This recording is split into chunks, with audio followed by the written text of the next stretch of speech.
At the same time, it focuses on the entire ecosystem, which is about engaging the business sector as well. So it's not just one way or unidirectional flow of services from government to the citizens, but it's also about engaging the business sector.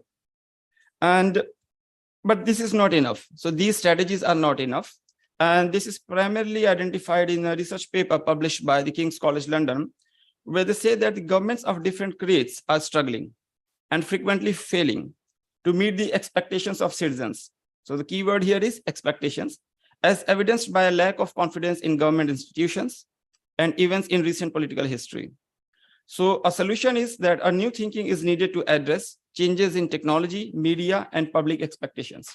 So how can we achieve that new thinking? By new thinking, we mean the engagement of citizens as well as the utilization of various emerging technologies or the digital technologies in particular.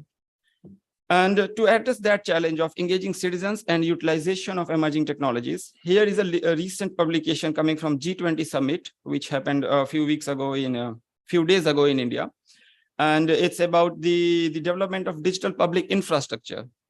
So again, you can see that there is a stack of various elements which are just not technical, but are also about engagement and collaboration or legal aspects plus policy frameworks and so on. So with this, I want to highlight the point that the governments are making efforts, not just at individual national level governments, but also at an international level to make a collaborative and engaging effort of involving citizens as well as various other entities who are stakeholders in this entire value chain of public services. But again, this G20 DPI is also not enough. So next slide, please. Again, going back to the research paper published by the King's College London, the challenge is that technology is often the easy part. The humans, business processes, and institutions are the hardest part. And yesterday we had a good number of presentations on cybersecurity. And one thing which is commonly discussed in the cybersecurity domain is about the people, process, and technology. And within that, it's said that the humans are the weakest link. So that is again something which is going to affect the utilization of emerging tech for delivery of public services or building trust, as well as in addressing the challenges which people may have from a socio-cultural perspective. So what do we mean by trust? Are we talking about digital trust? Are we talking about the human trust? Are we talking about both? Because in general, when we talk about trust and technologies together, the perception is that we are talking about the digital trust. But it's not something enough for people to encourage them to engage with the government or the utilization of digital public services. So let us look at what we mean by trust. Again, there is a lack of consensus on the definition of trust. And yesterday we had a good number of presentations where people talked about lack of definitions or of specific technologies or specific words which are applicable to this domain. So one of these elements is trust. But I found one definition which I think is more relevant to today's presentation and this entire workshop.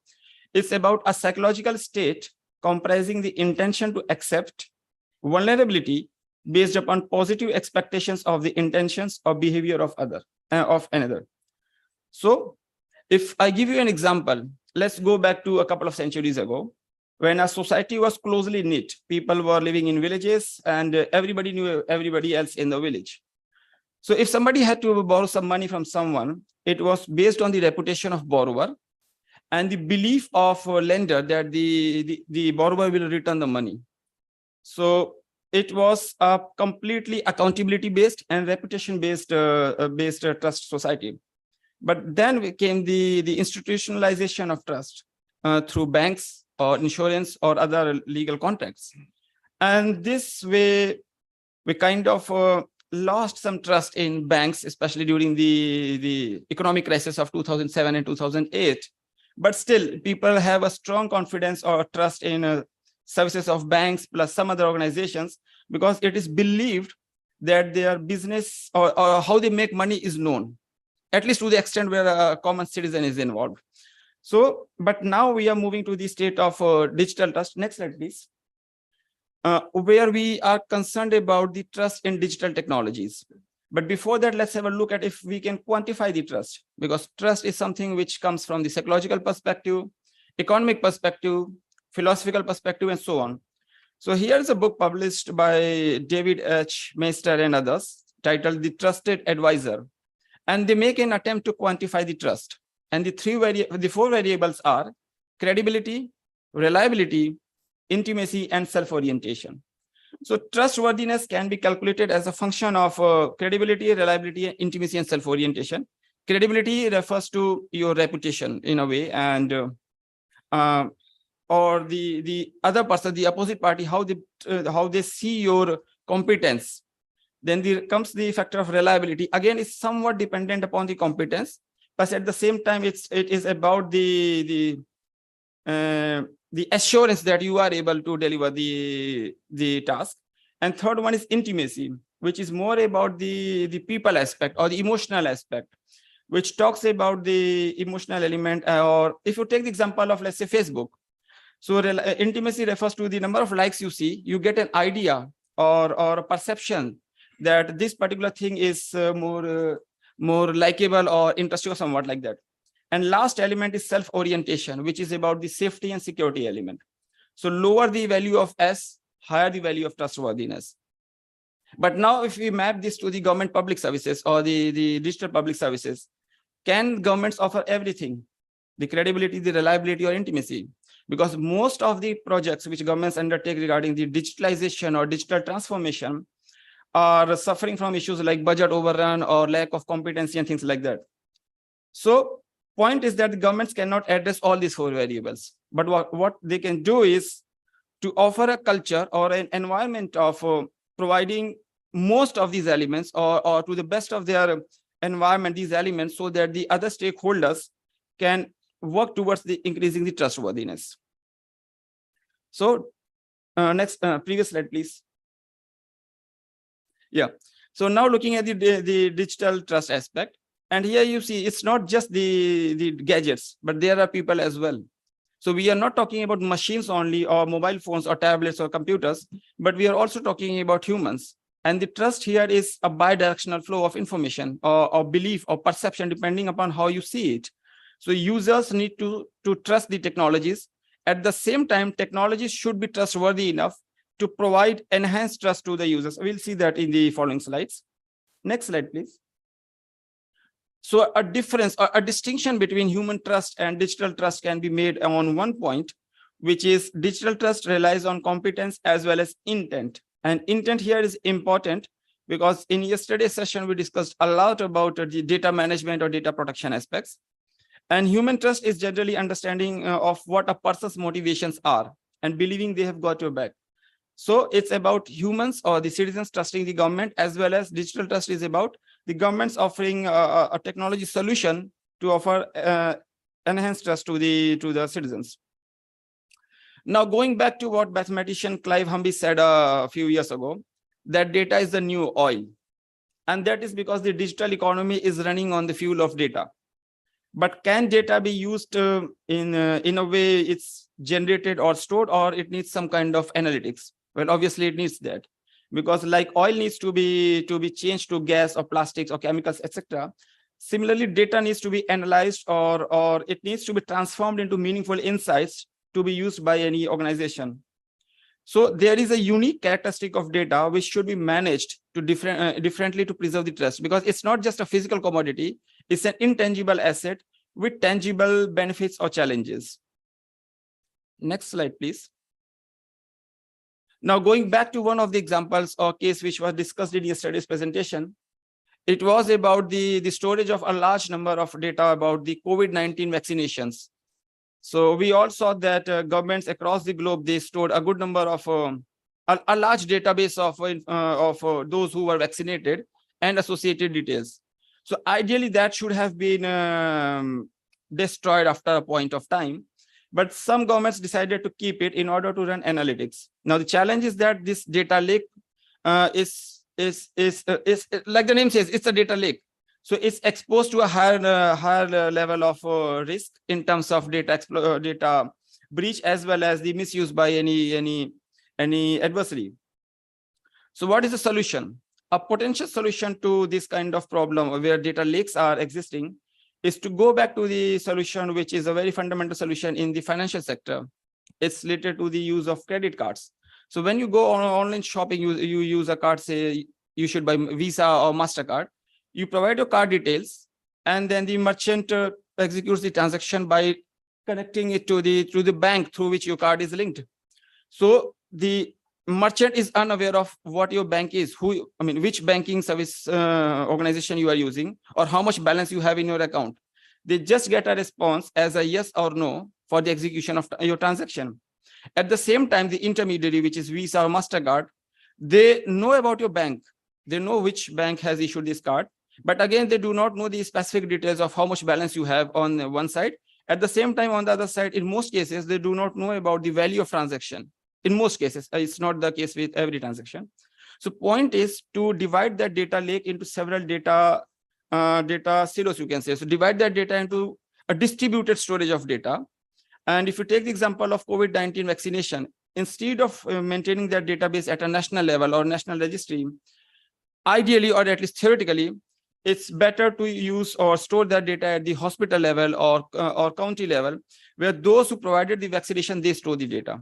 Now, one of the benefits or potential benefit is that if a data breach happens at one level or one organization, it's not going to affect others because it was just at one instance. Secondly, people are less likely to lose trust in that incidents because it was at a small scale. So you can still find the entity which was accountable for the maintenance of specific data or with regards to the breach. So in short, smaller data leaks are more attributable to who is responsible for this, and it brings in more accountability. And this is particularly relevant in light of this statistics, which is relatively recent statistics published by Edelman Trust Barometer. And the question was about the fears over personal and national data security. And it was a survey carried out in 15 countries, including 2 Arab nations, namely Saudi Arabia and UAE, which are classified under the developing countries chart over here. So you see that people are more concerned about data privacy, about 73% in general, but in developing countries, that percentage is high. And on the other hand, if you ask about in the cyber security or cyber terrorism, cyber attacks, things like that, again, the percentage of people concerned about data issues or privacy issues are more in the developing world compared to the developed world. Moving forward, there was a next slides, please. Yeah, thank you. Next one, please. Thank you. So yesterday there was another instance of a deepfakes, which was covered in the afternoon session about if your family member gets a call from someone who pretends to be you, then there should be a secret word or password to ensure that it's actually you. Now, the concerns regarding the false information or fake news are again higher in developing world compared to the developed world. And same goes for the identification of deepfakes. Again, the developing world is more concerned compared to the developed world.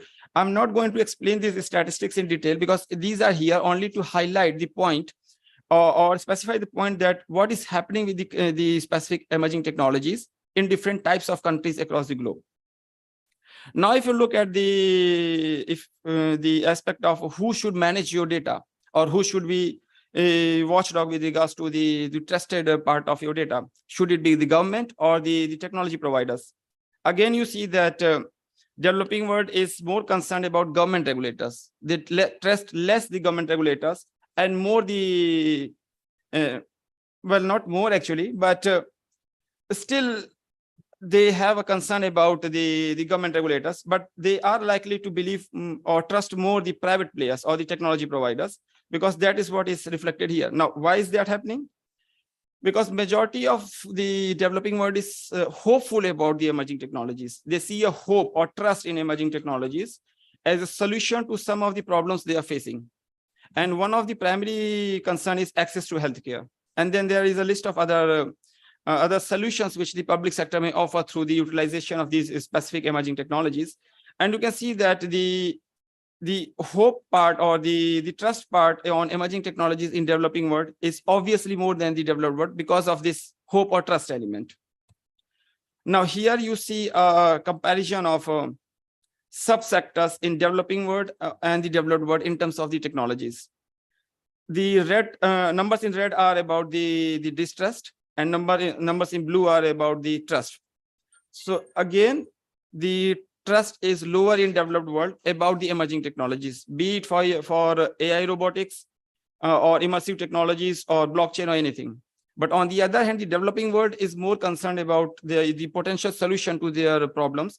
And that's why they trust these technologies or are hopeful about it.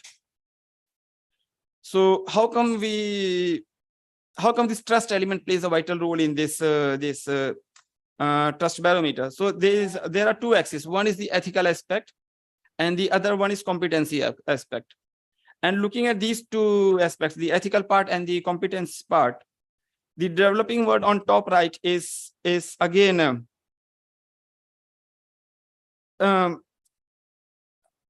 okay. So ethics and competence, they are subcomponents of trust. I'm again repeating these words again and again. So if you look at the developing countries, they are more trusting these technologies because of next slide, please.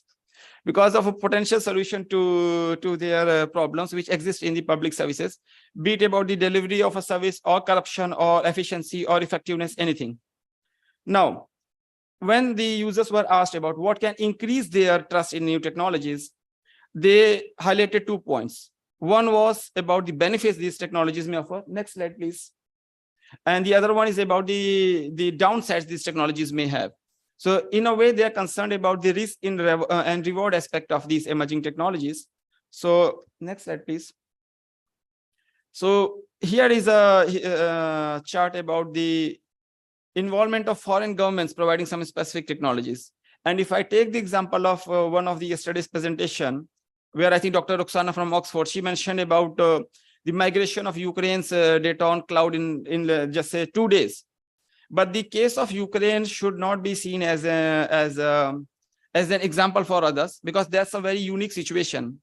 They are trusting the US government, or at the same time, they are trusting the private players, which is the Amazon for cloud service provider, as well as the Starlink for the infrastructure, Starlink for providing this infrastructure. So they are in a unique situation where the government as well as citizens, they both are trusting the service provider in terms of the government, the private player, and the infrastructure provider. But that may not be the case with other countries, and especially the developing countries, where they have a high concern about trusting a foreign government.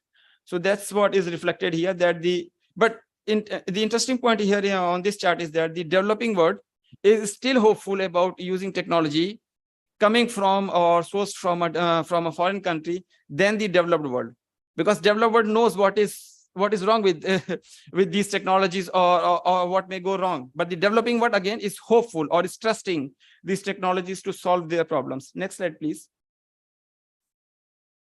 And reasons for not trusting the foreign tech companies is listed here. Again, I'll skip this part in the interest of time, but you get the indication that different countries divided into developed and developing world, they have a different situation. And that's why your strategy in terms of digital transformation of your public services should be localized.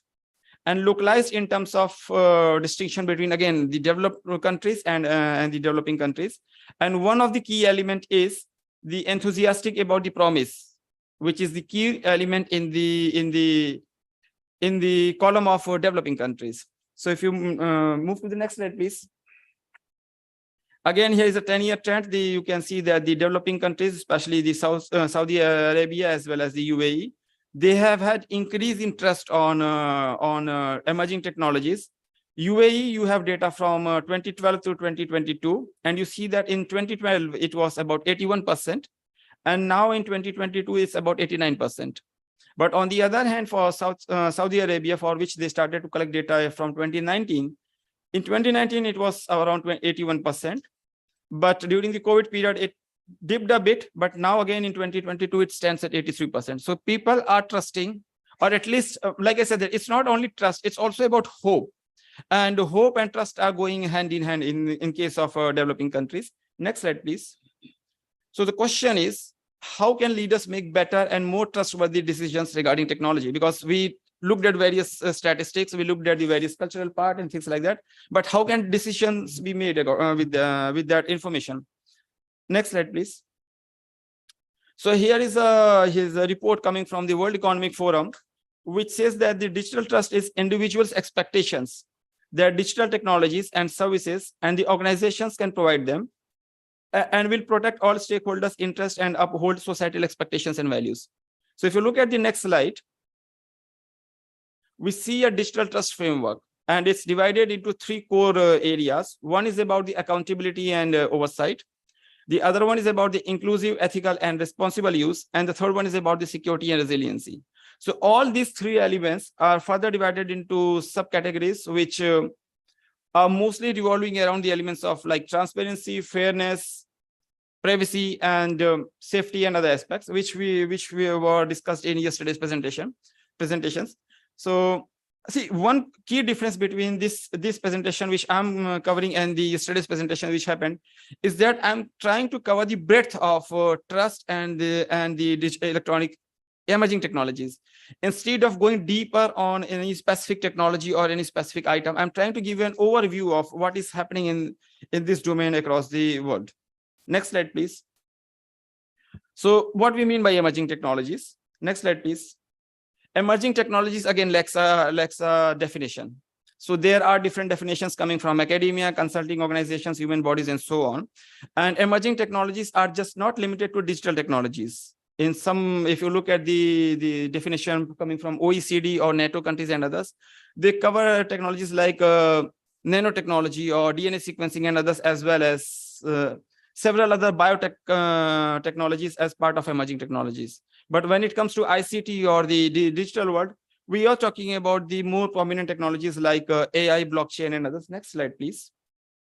So if you look at AI, because that is a hot topic these days, and primarily because of the media coverage which ChatGPT has got. So again, there are two aspects of AI.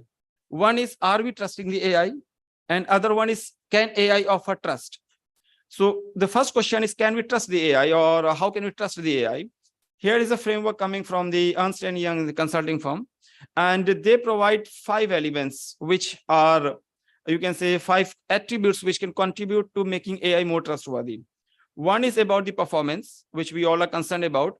And you might have heard about an incident where ChatGPT generated a completely fake news about a law professor in USA. And it produced a complete article about his involvement into some kind of sexual act or something.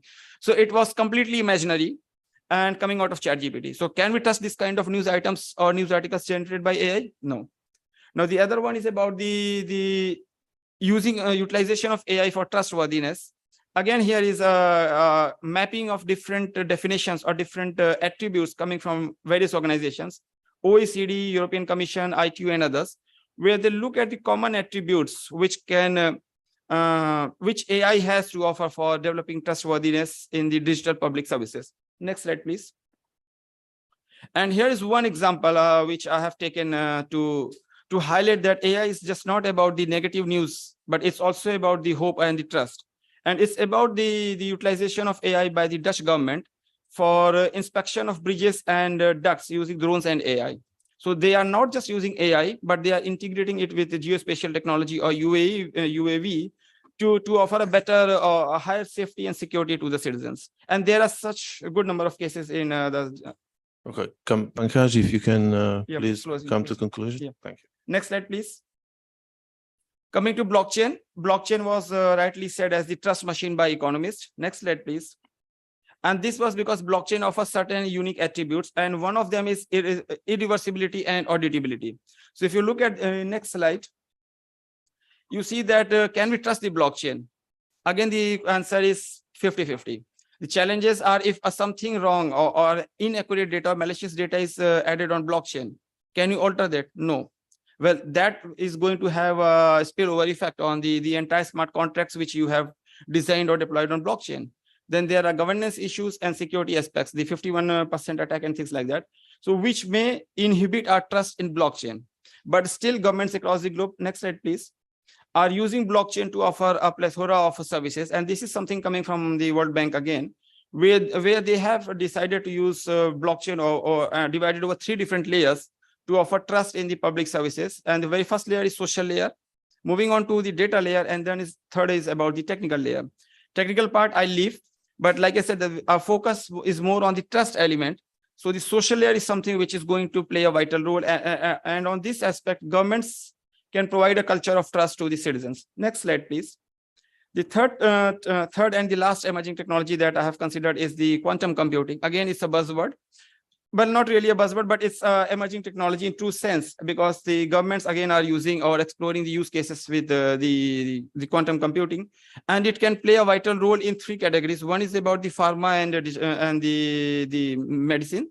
Second one is about the risk management in complex systems, and third one is about the integration of the same with AI, blockchain, and other existing technologies. Next slide, please. Here is a use case of quantum computing in finance, but I'll skip that in the interest of time. And then the concern is about the post-quantum computing era, because quantum computing can lead to the decryption of encrypted data easily. So for that, they have proposed to use the post-quantum cryptography. But these are the bidirectional flow of information with regards to the trust. Next slide, please. So this is the last part of my slide, and I'm sorry for taking a little more than the time allocated. So one element which has been seen as a solution to most of the trust issues is zero trust. And this is coming from the, again, different entities working for the United Nations and the United States government. And they say that this can be used for addressing the security issues or trust issues in cloud, critical infra, blockchain, AI, and so on. And the problem is, again, there is no standard definition for zero trust, but it has several overlapping and contradicting definitions. And then it's next slide, please. And it's not a technology or product or service, but it offers a philosophical mindset where you do not trust any individual or any machine or any equipment. So everything is unknown and is distrusted in the very first place. Next slide, please. Benefits are that you have a more inclusive and principle-based security or trust mechanism.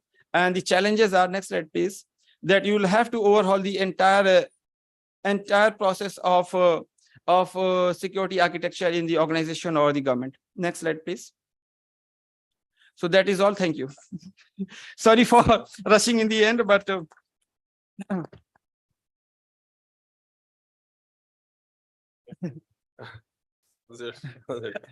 Okay.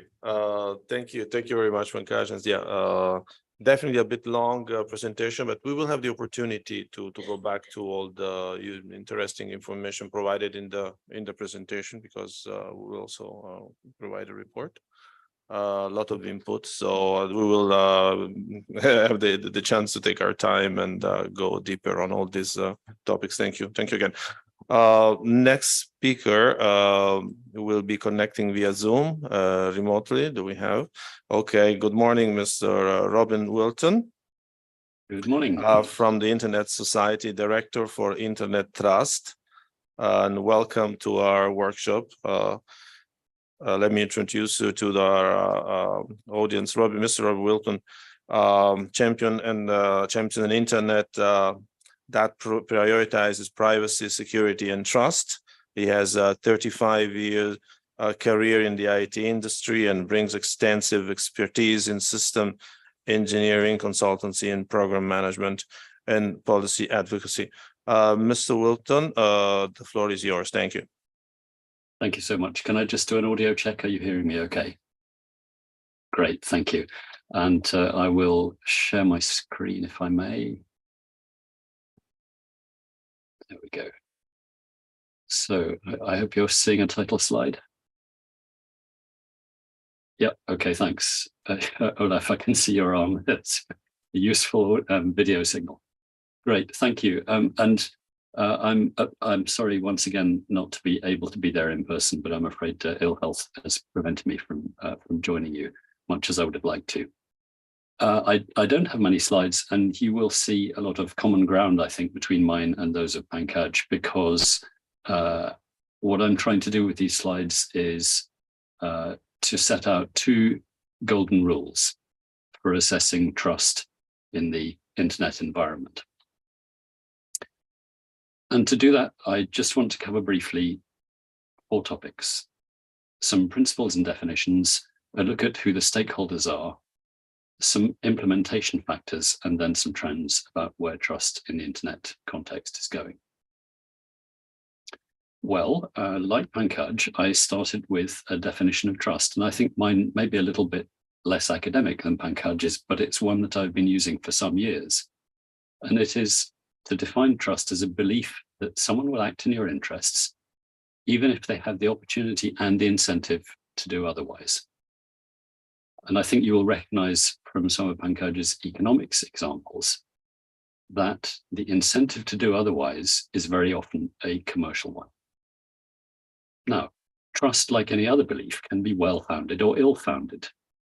And technology may be part of the foundations of trust, but it is very seldom, if ever, the only one.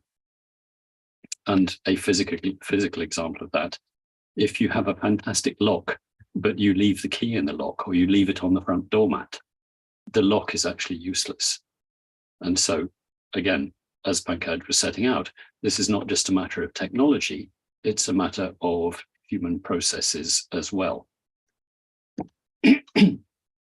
Now, I think that the most important question to ask about trust is who or what are you trusting, and what are you trusting them to do? Because trust is always contextual. And to put that in more practical terms, I trust my dentist to drill my teeth. I trust my bank to manage my current account.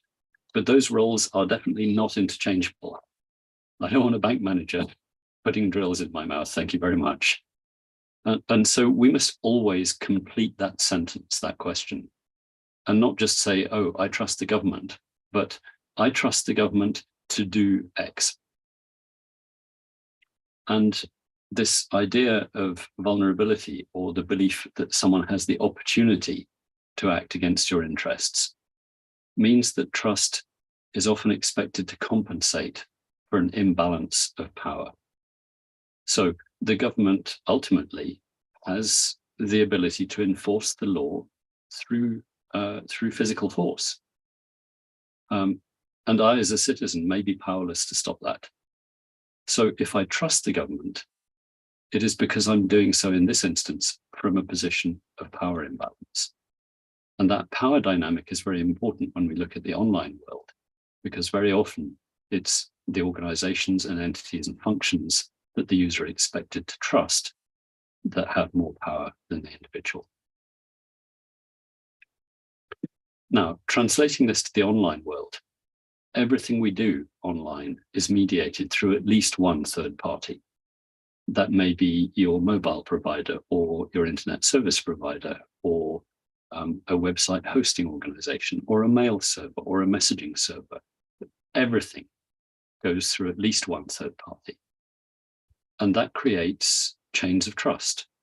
If one of those parties in the chain is untrustworthy, then the user's faith that others will act in their interest may be ill-founded, may be based on a false assumption.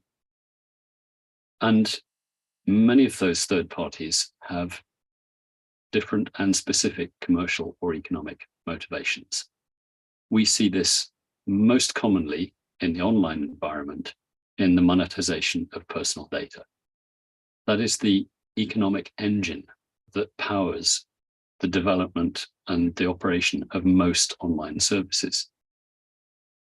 And yet, in that context, the individual doesn't have much power. You have to disclose the information that a service provider requests, or you don't get the service. And having disclosed it, you're then at the mercy of that service provider if they decide to monetize your data.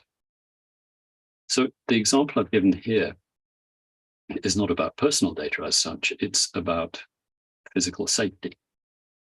Because if you have a car that allows you to, for example, monitor and change the lock status remotely, you will be doing that as a mediated service. In this instance, if I press the lock command on my mobile device to lock the doors of my car, that command will go through a web service, which is probably nominally owned by the vehicle manufacturer, but almost certainly not run by them. So I'm trusting that web service to function reliably and to only process the commands that I send. It would be quite wrong for example, if the vehicle manufacturer was able to lock and unlock my car at their decision. So this brings in a further idea, technically, that these services must be secure from one end to the other, end-to-end security. It should not be possible for a third party to interpret, to interfere with or modify the commands that I send to the car, or indeed to submit commands that I didn't initiate. So the elements of trust there are not just about the service being available, they are also about the service being entirely under my control and only doing the things that I intend. The service must express my intentions. Now, transposing that to the public sector environment, one of the characteristics here is that when a citizen interacts with government services, that interaction is usually non-voluntary. I have no option but to interact with the government, for example, to process my taxes. I can't process my taxes by sending a tax return to someone other than the government, and I have to do it. And so there's an inherent power imbalance there, which, as I mentioned earlier, ultimately boils down to the government's right to enforce the law if necessary physically. Now, online, when I'm interacting with the government, many of the intermediaries between me and the government service are still commercial ones, not government entities. And as commercial entities, they have data-driven business models. So we have to bear that in mind when designing public services, that's the full context. The citizen has no option but to deal with you, the government. In doing so, they may have to disclose data to commercial third parties. And if you design the system so that those third parties are able to monetize the systems, the citizens' data, that is almost certainly what will happen because of the strong commercial incentive to do so. So as far as the citizen's trust is concerned, it may be necessary to be able to show the citizen, here are the things in this system design that prevent a commercial intermediary from monetizing your data. Not just does this commercial intermediary allow you to connect to the government service? Do they deliver the service? But what is it in the system that prevents them from misusing that capability? So let's have a look at, very quickly, a few implementation examples, again, from the public sector. If we're looking at a project such as digital identity, what is it in that system that allows the user to control the extent to which they disclose personal data and allows them to control or verify that that data is only being used for the intended purposes? Does the user have selective disclosure of their digital identity attributes? Or, to use the physical analog, this is a bad design here, is like proving your age by showing your driving license. If you show someone your driving license, you over-disclose. You disclose far more than is necessary merely to prove your age. So when we transfer to the digital environment, can we correct that? Can we design for selective disclosure so that the user is only disclosing an attribute that is required? Or better still, giving a yes or no answer to a single attribute question, are you over 18? The second one here is the processing of sensitive personal data. And again, this is a core competence of government. It's something that the user, the individual, the citizen has to do via the government under specific circumstances, such as crossing borders or receiving benefits or receiving healthcare and so on. And so the government ends up as a custodian of a great deal of sensitive personal data. In practical terms, how do you maintain the citizen's trust with regard to the prevention and detection of data breaches? And this is not just a matter of locking the data up. because the whole point of having data is you have to use it. And in some circumstances, even as the government, you have to disclose it. But how do you detect if data breaches have happened? Do you have an investigative process that looks for citizens' data in the wild, so to speak, where it should not be? Do you look for evidence of data breaches? Now, one approach I've seen to this is to, the phrase they used was they salted the data. They sprinkled false records in it that didn't correspond to a living citizen. And then the department would look for those records on the internet or in the wild. And if they found those records, that was a strong indication that there had been a data breach, because those records had no other reason to be in the wild. They didn't correspond to a genuine citizen. But including fake records in your database also makes it harder to audit the integrity of the database, because you have to know that those records are fake. And so this is not as simple a design problem as it may appear at first sight. And the third example I want to give is services that cross the boundaries between the public and the private sector. So, for example, if you have a municipal good, such as urban parking spaces, and you decide that it's not really the local government or the municipality's competence to run parking spaces, and so you're going to engage a commercial company to run that parking system for you. So you now have a municipal or public good that is being managed by a commercial entity. They will probably introduce a smart parking system with an app that was developed by a commercial organization, not a public sector one. And they will collect payments, of course, through commercial payment providers, not through the public sector. So all of a sudden, data about my location, my vehicle registration, my travel patterns, my payments is all going through commercial entities in order to benefit from a public or municipal good. And then that interacts with the court system. If I decide not to pay or I get a parking ticket and you take me to court, all of a sudden data is flowing now between public sector municipal good, commercial service providers, and the legal system and the courts. So this data is not staying neatly siloed. It is jumping from one context to another: commercial, public sector, legal, payment, and so on. And the experience in these domains is clear. All of these things are much easier to do badly than to do well. So the reason this is important, and the trends I just want to look at before I close, is that our societies, our economies, and our lives are now so digital that if the digital elements fail or fail to be trustworthy, more and more is at stake, up to and including, of course, our lives and our physical safety, and that of our homes and families. Now, the technical response to this is security design. And well-designed security technology takes as much human error out of the system as possible. If you design for that, it is a bad idea to compromise that design and expect human processes, human behavior to make up for the difference. But this is what we see some governments doing. We see them saying end-to-end confidentiality and security of communication is all very well, but we want you to change the technology to make law enforcement access to those communications possible.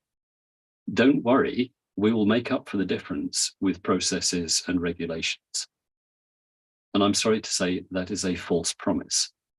If you compromise a well-designed security system by adding in human involvement, you will never get back to the same level of designed-in security. So we should look with extreme caution and skepticism at requests to change security designs and replace security function with human involvement. Because the human, as Pankaj said, is always the weak link in these systems.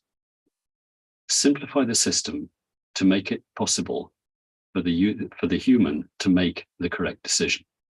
But don't oversimplify. These tokens that I've put in the photograph here are all two-factor authentication keys for my laptop. They're very simple to use, but they have nothing on them to indicate which laptop they're for. And so in simplifying the design, the designers have actually introduced another problem.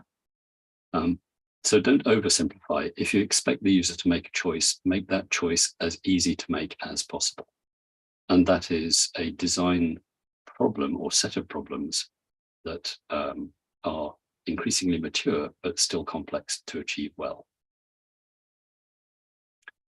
So to conclude, I promised you 2 golden rules.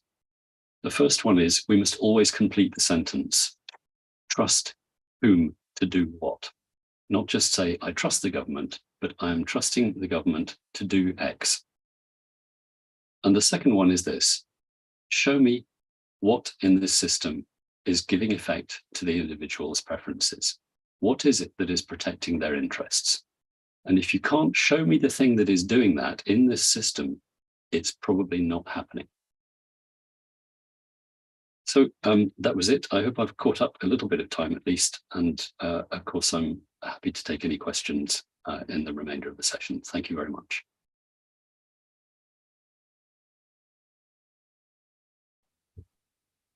Thank you very much, Mr. Wilton. Last but not least speaker, again, Mr. James Shires is with us. He's a senior research fellow in cybersecurity at Chatham House and author of the book, The Politics of Cybersecurity in the Middle East. James today will speak about cloud infrastructure, data localization, and privacy protecting technologies. Over to you, James. Thank you. Thank you very much, Federico, and thank you all for listening to me again, 2 days in a row.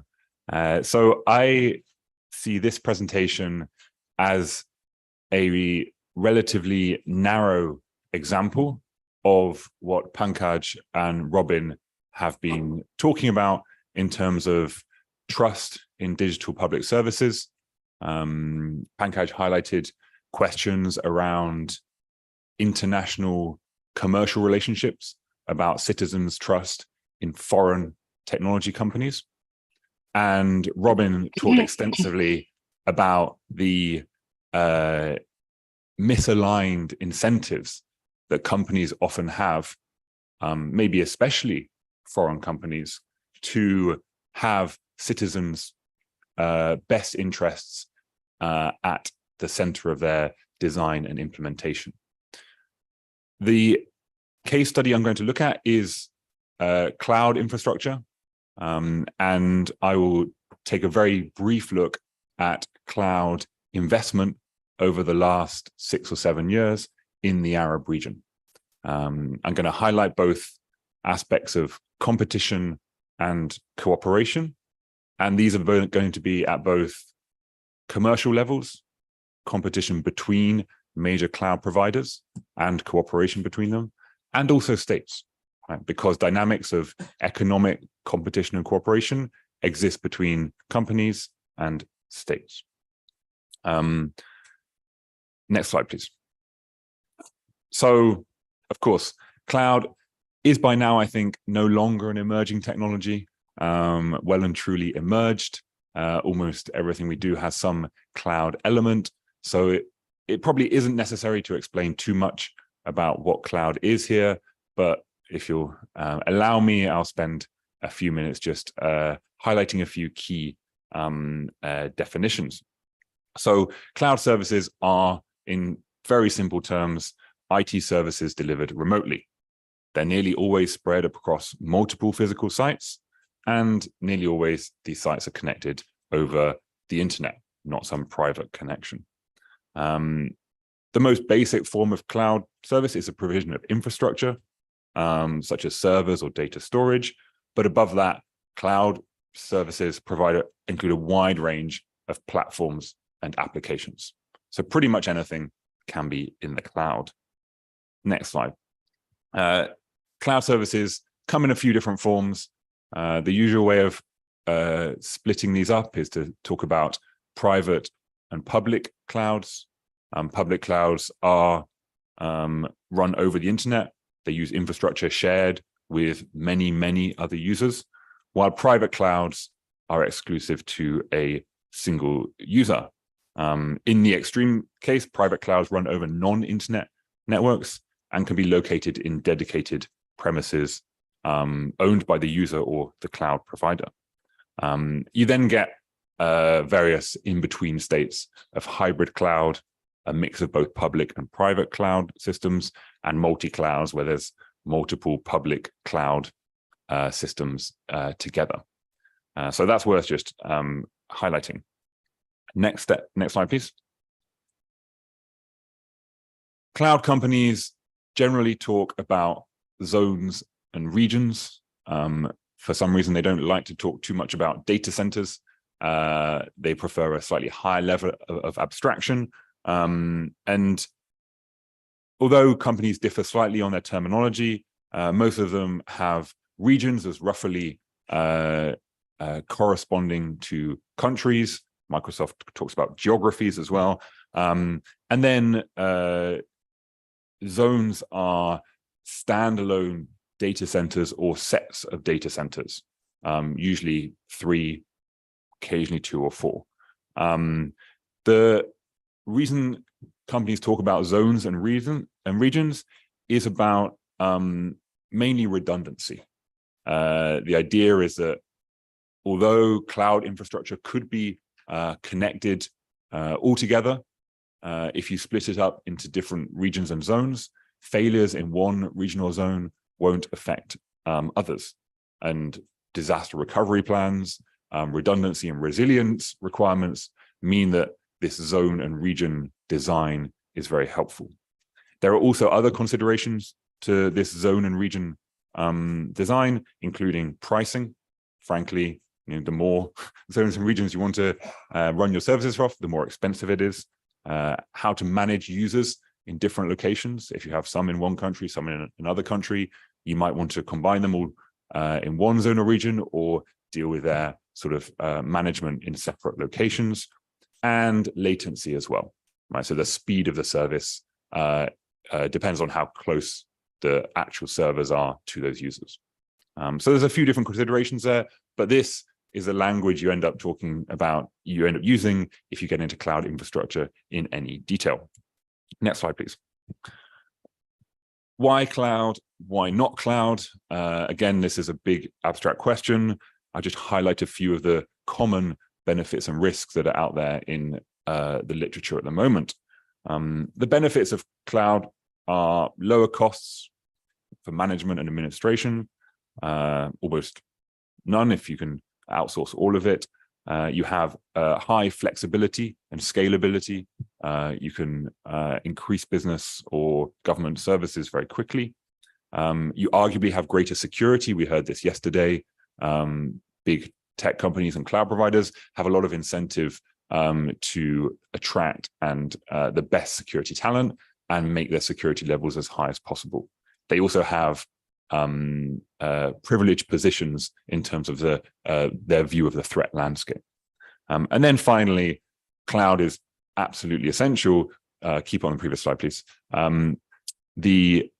Is absolutely essential for everything that we're talking about in terms of emerging technologies, from the AI applications. These will all run over the cloud. That provides the computing power necessary for most real-world applications. In terms of risks, there are significant data protection and privacy risks from data at rest, data leakage. This could be accidental or due to malicious actors. Data in transit. This is why people go to, one of the reasons people go to private, not public clouds. Lack of availability. If you do rely on a cloud provider, they do occasionally fail. And so you do have availability and redundancy concerns. And then finally, you have the obligations of the cloud provider to the state in which they are based, right? And we touched on this in terms of the data protection and cross-border data sharing discussion yesterday, right? If you are, as a citizen of one country, providing data to a company, that is headquartered in another country, they have obligations to the law enforcement and security agencies of that country to provide data that may not be the same as those in your jurisdiction. So one of the solutions to these problems is localization, right? So regions and zones are ways of localizing data, although it is cloud data, and it solves some problems and not others. So the overriding principle about thinking about localization is, what are we trying to solve when we advocate for greater localization of data in one particular country, city, or region? This connects to big ideas of sovereignty, which we heard mentioned yesterday, but I'm not going to take it in that direction today. Instead, I thought let's look at some actual data. So next slide, please. These are the main cloud providers from the US, AWS, Amazon, Google, Microsoft, and Oracle. There is a big difference. AWS has an absolutely mammoth share. There are a couple that are missing out, IBM and Dell, but them and Oracle often work together with the big three. So this is a slightly skewed sample, but it's a representative. If we look at the Arab region, we can see major steps in investment over the last 6 years from having zero infrastructure in the region. Next slide, please. Now, it's important to state that there's obviously one country here that is not in the Arab region, and that is Israel. The reason I've included Israel on these slides is because these companies' investments in Israel are significant. They are also connected to changing geopolitics with the Abraham Accords as well. And these companies see their investments in the broader region as part of a global picture, where they are investing in infrastructure, data centers, cables, and so on with these countries. So what you can see here is, firstly, the fact of investment. These companies are investing in the region. Second, that these companies are investing in only a few countries. There are not the same countries appear as targets for cloud investment for the same companies. So they are all looking at the same locations. And that creates potential risks of inequality and an imbalance in access to cloud infrastructure and services across the region. If we went into this slide in more detail, we'd say, okay, these are country representations of cloud investment. You'd really need to look at the zone and region analysis and different data centers within, for example, in the Emirates, Dubai, and Abu Dhabi, and so on. Now I'm going to look at a few more dynamics of how this investment happens. So these arrows now represent the time from the announcement of the investment to the actual when the cloud infrastructure becomes operational. Dotted arrows mean that it is still not operational or fully operational. You can already see that there's almost a 2 to 3 time lag between announcement and operationalization. This suggests that it is not a simple thing to invest and build cloud infrastructure, and that there is also variation, right? So some countries and some companies are much quicker to go from announcement to operationalization than others. Potentially, this suggests that the announcement serves its own functions. What goes on with these announcements? So again, this is based on public data, press releases of these companies. Next slide, please. We can see, and I've picked 3 elements of the associated agreements rather than just the establishment of the cloud services. Here, I've picked building skills in the country in which the investment is made. That's the kind of magic book sign. The partnerships with local entities, especially companies, but sometimes government ministries or agencies. That's a handshaking. And then third is the use of these cloud investments for better provision of government services, and that's the building. As you can see, most of these cloud investments include at least one, if not multiple elements of building skills, improving government services, and working in partnership with government or other local entities. Right? So there is a clear demonstration by the cloud companies that this is a purpose they need to communicate publicly, even if they have, as Robin mentioned, more straightforward commercial interests at heart. So next slide, please. Benefits and risks now, thinking about cloud in the Arab region. This is firstly a good thing, right? That the provision of digital government services over cloud can enhance their effectiveness and hopefully their inclusivity. Training and education, again, upskilling everything from graduates to holding to university investments to centers of excellence in certain software, and hopefully also stimulating regulation, right? Some of these countries have specific cloud regulation. Others have developed their data protection, cybersecurity, and telecoms regulation accordingly. And this is, we talked about that yesterday. And then finally, it's worth noting that although the Ukraine example is a very unusual case, this is now being touted as one reason for governments to invest in cloud services, the ability in times of crisis to completely relocate government services. Risks, you have oversupply in a few countries, right? Maybe you don't have true redundancy. If these are small geographic locations with many zones and regions within them, then the question of redundancy seems a little bit overstated. You have big competition between these companies that doesn't necessarily seem to be driving down prices, but is leading to maybe a rush into particular agreements. And then you also have lock into particular services or products, as well as the inequality risks that I mentioned earlier. And finally, before I close, I'll step out a bit because this is a presentation on US cloud companies. One of the trends in global cloud investment is actually the US and other, and especially Chinese cloud companies competing at a regulatory and within a broader trade and technology environment of competition between the US and China. So if we go to the next slide, you can see a similar thing happening. You have Tencent, Alibaba, and Huawei also making some steps into the region. I've included SAP there because some people argue Europe is a similar technology center geopolitically. We can debate that.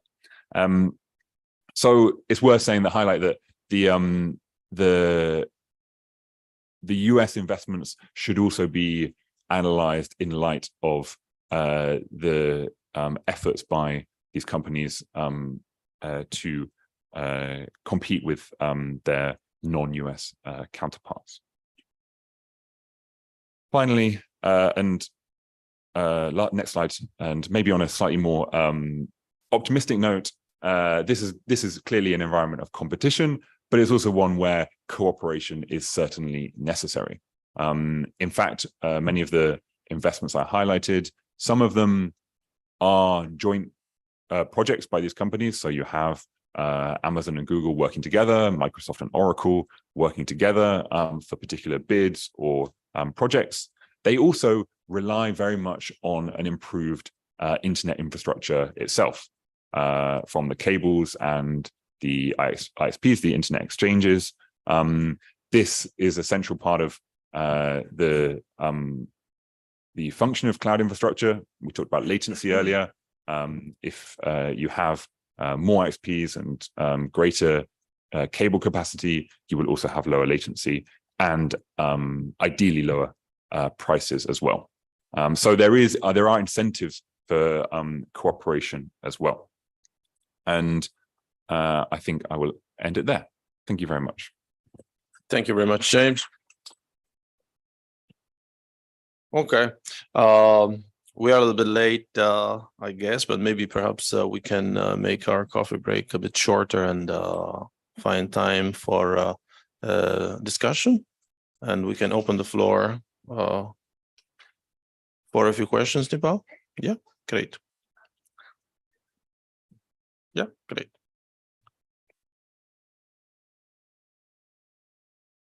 So the floor is open for questions, please.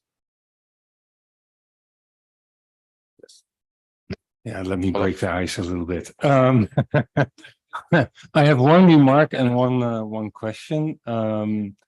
The remark is that at the Internet Society we have a mission, and the mission is a secure, trustworthy, open internet for everyone. And that term trustworthy has been chosen with very particular purpose. We don't talk about trust, but we talk about trustworthy, because that's the element of the thing that you're looking at. And so I just want to give that to the audience.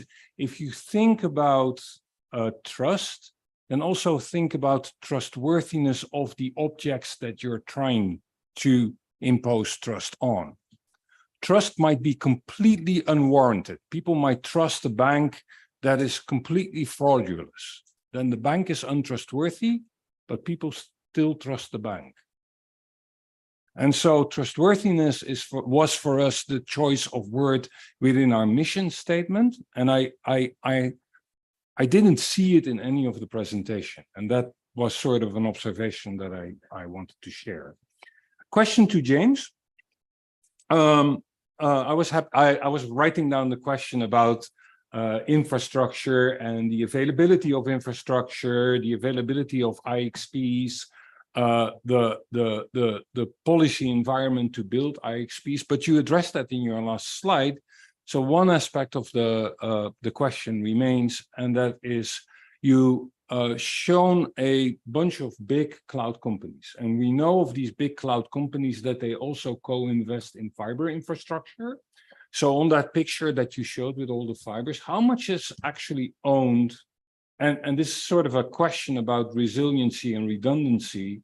Do you know how much is owned or co-owned by those cloud providers in this region? I'm not going to be able to give exact figures, but off the top of my head, in this region, on that last slide, the map of the cables, at the moment, very little, because those cable projects are primarily either originally government funded, they're consortia with previously government-owned telecoms companies that are local, so EAND or Etisalat, whatever you call Etisalat now, and similar ones, as well as major Indian companies as well, like Tata and stuff like that. But that is also changing. So Google has publicly announced several intentions to build new cables, stretching especially around the Gulf region and through the region more broadly. And so that will also change those dynamics. So we definitely see announcements of intentions to move in that direction, as I think maybe there's a 2 to 3 year timeline on establishment of cloud infrastructure. I think the establishment of cables after they are announced is significantly longer.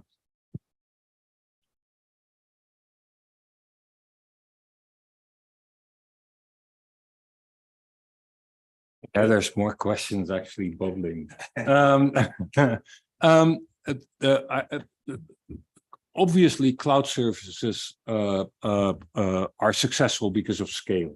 You know, big companies attract lots of money, investment, have the capacity to order, to hire staff, and there are big benefits of scale.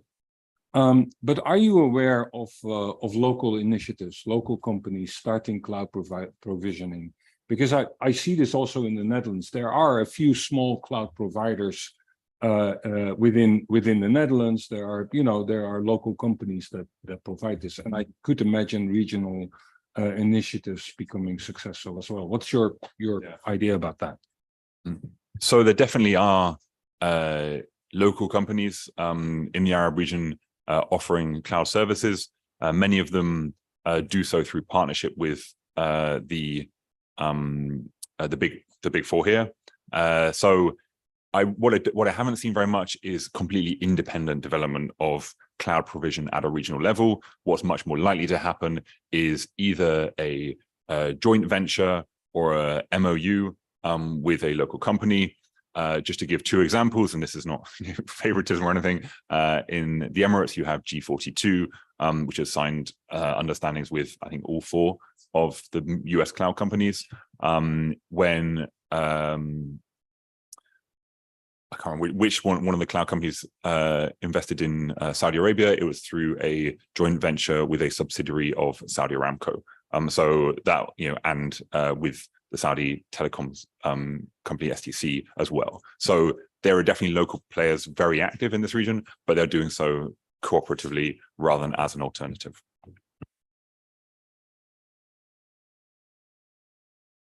Yes.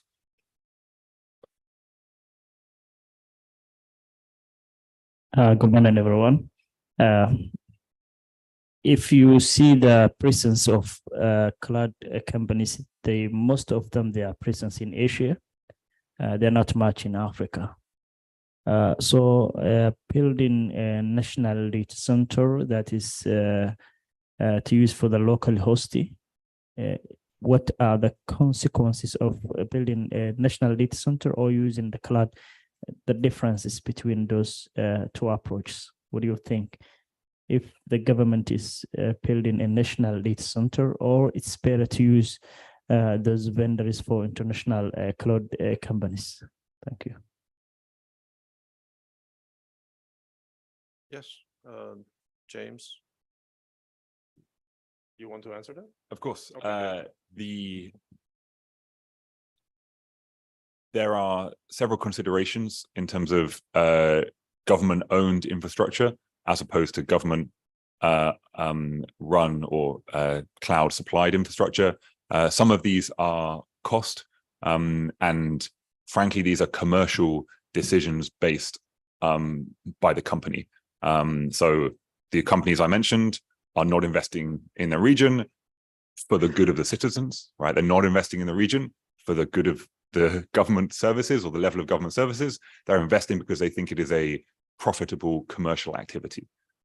So in terms of that rationale, that if you look at certain states in Africa, you would have to have that kind of rationale for the companies to invest. But there are also non-economic considerations as well. And this is where I go back to the first slide on private and hybrid cloud infrastructure. Even if you engage a big cloud provider, it's not necessarily appropriate for some government services to be run on public cloud. You will want a hybrid or private model instead. And then the more private it gets, the closer you get to a direct analogy with simply government-owned infrastructure. So it's a bit of a spectrum from completely public to completely private.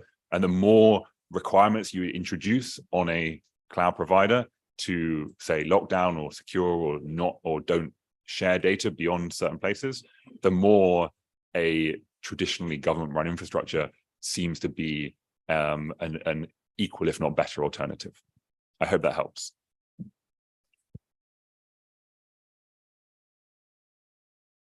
Federico, I have a question. thank you, James. I have a question. Rami, Yes, hi, good morning. This question is for any one of the panelists. So what strategies or policy changes could governments adopt in our region to build and maintain the trust among citizens in this digital age, considering the rapid pace of adoption of emerging technologies?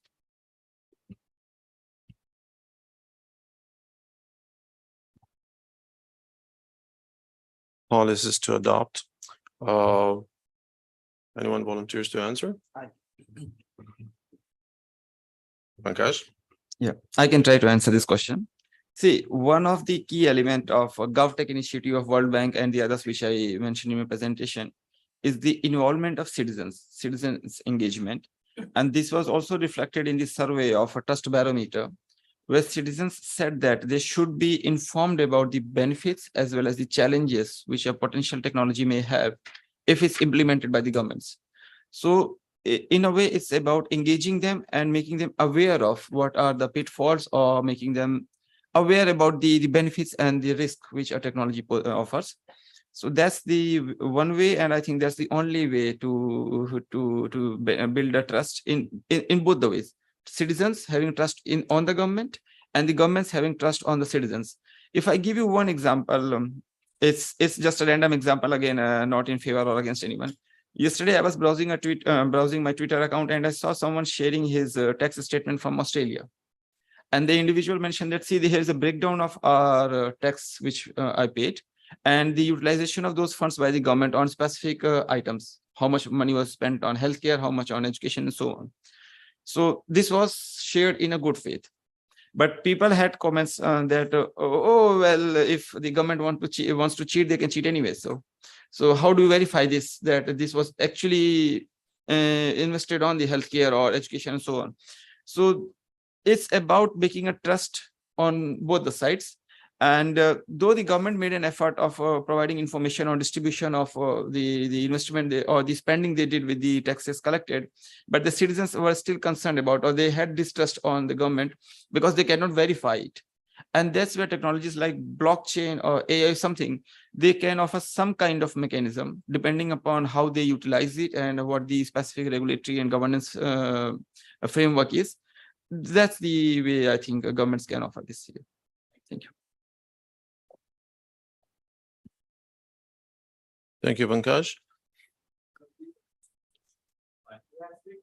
Great.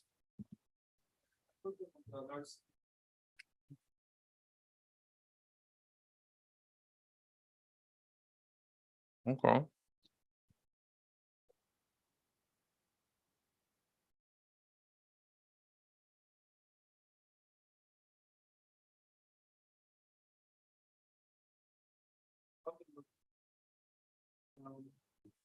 It's another way. He says, أود سؤالك حول كابل الاتصالات AAE1. Would like to ask about the cable AAE1. So it is specified to whom this question is addressed from the plan.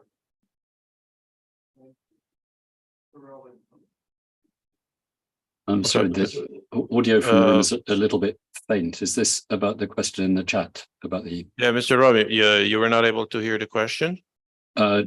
No, but I think I gathered it from the chat. So I'm not the best person to answer this, but I can give you at least a very high level answer, which is about the. So this is about the ownership of the cable. Is that right? And who? Yep. So this is ultimately this is a consortium project. So it's the AAE1 cable that essentially links China, Southeast Asia, and through Egypt, and then on to even some European countries. It was initiated, I believe, as a joint venture between China and and Telecom Egypt, but obviously, given the number of countries and regions through which it passes, it has ended up being a consortium event. So, like I say, I'm not really the authority on that, but that's the context. Yeah. Okay, thanks. Next question, please. That's it. That's it? Yeah. Okay. Any more questions from the room?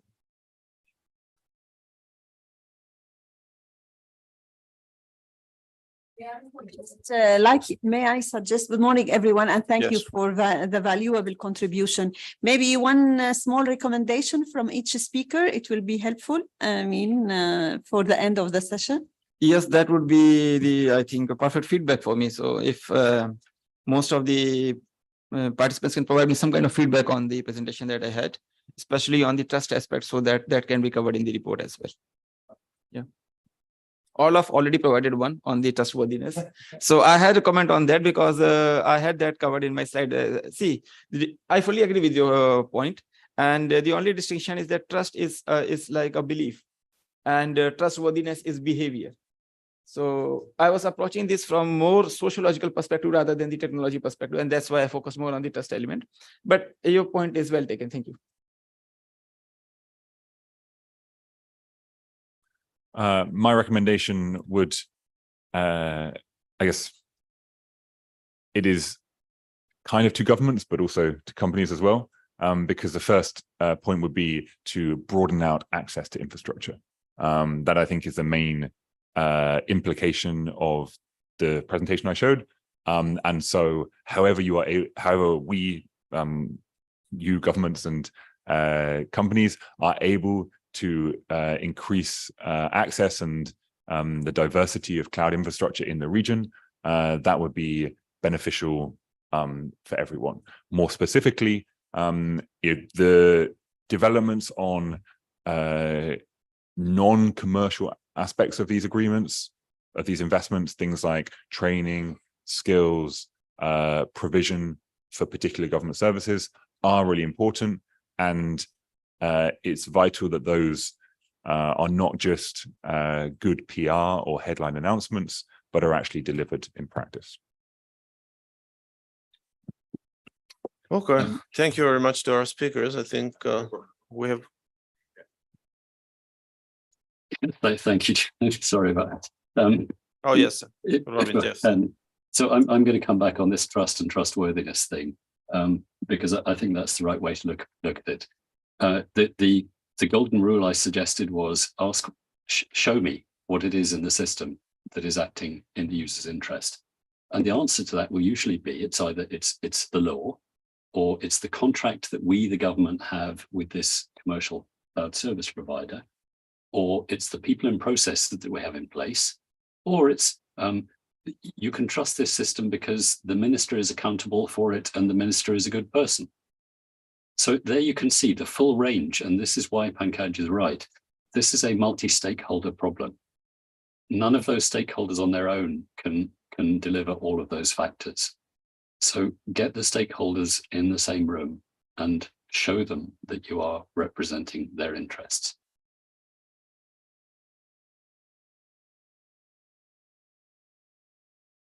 Great. So thank you very much. If there's no more questions from the room, I think we can conclude the session here. I thank again our speakers, Pankaj, Mr. Robert Walton, and James Shires. And we can have a coffee break now. And thank you. Thanks so much, everyone. And thank you for inviting me. It's been a pleasure.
I will try the voice.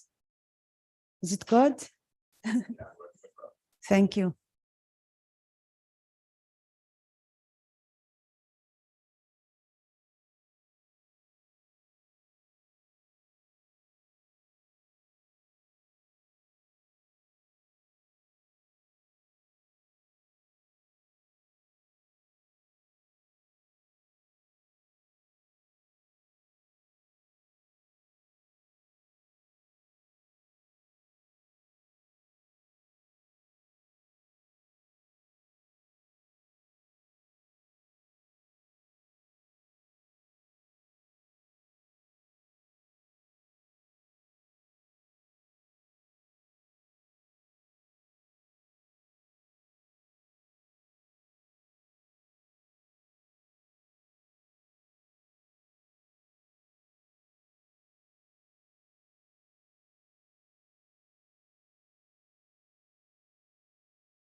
منيح ماشي حاله صح؟ في بحة بس اتس اوكي.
صباح الخير، مساء الخير جميعا. طبعا جلسة اليوم مختلفة لحد ما بشكل كبير، لأنه ما راح يكون فيها الحديث عن رؤى واستراتيجيات لخطط مستقبلية، حيكون فيها حديث عن أفضل الممارسات بمجموعة من الدول العربية والنتائج المستخلصة منها لنستفيد بباقي الدول من أن نبدأ حيث انتهى الآخرون، حيث النتائج للتطبيق اللي صار. مشكلتنا بأغلب الدول العربية الحقيقة بالإمبلمنتيشن، ليست بالدراسات ولا باستراتيجيات، إنما تطبيقها بشكل صحيح ضمن زمن المجدي لها.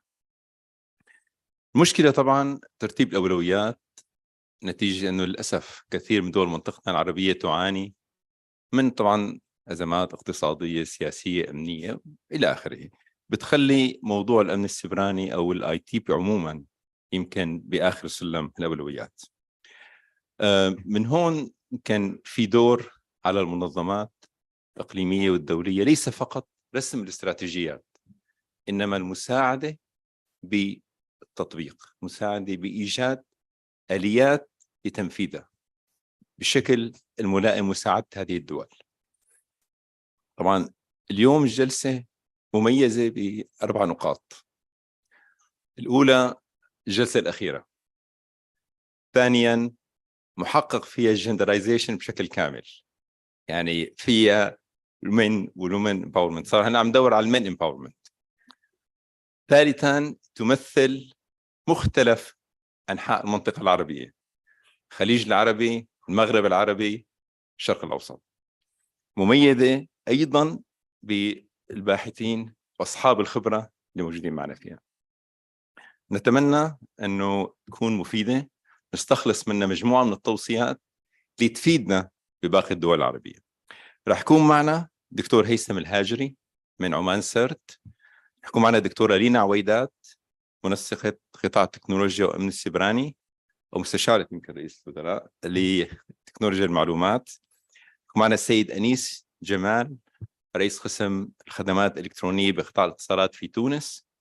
السيدة سلام تركمان نائب مدير العام للحوكمة الإلكترونية بوزارة الاتصالات في دولة فلسطين. من خلالها نتعرف على تجارب 4 دول عربية ممثلة فعلا المنطقة العربية بشكل كامل. كل متحدث عنده 15 دقيقة تماما حنوقف عندها. بنهاية المتحدثين ال4 راح نفتح الباب للنقاشات والأسئلة، بتمنى تكون مركزة جدا مباشرة حتى نقدر نستفيد من الوقت المتاح بأفضل شكل ممكن. راح نبدأ بداية مع الدكتور هيثم الهاجري. دكتور هيثم يحمل شهادة ماجستير بالديجيتال فورنزيك، إضافة مجموعة من الشهادات المهنية الأخرى. لديه خبرة واسعة بالاستجابة الطارئة للحوادث السيبرانية ومراقبة التهديدات، تنفيذ المشاريع. يركز حاليا على تقديم الاستشارات والتدريب والدعم لحوكمة تكنولوجيا المعلومات في إدارات الحكومية والبنية التحتية الوطنية. لديه شغف كبير بمكافحة الجرائم الإلكترونية والقرصنة الإلكترونية والتحقيقات الرقمية وأمن المعلومات وبناء القدرات البشرية. قدم دورات مخصصة لأمن المعلومات وخدمات استشارية ومؤسسات التعليم ومكاتب المحاماة في سلطنة عمان. دكتور هيثم تفضل، 15 دقيقة بدها نعمل. البرزنتيشن الثاني الله يخليك. شغل عندك يلا. It's the other presentation.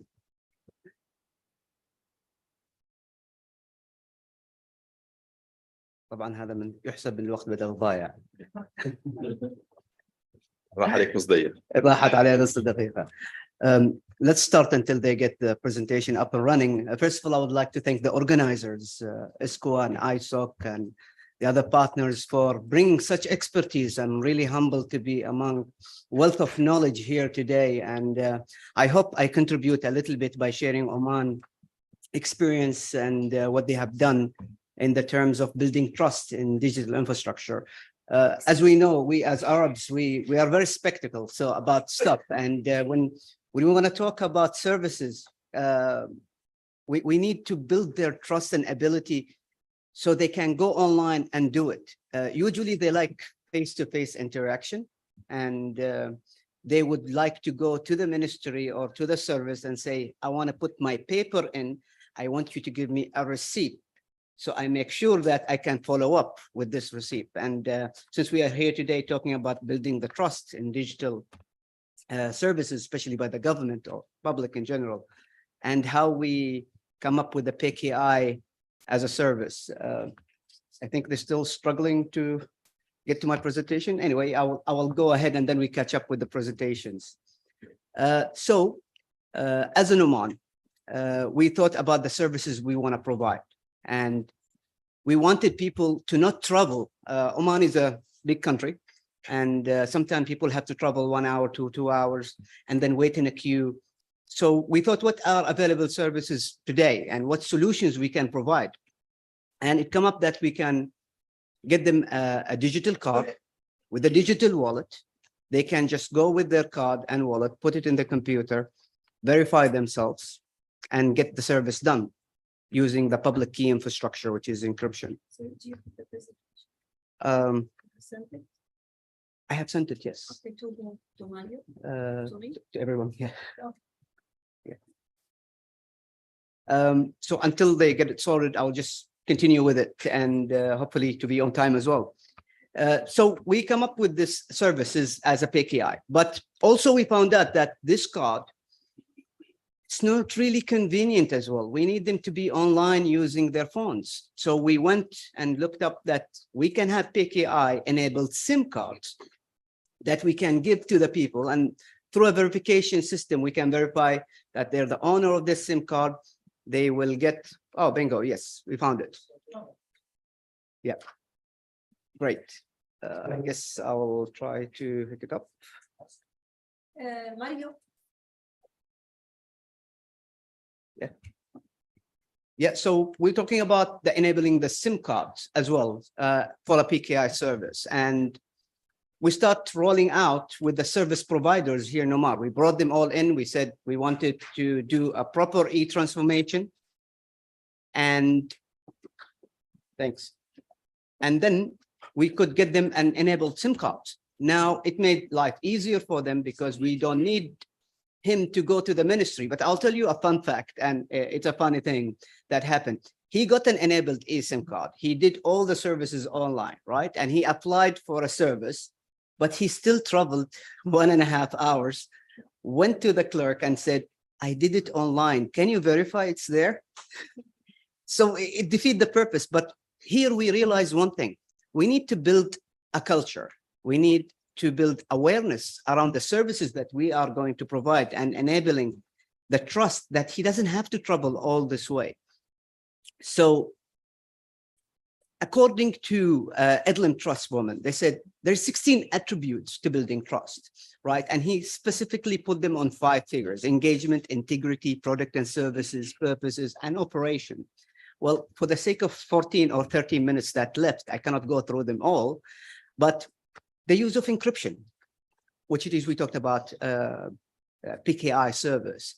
And I don't want to recap on encryption because we already talked about it, but basically keeping bad actors, malicious users away from the data of the personnel and keeping it intact by ensuring integrity of the data.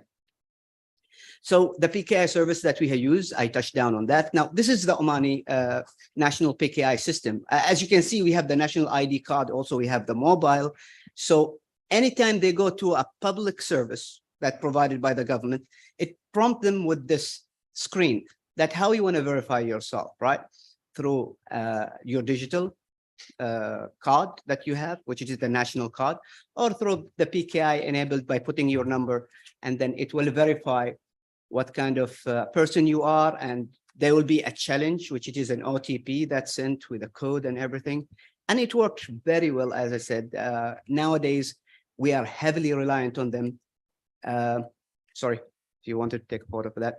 By the way, if you write PKI Oman in Google, it will take you to the document explaining everything that we have done as a PKI service, because we wanted to really build the trust on the digital equipment. But why we selected PKI? Because we have the electronic signature, we have the email signature and encryption of the data.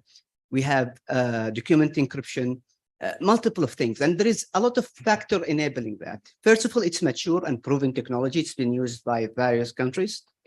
Strong authentication, electronic signature, also non-repudiation by mean that he cannot deny that he accessed the service. I mean, it's your mobile, your SIM card, your PKI challenge. You put a password of your choice to verify yourself online. So we checked all these boxes to ensure that the right integrity of the person and the service that he went in.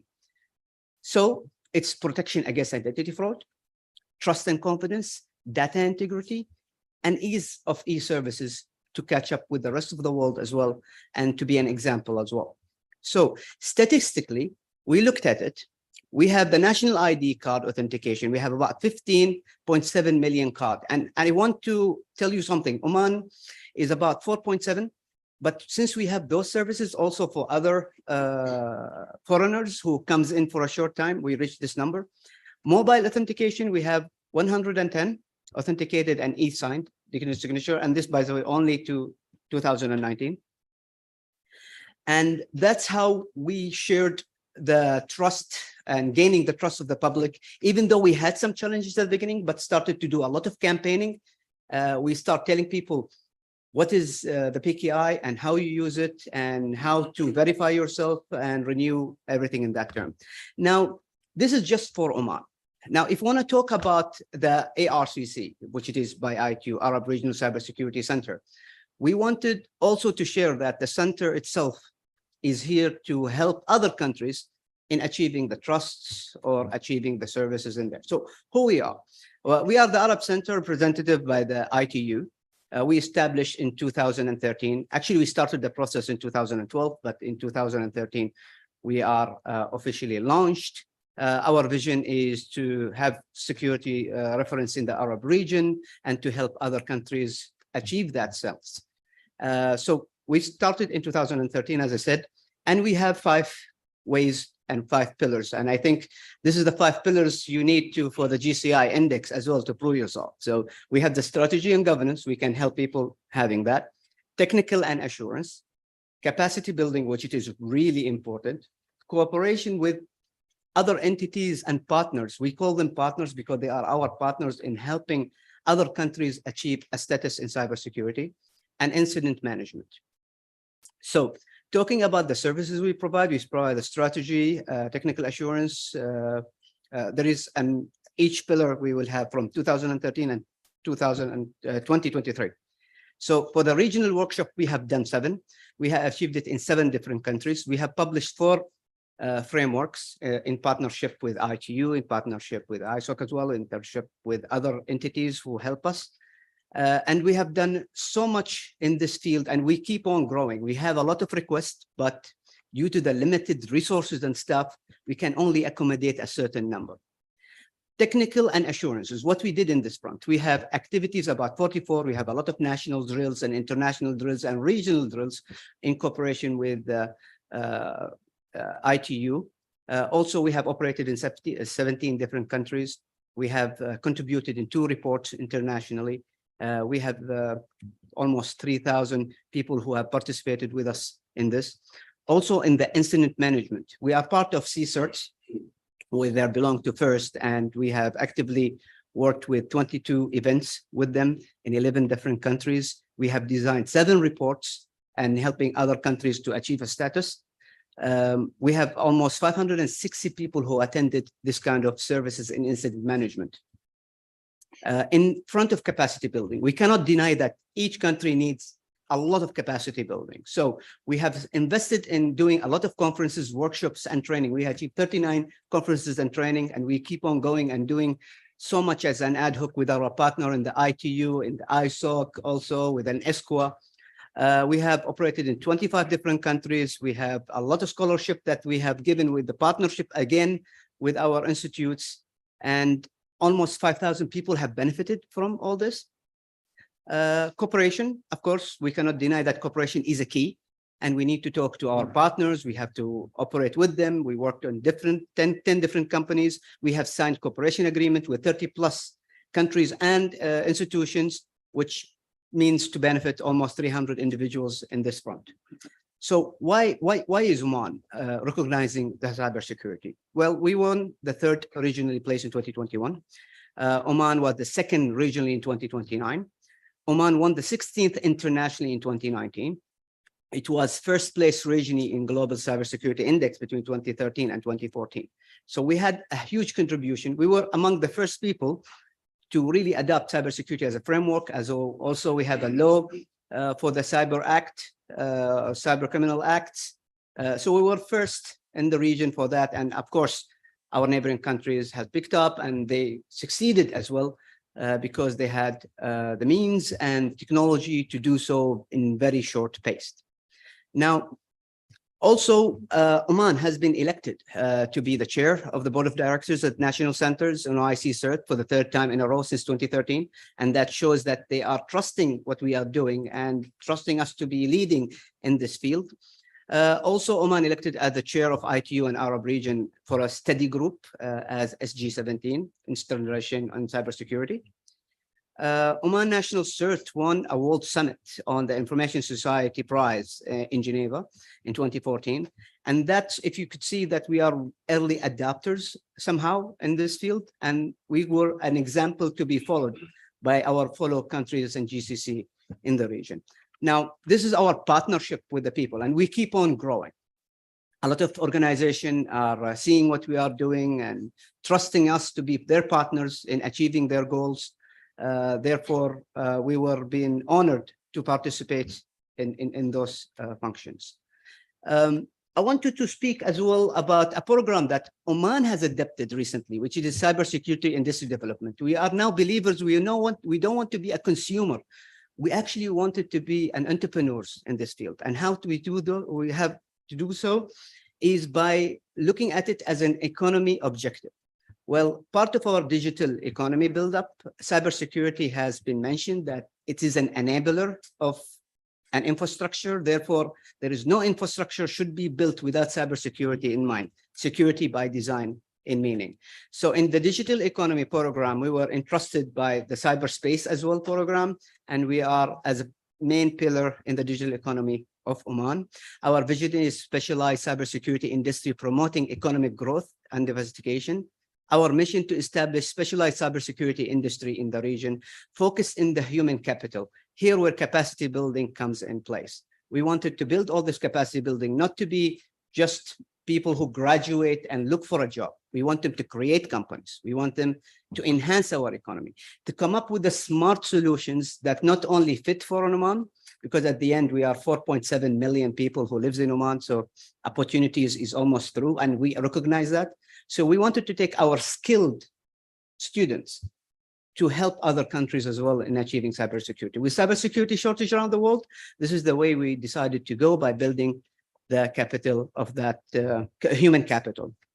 So as an industry development, we are looking in different categories to market it, to export our services, promotion and awareness, and so on. Thank you very much. And I hope I didn't take more than the 15 minutes that I was allocated. And I'm here and happy to talk to each one of you about how we can collaborate in the future or how to help each other in achieving a good status in cybersecurity. Thank you very much. شكرا دكتور هيثم just in time التزام ممتاز بوقت. شكرا لك على العرض الممتع جدا. حقيقة الأشهر قصتين تمام الدول اللي قطعت شوط كبير جدا بموضوع سايبر سيكوريتي. يمكن وجود المكتب الإقليمي كان له دور كثير كبير بهذا الشيء. منتقل للمتحدث الثاني دكتورة لينا عويدات، اسم معروف بقطاع تكنولوجيا المعلومات والاتصالات في لبنان، مستشارة رئيس الوزراء للاي سي تي، تعمل كمنسقة وطنية وعضو في اللجنة الوطنية لمكافحة الجرائم الإلكترونية، تحمل درجة الدكتوراه المزدوجة في الإلكترونيات والاتصالات وهندسة الطبية الحيوية. قدمت المشهورة للوزارات والكيانات مثل منظمة الصحة العالمية، البنك الدولي، بشأن نظم المعلومات الحكومية والتحول الرقمي، أستاذة في الجامعة اللبنانية كلية الهندسة. تفضل دكتور لينا، معك 15 minutes. نعطيك دقيقة من اللي تركهم الدكتور هيثم. هلا راح اخذ منه عدة دقائق. لا اخذ منك بالحديث. اوكي. اول شيء بشكر الاسكوا ومدام نضال على المؤتمر القيم الحقيقة. It's an opportunity for Lebanon to talk about implementation. Okay.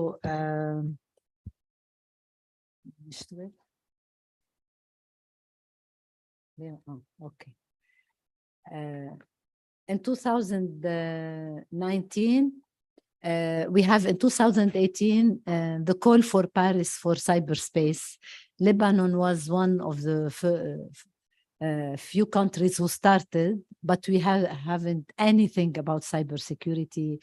We have only a bureau for cybercrime in Ministry of Interior. It only people used to call and with no means. So in November 18, resolution done by the Prime Minister at the Higher Council of Defense with 15 ministries involved to make the cybersecurity strategy in 6 months for Lebanon. And it is on the site of the PCM. So this cybersecurity was, let's say, 2019, 2022. It is not trendy anymore to give more than 1 year. So it's better to say that now after 4 years, we are in the review. But the problem is immediately it was endorsed in the last Council of Ministers before the Saura. So starting from this 2019, Lebanon is collapsing, and it was collapsing. Institutions have been targeted for 3 years, and we have really little means. And now we are in 2023. I will talk about revision. This is the cybersecurity committee of 16 stakeholders, and these are the resolution in which at the time the European community, European EUD in Lebanon and EU for sure, we have the chance to have the ACT project, Advanced Counterterrorism for Lebanon, with 3 components, and we had the facility to implement the strategy, to start immediately implementing the strategy. Let us go to the pillars to know what we are going. These are the pillars of the strategy: defend, deter, and reinforce. Usually at that time, ENISA has stated 4 to 5 pillars. Since we were starting and we have no experience, we have spreaded them in 8 according to Lebanon, particularly needs and so on. But most of them of strategies cover these subjects. And it was important for us to start with threats and with international cooperation because we needed that badly. Capacity building for sure, and information and communication technologies are going so fast. Promote educational capacity and industrial. Since Lebanon has no resources, we said we have a lot of capacity, students and so on. It is good to start from small industries in the field of IT. At that time, we said we cannot consider cybersecurity as a national problem. It's an international problem. Collaboration between public-private sector. At the PCM, we had a PPP division created in 2017 because for IT, for many other new projects, because public sector is unable to follow anymore. As usually, you know that industries play a big role in norms and setting norms and so on. And then particularly this strategy has a section which name is institutionalization, because we were unable to know, but after Taif, each minister is an emperor. So coordination should be at the highest level of the executive body.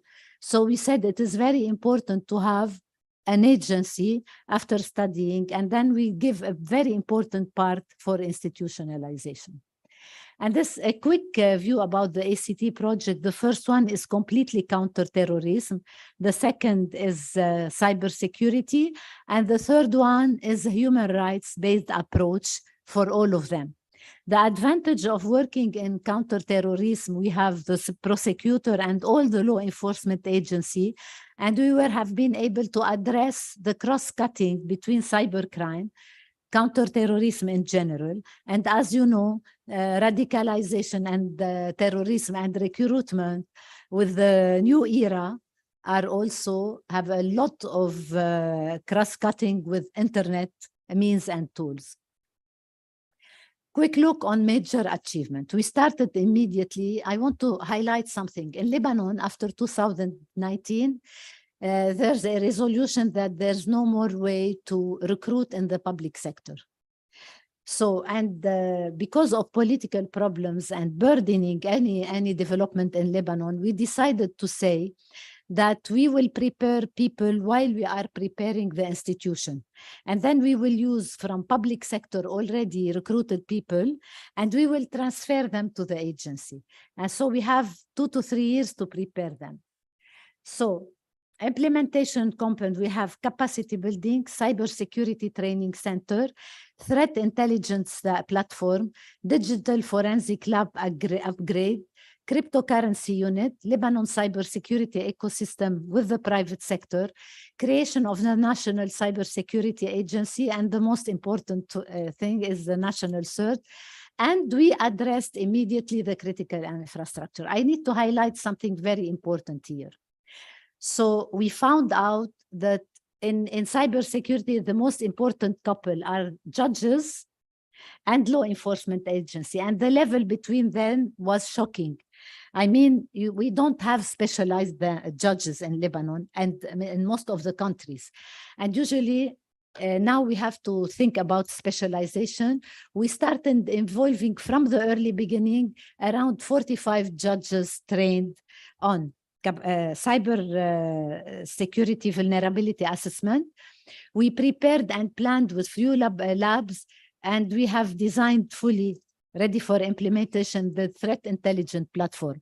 The problem we faced at the beginning, as you know, that each institution, we have the Ministry of Telecommunication with us. We insisted to have all the telecom operator, the regulatory agency, and we didn't want to exclude any actor in the field. So when we started with all, we had a lot of conflicts in the beginning, because in the law enforcement agency, everybody is supposing that he has to have his own cert, his own SOC, and so on. And this building a culture of collective work was successful after this year. So we will have one cert, we will have one training center. And from the early beginning, we had the Lebanese University is member of the committee. The Lebanese University, we have labs, we have conducted with the IT, with the CERT, the regional CERT also. They used to make Catch the Flag and so on. They helped us a lot while we were preparing. We started very early. And now we took from Europe, because we have 3 partners from Europe. Italy, France, and Spain. Spain are very strong in interagency mechanism because of terrorism. Italy has a cryptocurrency unit. We have done multiple training for judges and law enforcement together on cryptocurrency, and without talking about how many study visits. And each training was followed as with an academic way. To be certified for any training, to have a project after each training. So the National Security Agency, the law is completely finished, prepared, not only the law. After evaluating all the type of autonomous institution in Lebanon and their failure, we have worked on a specific model related to the Prime Minister itself, and to have autonomous financing. And we decided with the EU that any contract that we will be doing will be operation on 5 years. Otherwise, we don't want equipment. So digital forensic and 4 law enforcement agencies was with the prosecutor prepares based on needs. This is the full sets of training and subject. I can tell you we have the number here. I don't know if you can read, but all these trainings have been conducted on 65 civil servants from the administration, which are ready and the thing that we have done since 2017, we forced all the administration not to change the people. And since we have people are leaving the administration in Lebanon, in each unit, we force them to have at least minimum 6 to 7%. So today we lost, let's say, 5% only from the capacity we have trained. So all this training has been done, 360 training during 2 years on 65%. And now the new era, critical infrastructure, now the future, if you, it's not only in cyber, in counter-terrorism and so on. We decided to address it both for cyber. For example, we classified the critical infrastructure. I want to surprise you that we have done a very intensive work. I'm telling you, you know how many critical infrastructure to be assessed and cyber addressed in Lebanon? In 13 sector, 165 critical infrastructure. And they are classified. The number of pages of data which are being, it is not only cyber, I'm talking cyber, physical, nuclear, chemical, everything. Human rights, someone talked yesterday about the catastrophe of this component, and especially in a very transformation economic problem. So we have shortage of financial resources, so we have been working hardly with these people who cannot leave the country. The criteria of identification was very strict to secure having them. So what are the key achievements? You can be sure in these administration, 15 administration, and at each time we associate the entity which is concerned. For example, if we are talking about airport, we have the Ministry of Transport, even if they are not in the building. How much time I still have? 4 minutes. Okay. Assessment, recommendation for elaboration, critical infrastructure, summary of conclusion, I have talked about them. Digital forensic project, the 4 law enforcement agencies are ready now with their lab, trained part of them in Italy, the same persons, and according each one to the tools existing. And these will be contract for 5 years of operation. And this is the beautiful outcome. This is the summary of the law of the National Cybersecurity Information System Agency with all its division. And we are going to start this year, and all the people, 25%, we will start with 20, have been those who have been trained during these 2 years. So cybersecurity ecosystem, you know, for example, we have looked at multiple cybersecurity ecosystem in the world to have at least the generic part. We looked at the American one, and we find out how difficult to compare because of the number of agencies and so on, and to make everybody understand that we cannot copy. We have this complication, and it's better to look at the generic. This is just the complexity of the ecosystem. I want to show this look about the technology map. Who can cope? So it's very important to be aware, even if the low people want to follow, how the technology will help them. This is a very generic ecosystem for cybersecurity, a very generic, and everything should be addressed. If you missed something, okay, you have a problem. So how to cope? This is training and coordination and collaboration, and interdisciplinary is a must. This is the EU one, and I want to show you something. Sorry. This is very important. Sorry. I'm going back here. I want to show you something. Wow. كيف بيرجع لورا شيء؟ This, for example, .gov.lb in dark web, the government one. These are the way we force all the parliamentary commission to attend, to understand before they do laws and wrong laws. But just to tell you, when yesterday we talk about sovereignty, pay attention that it is not, it is no more physical. And there's something that I wanted to show also. Sorry.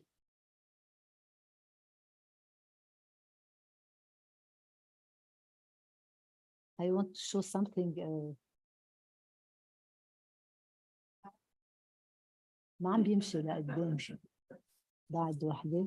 أيوة. Okay. إيه هلا.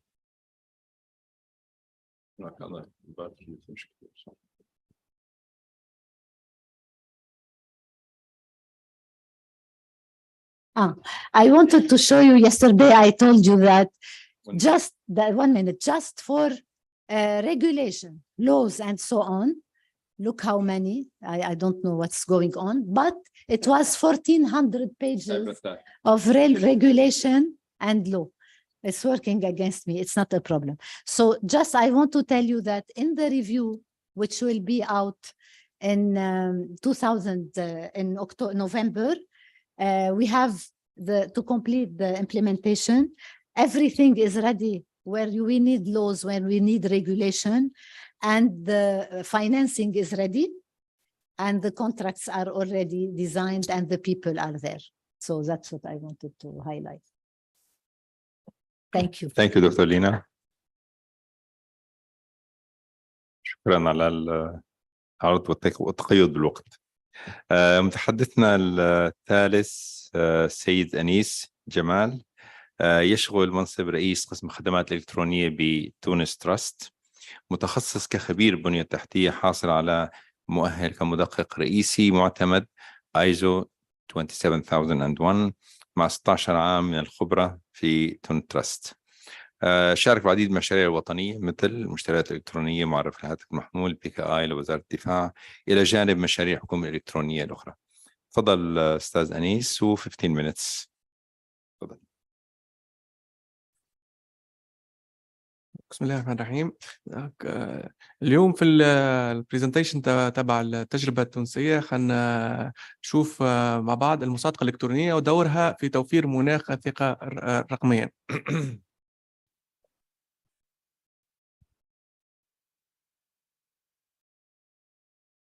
في بدء الأمر باش نشوفوا الإطار القانوني اللي ينظم المصادقة الإلكترونية. هناك مجموعة من القوانين الذي وضعها المشرع التونسي في غرض تنظيم المبادلات والتجارة الإلكترونية. من أهمها القانون رقم 83 لسنة 2000 المؤرخ في 9 أوت 2000، والذي بمقتضاه يحدث الوكالة الوطنية للمصادقة الإلكترونية. وفي هذا القانون هنالك تقنين المبادلات التجارية الإلكترونية.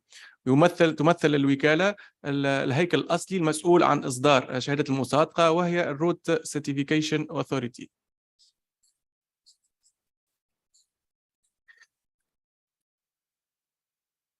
قانون مبادلات التجارة الإلكترونية، العناصر الثقة والسلامة في مبادلات المعاملات الإلكترونية. ماذا يضبط؟ ضبط مفهوم الوثيقة الإلكترونية أولاً، شهادة المصادقة والإمضاء الإلكتروني، إعطاء صبغة قانونية للوثيقة الإلكترونية الممضاة، تحديد مسؤولية هيكل المصادقة الإلكترونية، تحديد مستلزمات المعاملات التجارية الإلكترونية.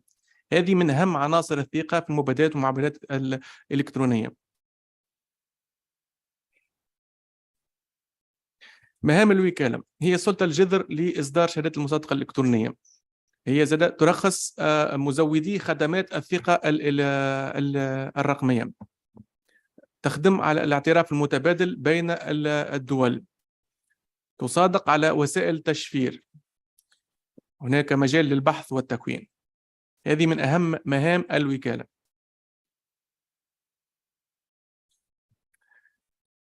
تحصلت الوكالة على عدة شهادات مطابقة للمعايير الدولية، من أهمها ويب تراست CA 8C، إيزو 9001، إيزو 27001، من العديد من المؤسسات التدقيق العالمية على غرار LSTE وتايلر كروكس وأفنور وأفاك.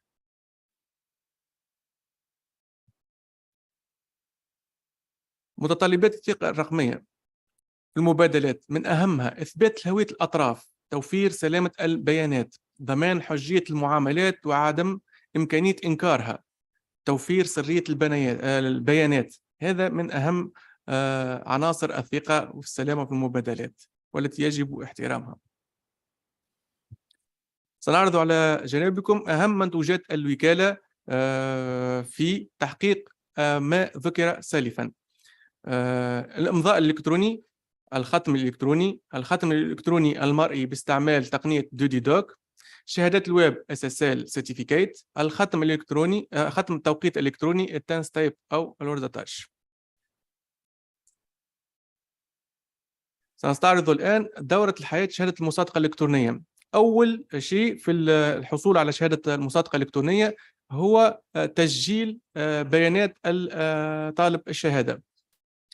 بعد ذلك يتم إصدار الشهادة بعد التثبت من البيانات التي تم تسجيلها عن طريق different web services government web services offer in Tunisia. بعد ذلك يستطيع المستخدم استعمال شهادة المصادقة تبعه في الإمضاء الإلكتروني أو في التثبت من الهوية. ثم في حالتين، في حالة إلغاء الشهادة أو الشهادة تستوفي الفاليديتي تبعها. في إصدار الشهادة في حسب المعايير الدولية يجب هنالك identification، يمكن تكون face to face أو عبر تقنية الفيديو، مع إجبارية التثبت من البيانات المسجلة عن طريق عدة سلطات مختصة حسب البيان، اسم ولقب مثلا ورقم بطاقة تعريف نثبته من طريق وزارة الداخلية، المعرف الوحيد كيف عن طريق وزارة الداخلية، ولا إذا كانت الشركة طالبة الشهادة عن طريق السجل الوطني للمؤسسات إلى آخره. الخدمات اللي توفرها الوكالة عدة خدمات، مثل منظومة تونساين باستعمال ال USB توكن، منظومة ديجيجو باستعمال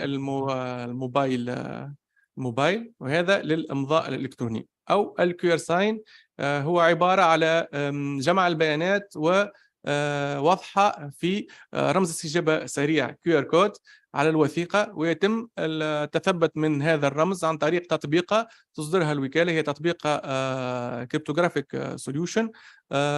يتم التثبت من المعلومات الموجودة في الوثيقة والمعلومات التي تم استبيانها في عن طريق السكان اوف الكيور كود. سنستعرض الآن مجالات استعمال شهادات المصادقة الإلكترونية. فما منظومة الدفع الأداء عن بعد إيجيبايا، الشركات التي تملك حجم معاملات 100,000 دينار 33,000 دولار مجبرة بالدفع تصاريح القيام بالتصاريح الجبائية تبعها أونلاين عن طريق منظومة دفع الأداء عن بعد. هنا في المجال الإي بانكينج في القيام بفتح حسابات جارية والقيام بتحويلات بنكية باستعمال الإمضاء الإلكتروني. بنك يستخدم نفس التقنية. الصندوق الوطني للضمان الاجتماعي، هناك تصاريح على الأجور تتم كل 3 أشهر من طرف المؤجر، ويقوم باستعمال الإمضاء الإلكتروني عن بعد. الديوانة التونسية يتم بتصريح التصاريح الديوانية أونلاين باستعمال الإمضاء الإلكتروني. منظومة تونبس أو الشراءات العمومية على الخط، يتم في تونس طلبات العروض أو الاستشارات للمؤسسات العمومية أونلاين عن طريق هذه المنظومة باستعمال الإمضاء الإلكتروني. المشتري العمومي يقوم بإنزال كراس شروط على الخط، الحريف يتم بالتثبت من كراس شروط ويقوم بإدلاء بعرضه التقني وعرضه المالي، ثم في تاريخ محدد يتم فك الشفرة لجميع العروض ويتم البحث في هذه العروض وثم بعد إصدار النتائج تبعها. مشاريع الوكالة. من أهم مشاريع الوكالة هي الختم الإلكتروني المرئي باستعمال تقنية دودي دوك. والختم الإلكتروني المرئي يمكن من رقمنة وتبسيط الإجراءات الإدارية ويعوض النسخ المطابقة للأصل. تأمين الوثائق الإدارية من التدليس. تأمين الخدمات الإدارية على الخط. التثبت من صحة الوثائق على المستوى الدولي. هذا رسم بياني يمكن يستعرض كيفية إصدار الختم السريع، ختم الاستجابة السريع الكيو ار كود ووضعه على الوثيقة المزمع تأمينها. وفي الأسفل نرى كيفية التشيك متاع الكيو ار كود للتثبت من صحة هذه الوثيقة وأنها وثيقة غير مدلسة ويمكن استخدامها بكل ثقة. رسم بياني، هذا رسم بياني تقني يوثق كيفية إصدار هذا النوع من الكيو ار كود. من أهم الوثائق التي تم تأمينها بهذه التقنية هو مضمون الحالة المدنية، مضمون الولادة. يمكن تأمين هذا المضمون واشترائه على الخط دون المرور بالبلديات أو القنصليات، وهو مضمون مؤمن بالختم الإلكتروني المرئي. يمكن التثبت من الختم المذكور سالفا باستعمال الموبايل عبر تطبيقة موجودة على الجوجل بلاي QR Check TuneTrust، وهي تطبيقة مؤمنة cryptographic solution. من خلالها يتم التثبت من صحة الشهادة المصدرة للوثيقة ويتم نشر البيانات الموجودة على الوثيقة، وللشخص الذي قام بالتثبت يقوم بال المقارنة بين ما جاء في السمارت فون وبين الوثيقة. إذا ثم تطابق فالوثيقة سليمة، إذا ما فماش تطابق ثم عملية تدليس. في منظومة للتثبت زاد عن طريق الدوشات قارئ الكيو ار كود أو عن طريق بوابة الوكالة www.tunetrust.tn. يتم بتحميل الملف والتثبت منه. المشروع الثاني هو مشروع إيهوية موبايل اي دي، وهو مشروع ابتدأ من أوت 2022 وما زلنا احتفلنا بسنة على مرور هذا المشروع، وهو عبارة على شهادة إمضاء إلكتروني ريموتلي على الموبايل للمواطنين. هناك فيديو يمكن تشغيله بعد إذنك. سنرى في هذا الفيديو العرض كيفية الحصول على الشهادة. هي أول هوية وطنية رقمية موجهة للمواطن تمكنه من النفاذ الآمن إلى الخدمات الإدارية واستخراج الوثائق الرسمية على الخط. هويتك الرقمية تسمح بتعريفك عن بعد ومرتبطة برقم هاتفك الخاص، وتمكنك من الإمضاء الإلكتروني وتأمين معاملاتك وإتمام الإجراءات الإدارية على الخط بطريقة سهلة ومبسطة على مدار الساعة دون الحاجة إلى التنقل. اطلب هويتك الرقمية الآن مجانا، وذلك بالتسجيل عبر البوابة www.ihuwiya.tn وبإدراج البيانات المطلوبة منك. ولإتمام تسجيلك تنقل إلى أقرب وكالة تجارية تابعة لمشغل الاتصالات الخاصة بك. وللتصرف في هويتك الرقمية قم بتحميل تطبيق إيهوية على الجوال وادخل معرفك الرقمي ورمزك السري اللي يوصلك في رسالة قصيرة SMS إثر الانتهاء من عملية التسجيل. هويتك الرقمية للولوج الآمن للخدمات الإلكترونية. الهوية الرقمية. دونك هنا فما بوابة للمواطن اللي ينجم يستخرج بها بعض الوثائق الإدارية على الخط باستعمال الهوية الرقمية. المشاريع المرتبطة بالهوية الرقمية، فما الخدمة الإلكترونية الجديدة اللي تم لإبرام عقود بيع وشراء العربيات الخاصة، والتي تستهدف تبسيط أكثر من 250 ألف إجراء نقل ملكية سنويا. إذا كنت تريد بيع عربية في الهوية الإلكترونية في محفظة إلكترونية آمنة يمكن شحنها عن طريق بطاقات شحن. يمكن تحويل الرصيد من محفظة إلى محفظة، اطلاع على رقم محفظة ورصيد، وشراء بعض الوثائق التي تباع بمعلوم. مشاريع في طور الإنجاز: جواز سفر البيومتري مع وزارة الداخلية، وكذلك بطاقة تعريف البيومترية. شكرا.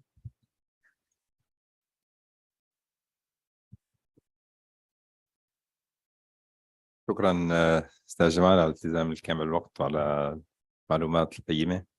المتحدث الرابع سيدي سلام تركمان، نائب مدير عام الحكومة الإلكترونية في وزارة الاتصالات وتكنولوجيا المعلومات في دولة فلسطين، حاصل على شهادة في هندسة كمبيوتر وماجستير في هندسة البرمجيات.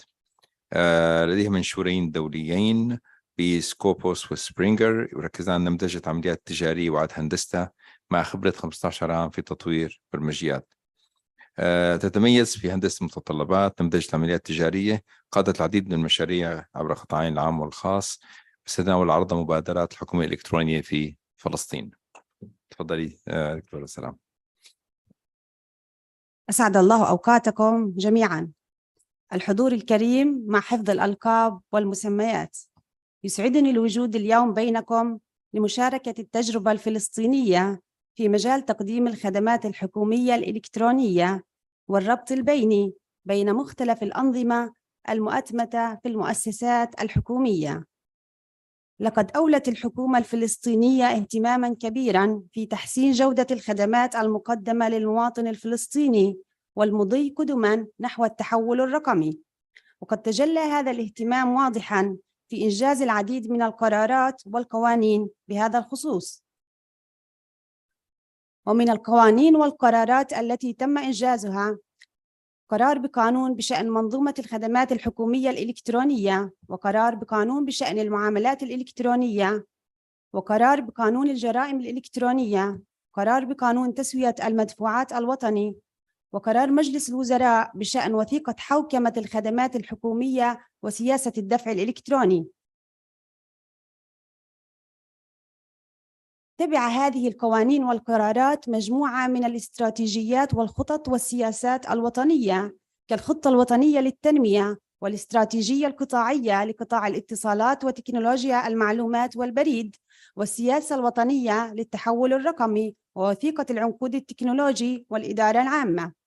وقد توجت هذه البيئة التشريعية والقانونية بإطلاق منظومة الخدمات الحكومية الإلكترونية مؤخراً في مطلع عام 2023، وهي ما يسمى بحكومتي، حيث تمثل حكومتي بوابة إلكترونية موحدة للخدمات الحكومية وخدمات الدفع الإلكتروني، وتوفر للمواطنين الفلسطينيين إمكانية طلب الخدمات الحكومية ودفع رسومها، بما يوفر الوقت والجهد على المواطن للحصول على الخدمات، حيث أن حكومتي تتوفر الآن من خلال الويب عبر موقع حكومتي.bs، ومن خلال تطبيقات الهواتف الذكية على متاجر أبل وجوجل.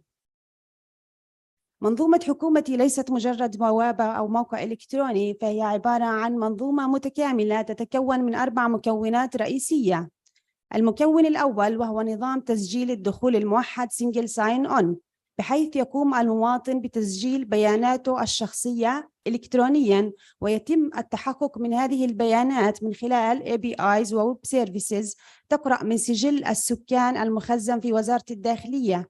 وبعد التحقق من صحة هذه المعلومات يتم توجيه OTP رسالة على رقم المواطن بالتوجه لمرة واحدة شخصياً فيس تو فيس لدى موظفين الأحوال المدنية، ويتم التحقق من هوية المواطن بشكل شخصي، وفي تلك اللحظة يصله OTP ويكون مجبر على تغيير كلمة المرور بالكلمة التي يريدها ضمن معايير محددة لكلمة المرور. والمكون الثاني هو عبارة عن بوابة موحدة للخدمات الحكومية الإلكترونية لمختلف المؤسسات الحكومية، أي أن جميع المؤسسات الحكومية تقدم خدماتها الإلكترونية من خلال حكومتي فقط. المكون الثالث هو تطبيق موحد للهواتف الذكية من خلال أبل أندرويد. المكون الرابع بوابة الدفع الإلكتروني، وهي تمكن المواطن من تسديد الرسوم للخدمات الحكومية بشكل إلكتروني دون الوصول إلى مراكز تقديم الخدمات. إذن نحن نتحدث عن خدمة متكاملة تبدأ بدخول موحد لجميع الخدمات من خلال نفس الحساب الإلكتروني، ومن ثم الاستعلام عن الخدمات الإلكترونية وطلبها ثم دفع رسومها. وحاليا حكومتي تتيح وسيلتين من وسائل الدفع الإلكتروني، الوسيلة الأولى وهي من خلال بطاقات الفيزا والماستر كارد، أما الوسيلة الثانية فقد تم توفيرها نظرا لوجود بعض المواطنين الذين لا يملكون حسابات مالية، وحتى يتم شمولهم بعملية الدفع فقد تم توفير الدفع من خلال نقاط البيع البوينت اوف سيل التابعة لشركات الدفع الإلكتروني، وجاري العمل حاليا وقد يتم إطلاقه قريبا على الربط مع أنظمة سلطة النقد الفلسطينية وتوفير الدفع للمواطنين من خلال المحافظ الإلكترونية والحسابات البنكية.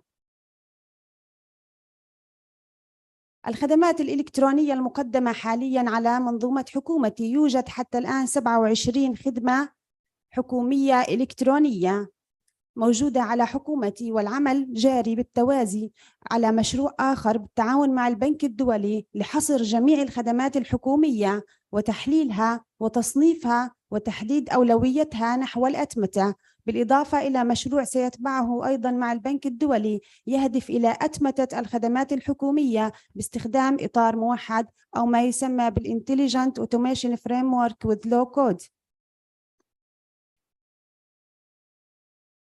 هنا بعض من هذه الخدمات الموجودة حاليا على حكومتي، وقد تم استهداف عدة قطاعات مختلفة تمس احتياج المواطن بشكل مباشر. مثال على ذلك تجديد رخصة السياقة، استعلام عن جواز السفر، تسجيل مولود جديد، إصدار شهادة عدم محكومية، والعديد من الخدمات الأخرى كضريبة الأملاك وإصدار شهادة براءة ذمة وإلى آخره من الخدمات المتوفرة حاليا.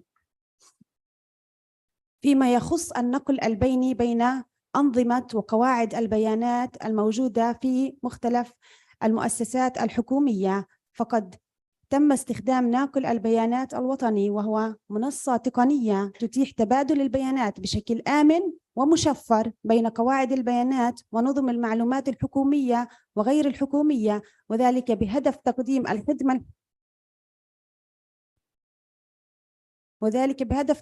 الخدمة الحكومية والارتقاء بمستوى الخدمات العامة.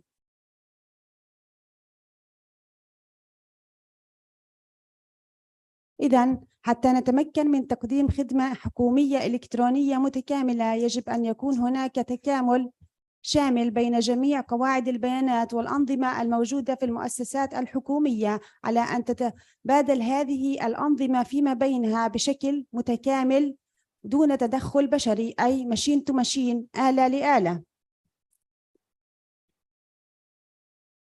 عدد المؤسسات المربوطة حالياً على ناقل البيانات الوطني 52 مؤسسة، وعدد الخدمات التي يتم تبادلها من خلال ناقل البيانات الوطني 31 خدمة، حيث يشكل هذا الناقل البنية التحتية الأساسية لإتاحة الخدمات وتمكين المواطنين من الوصول وطلب الخدمة الحكومية ودفع رسومها إلكترونياً. كما نعمل أيضاً على الحوسبة السحابية الخاصة ومركز التعافي من الكوارث، حيث تم تشغيل مركز البيانات الوطني بتقنية البيئة الافتراضية والبدء باستضافة أنظمة الوزارات والمؤسسات الحكومية على الحوسبة السحابية الخاصة. كما تم بناء مركز التعافي من الكوارث خارج فلسطين، وذلك لضمان استمرارية الخدمة وعدم انقطاعها حتى في حالات الكوارث الطبيعية، حرصاً منا على بناء الثقة. كما أيضاً تم مراعاة التوافرية العالية high availability والاستمرارية في تقديم الخدمات، حيث تم تصميم البنية التحتية والأنظمة وقواعد البيانات باستخدام تقنية التوافرية العالية في منظومة حكومتي، وذلك لضمان استمرارية الخدمة وعدم حدوث أي انقطاع في الخدمة. نشكركم لحسن استماعكم.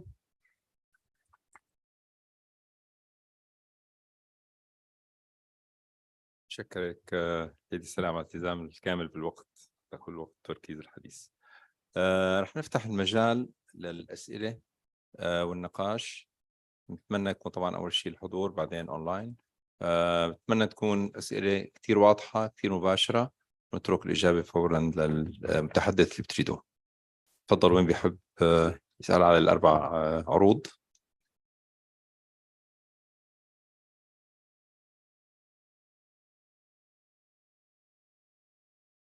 أستاذ شربل تفضل. يعطيكم العافية. أول شيء على المحور الحلو والمعلومات القيمة.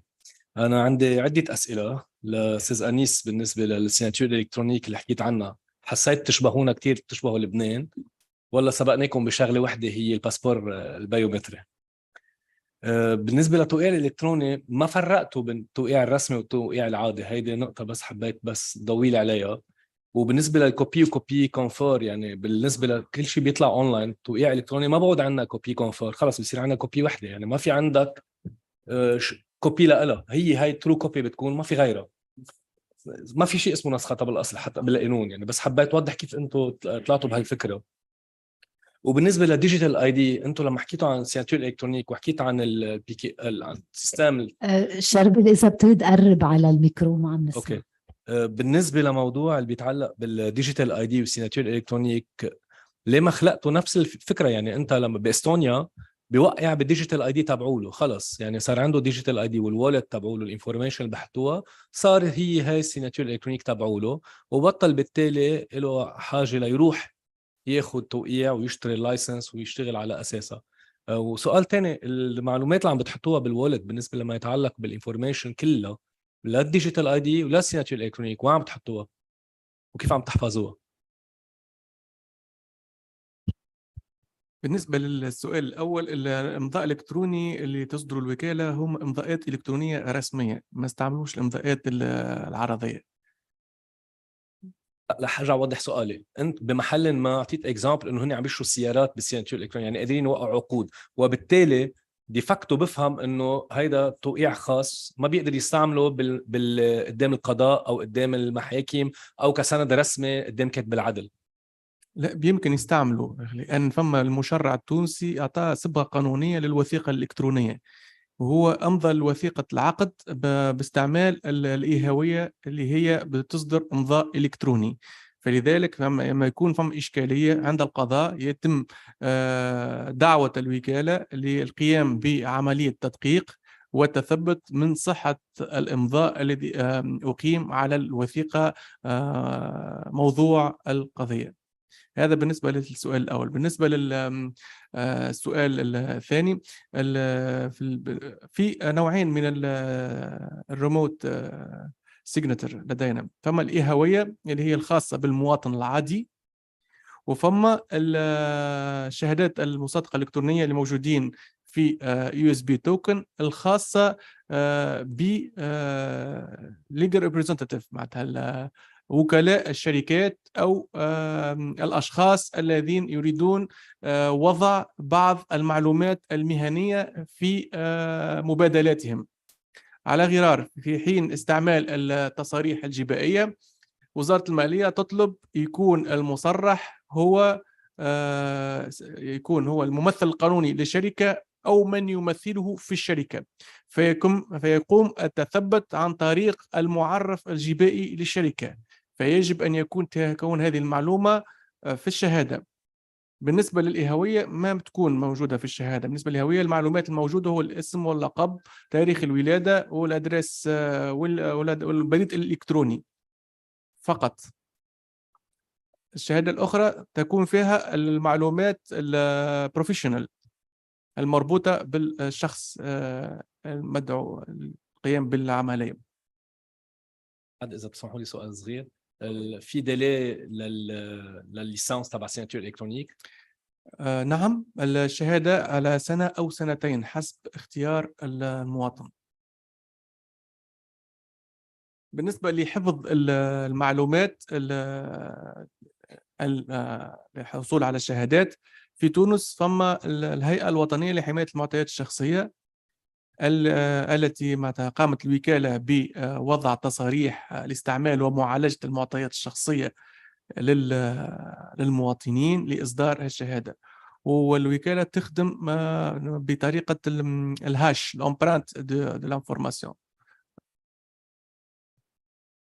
شكرا استاذ شربل، وشكرا استاذ جمال.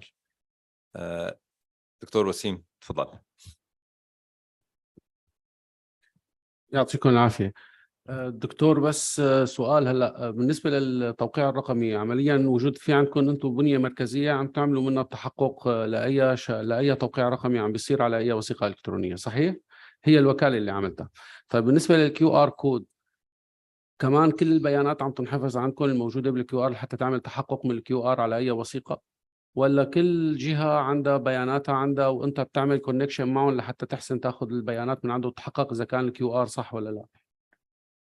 احنا البيانات ما بتيجي للوكالة، البيانات هي ممضاة من طرف مصدر الوثيقة.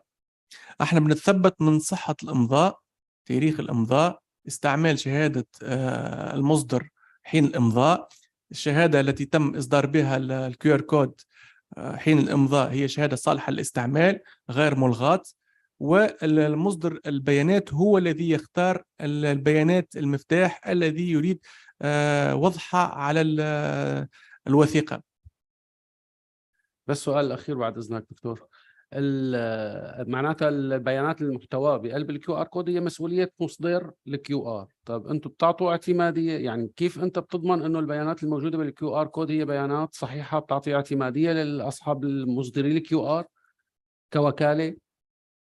مصدر الكيو ار هي مثلا احنا في تونس بنصدر وزارة التربية بتصدر شهادات البكالوريا تبعها وتضع عليها الكيو ار كود. مصدر الوثيقة مين؟ وزارة التربية هي التي تتحمل مسؤولية المعلومات تبعها. احنا بنقوم بتقديم شهادة ختم إلكتروني مرئي اللي بعد ما هي تتحقق من البيانات تبعها تقوم بتأمين هذه البيانات بإمضاء إلكتروني، وحين تقوم بالإمضاء الإلكتروني يقوم بإصدار ختم الاستجابة السريع ويتم وضعه على الشهادة. احنا ما بنثبت من المعلومات اللي ما بتوصلنا، خاطر احنا المعلومات بتوصلنا بطريقة الهاش، ما توصلناش معلومات واضحة واللي يتم نجمنا قراءتها. يوصلنا جست بصمة المعلومة، وببصمة المعلومة لا يمكن لنا الحصول على المعلومة، فبذلك نحن لا نخزن أي معلومة، فمصدر المعلومة هو الذي يؤمن المعلومة تبعه. احنا بنوفر له منظومة كاملة باش يأمن المعلومة تبعه. إذا أنت كوكالة لا تضمن للمواطن أنه هذه المعلومات صحيحة أم لا، أنت تضمن فقط أنه هذا الكيو آر صحيح. احنا مضمن المعلومه هو مصدر المعلومه هو الوزاره. انت كنت سابقا بتروح لوزاره التربيه وتاخذ الوثيقه من الوثيقه البكالوريا من وزاره التربيه. مين بيثبت لك اللي مكتوب في الوثيقه هو صح؟ وزاره التربيه من الداتا.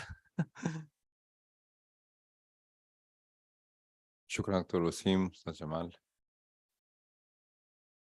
في اسئله اخرى؟ ريموتلي في شيء حدا اونلاين؟ ما في حدا. طيب رح بعطي تفضل. عفوا سوري لا شكرا. عندي سؤال بسيط جدا. شكرا للأستاذة سلام.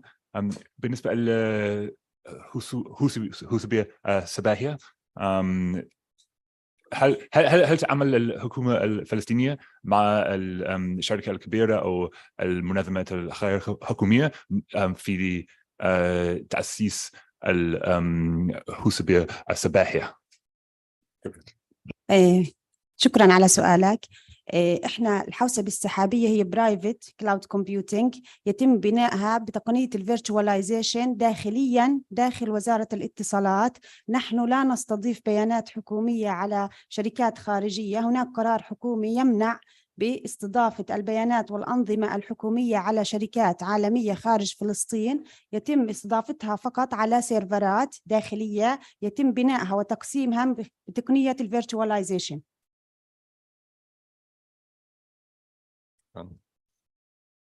اي اسئله اخرى؟ طيب بعد إذنكم رح بعطي لكل متحدث دقيقتين يلخص لنا التجربة اللي عرضها، دقيقتين يذكر فيها توصية what to do and what not to do. دكتور هيثم نبدأ من عندك.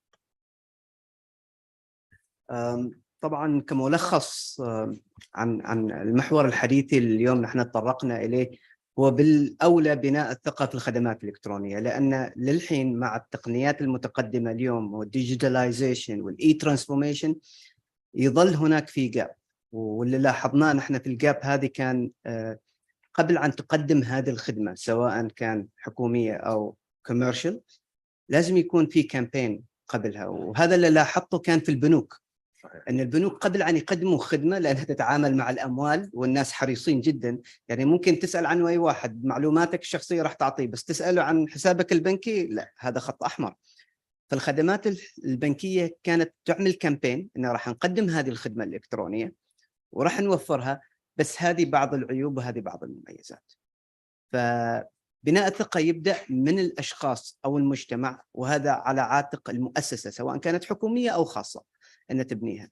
استخدام التقنيات الذكية اليوم، الذكاء الاصطناعي والآخرة، ماشي بيخوف إذا كان واضح والهدف منه واضح. اليوم مع الماشين ليرنينج والإي ترانسفورميشن وكل هذه الخدمات اللي موجودة، نجد أن العامل البشري he's not keeping up with the trend. نحن we need people to keep up with the trend. محتاجين أن يكون في توعية أشد وأكثر ومركزة في الخدمة اللي راح نقدمها، وهذا باختصار. قيم جدا، شكرا لك.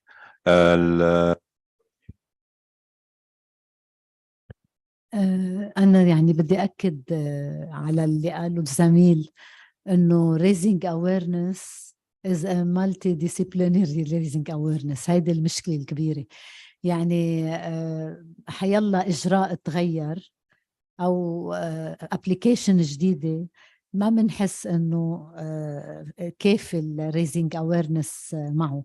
يعني I think training وكمية الأشياء اللي عم تجي بسرعة وشوي وشوي لازم يكونوا الفانكشنز كتير متخصصة، لأنه it's very rapid. والartificial intelligence we have to be moderate and بالمعرفة، يعني there's a lot of things that we don't know. So that's is very human working on human is very important. Thank you. شكرا دكتور لينا. أستاذ جمال تفضل.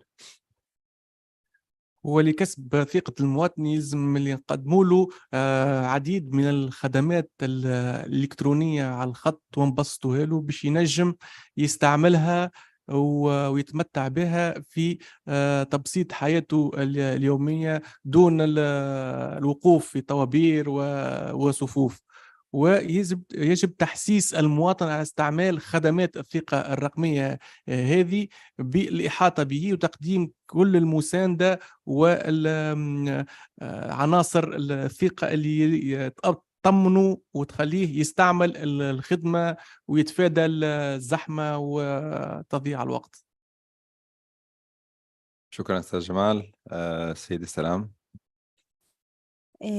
نحن في فلسطين من أكثر الدول بحاجة إلى خدمات إلكترونية حكومية نظراً لخصوصية الوضع في دولة فلسطين، ولكن كما ذكرت تجربتنا حديثة في الخدمات الإلكترونية، حيث تم الإطلاق الخدمات الإلكترونية مطلع العام الحالي، لكن أن تأتي متأخراً خيراً من لا أن تأتي. بخصوص الخدمات أو زيادة ثقة المواطن بالخدمات الحكومية الرقمية، هناك عدة توجهات سنعمل عليها إن شاء الله في المرحلة القادمة، منها زيادة الوعي عند المواطن، رفع نسبة الوعي عنده بأهمية هذه الخدمات ومدى تأثيرها على حياته بشكل يومي، من حيث توفير وقته وجهده وعناء التنقل بين مراكز المدن. أيضاً نسعى إلى إشراك المواطن في القرارات التي تتعلق بالخدمات الحكومية الإلكترونية، وأخذ التغذية الراجعة منه وتقييمه لمستوى الخدمة التي يتلقاها إلكترونياً. وشكراً لكم. شكرا سيدي سلام. تفضل. لو سمحتوا أنا بالحقيقة هو ليست هي مداخلة أكثر ما تكون بالحقيقة السؤال. نحن خلال ضمن بالإسكوا وضمن مشروع إناكت عم نحاول نجمع ممارسات ناجحة من الدول العربية بعدد من المواضيع. من المواضيع اللي عم ندرسها هو موضوع بناء الثقة. بقى أنا اليوم شفنا 4 تجارب ناجحة، بتمنى تشاركونا فيها. أعطيتونا البرزنتيشن بس نحن عنا فورم، بنحب إذا بتقدروا تملوا لنا هالفورم ببعث لكم إياه أنا لحتى نشارك تجاربكم الناجحة مع بقية الدول الأعضاء إذا في مجال. وشكرا. شكرا دكتور هنيبال. بالختام طبعا الشكر للمتحدثين على العروض القيمة، التزامهم بالوقت، الأفكار الواضحة. شكرا لكم على إصغائكم واهتمامكم والأسئلة المركزة اللي أغنت النقاش. شكرا للمنظمين طبعا الإسكوا والآي سي تي أو والآيزوك. شكرا لكم جميعا، ونلتقي إن شاء الله باعتبار آخر مسك الختام. شكرا مرة ثانية. الأستاذ فراس. طب إذا خلينا ننتقل مباشرة لجلسة الريكومنديشن conclusion and recommendation مباشرة. خليك معنا أستاذ دكتور فراس. نعم خليك معنا. لا خليك مشان هيك خليك. بس أنا بدعي شركائنا العرب اي سي تي اورجنايزيشن الاي تي يو، ومين معنا بعد الايسوك هنا. تفضلي معنا لو سمحت. خليك معنا أستاذ فراس، ما أنت شريك كمان. تفضل.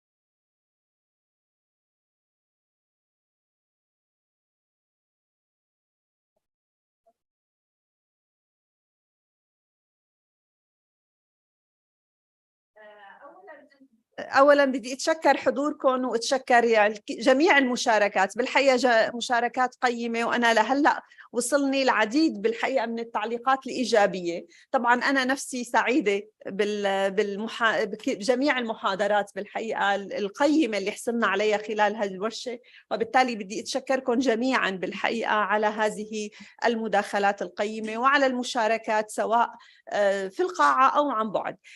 بقى اسمحوا لي أتشكر الجميع وأتشكر طبعا جميع الشركاء. بس خلينا مشان ما ناخذ وقت كثير، أنا بالحقيقة بالتعاون مع العديد من الزملاء بالأخص زملائنا بالإسكوا والمودريتور حاولنا نجمع توصيات بشكل سريع.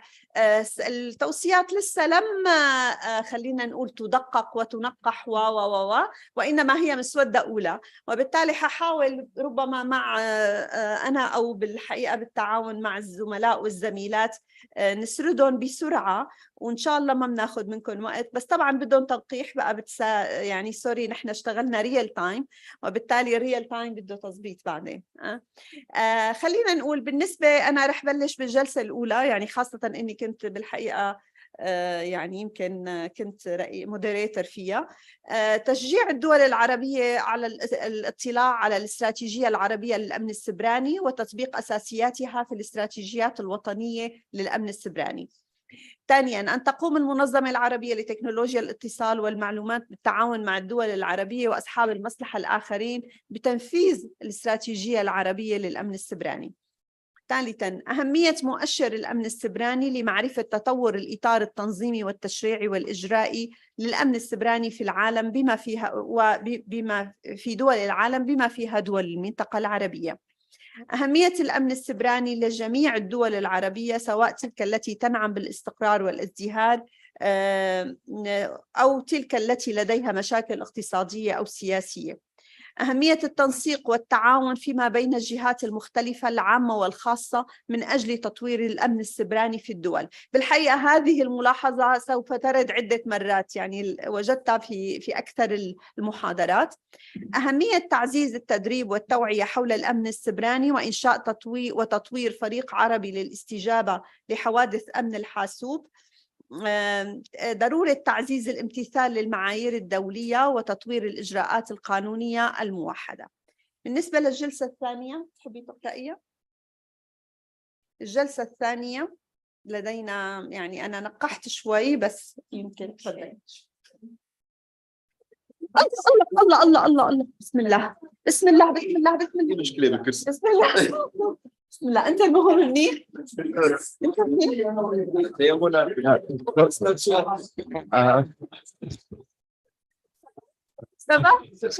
نحن يعني باي ذا واي عندنا كلينيك، إذا في أي إصابات في عندنا كلينيك. دكتور فراس، كنت عم تقول على الكرسي وما كرسي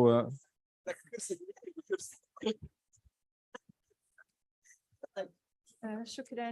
نواصل مع التوصيات. ضرورة تطوير وتعديل التشريعات القانونية المتعلقة بالجرائم المعلوماتية، وأهمية توقيع الدول العربية على الاتفاقيات الدولية المتخصصة بموضوع الجرائم المعلوماتية والانضمام إلى اتفاقية بودابست.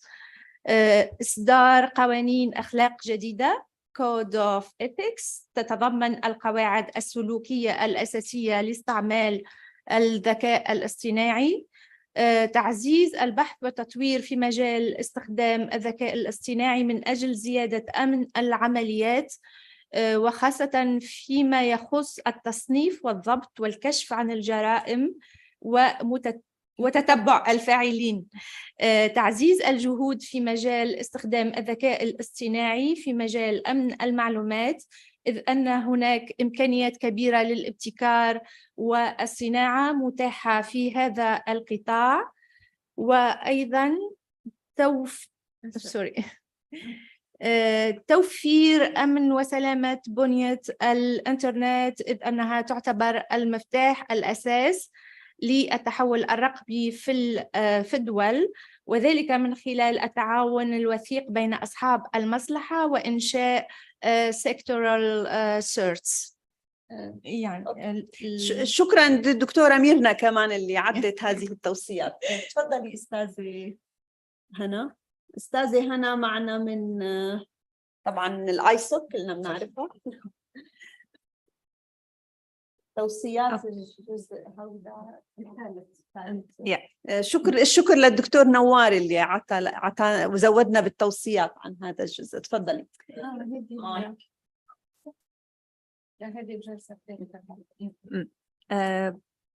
هالتوصيات هي أهمية وضع تعريف محدد للتكنولوجيات الناشئة، وضرورة وضع إطار قانوني للضبط والتنظيم، ضرورة مواكبة العالم الحقوقي للتطور التكنولوجي، تشجيع الدول العربية على وضع وتحديث الأطر القانونية المتعلقة بحماية البيانات الشخصية، ضرورة تحديث الأطر القانونية الحالية لمواكبة العقود الذكية، ضرورة التعاون الإقليمي والدولي في مجال تطوير الأطر القانونية لتنظيم التكنولوجيات الناشئة نظراً لطبيعة البيانات عابرة الدول، تشجيع الدول العربية على وضع إطار عمل لحماية البيانات لتعزيز دقة البيانات وتجنب الاحتفاظ الزائد للبيانات، وإنشاء آليات للمحاسبة والمساءلة، وكذلك تشديد العقوبات الواردة في قوانين حماية البيانات الشخصية لتكون رادعاً لإساءة الاستخدام.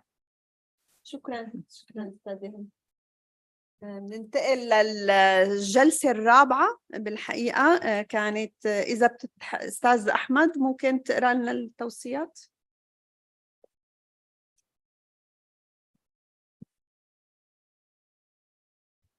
شكرا جزيلا دكتورة نبال، ومساء الخير لكل السادة الحضور.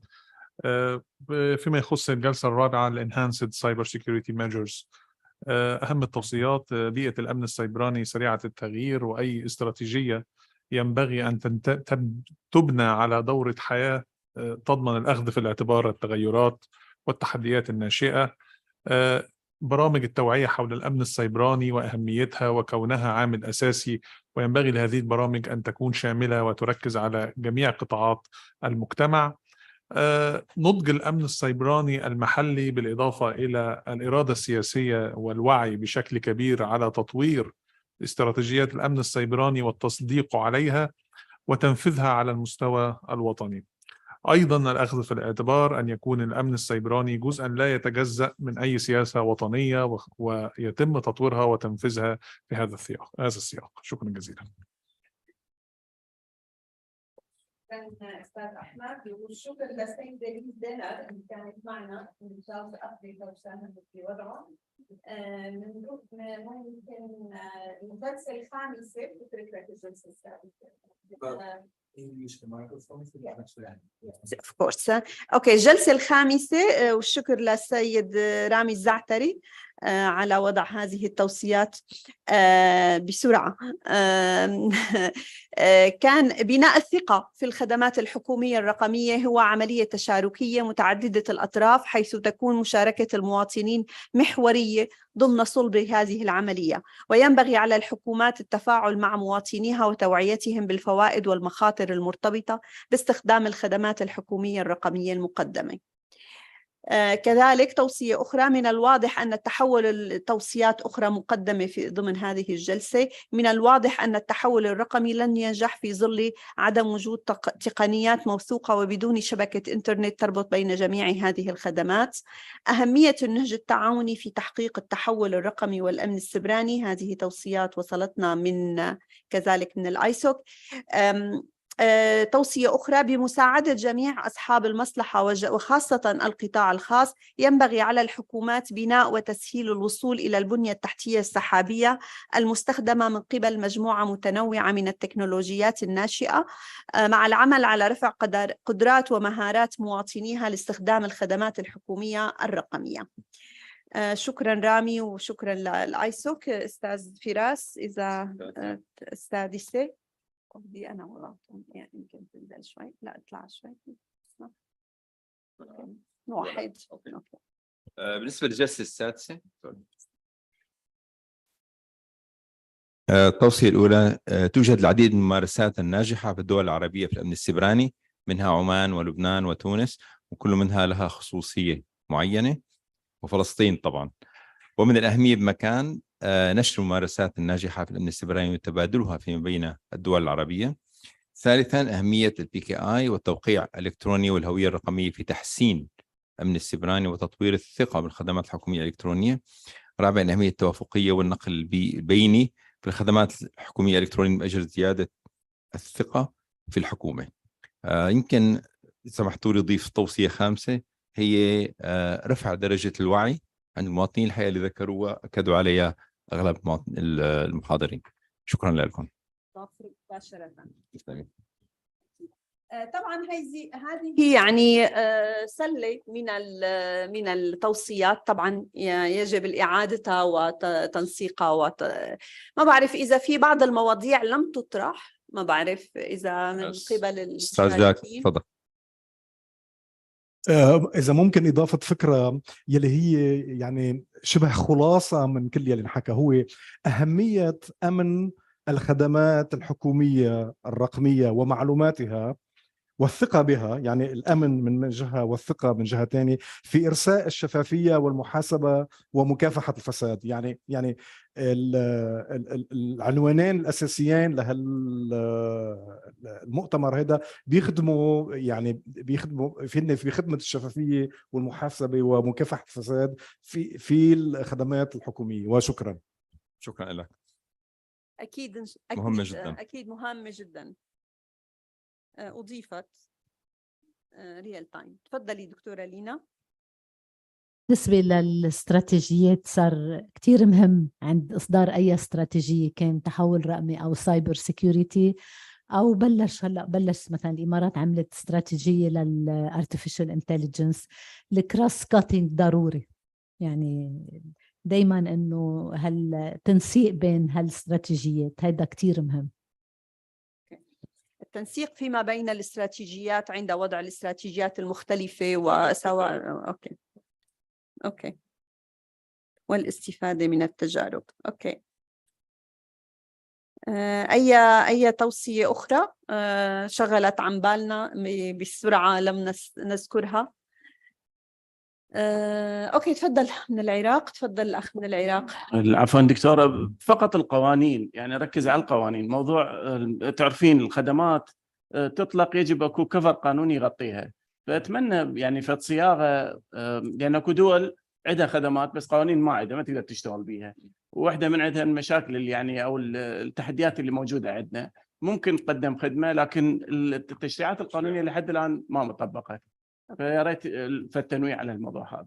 اوكي، اكيد اضيفت. تفضلي. بس إضافة على السيد الكريم من العراق، هي ضرورة وجود يعني أطر قانونية وأيضا تحيين هذه الأطر، لأنه بعض الدول عندها أطر قانونية لكن ما تتماشى مع التطورات التكنولوجية. صحيح صحيح صحيح 100%. بالحقيقة نحن بس عنا تجربة بالإسك، وقمنا من حوالي 10 سنوات أو أكثر بوضع أطر عامة للتشريعات السبرانية.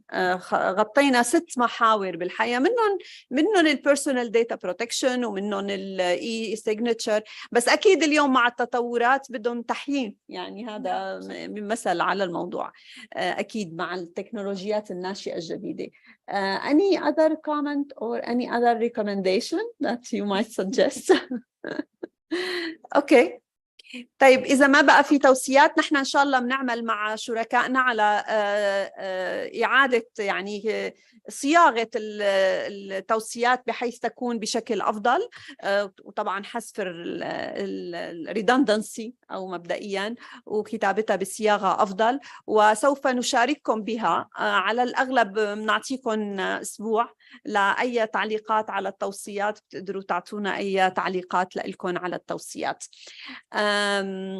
تفضلي ميرنا، تفضلي. أو صبية، تفضلي. أنا عندي suggestion or a sort of a fear إنه مش تكنولوجي، لأنه نحن نحن مش اللي عم نخلق، مش نحن اللي عم ننتجهم لهالسوفت ويرز أو لهالتكنولوجي، إنه ما تنزل علينا هالسوفت وير أو هالتكنولوجي as a top down. إنه لا، في ال country and the culture and everything عنده خصوصيته.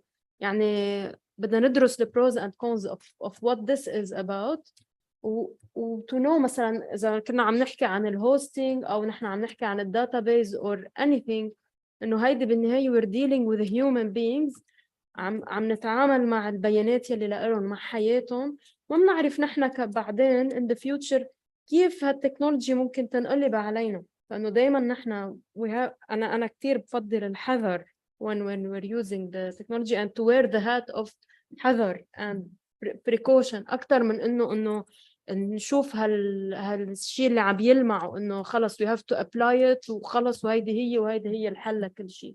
إنه دايما يكون إنسان حذر باللي عم بيطبقه. اوكي، بعملت صياغه ما بعرف اذا بتلبي الحاجه، اخذ الخصوصيات تقريبا اللوكاليزيشن الخصوصيات المحليه بعين الاعتبار عند استثمار التكنولوجيات الناشئه، عند التكنولوجيات الناشئه في الدول العربيه. الأويرنس مهمة، يعني الأويرنس مهمة بهذا الموضوع، مذكورة بالحقيقة عدة مرات بالحقيقة ضمن السياق نذكرت الأويرنس. أنا بقول كمان يمكن، بس هيدي مش هون بابا، يعني مش هون اللي هي ناقصنا كتير بالدول العربية، دراسات اجتماعية مرتبطة باستخدام التكنولوجيا. بس طبعا هي ما لها علاقة بالثقة، يمكن ما بعرف يعني إذا لها، بس هي بالحقيقة ضمن الدول العربية ما في أبدا دراسات اجتماعية عن آثار. أنا يمكن لا أتقاعد بعمل هالدراسة. أوكي، الخصوصية الاجتماعية، الخصوصيات المحلية والاجتماعية سايبر إميونيتي والمجتمعية. أوكي، والمجتمعية.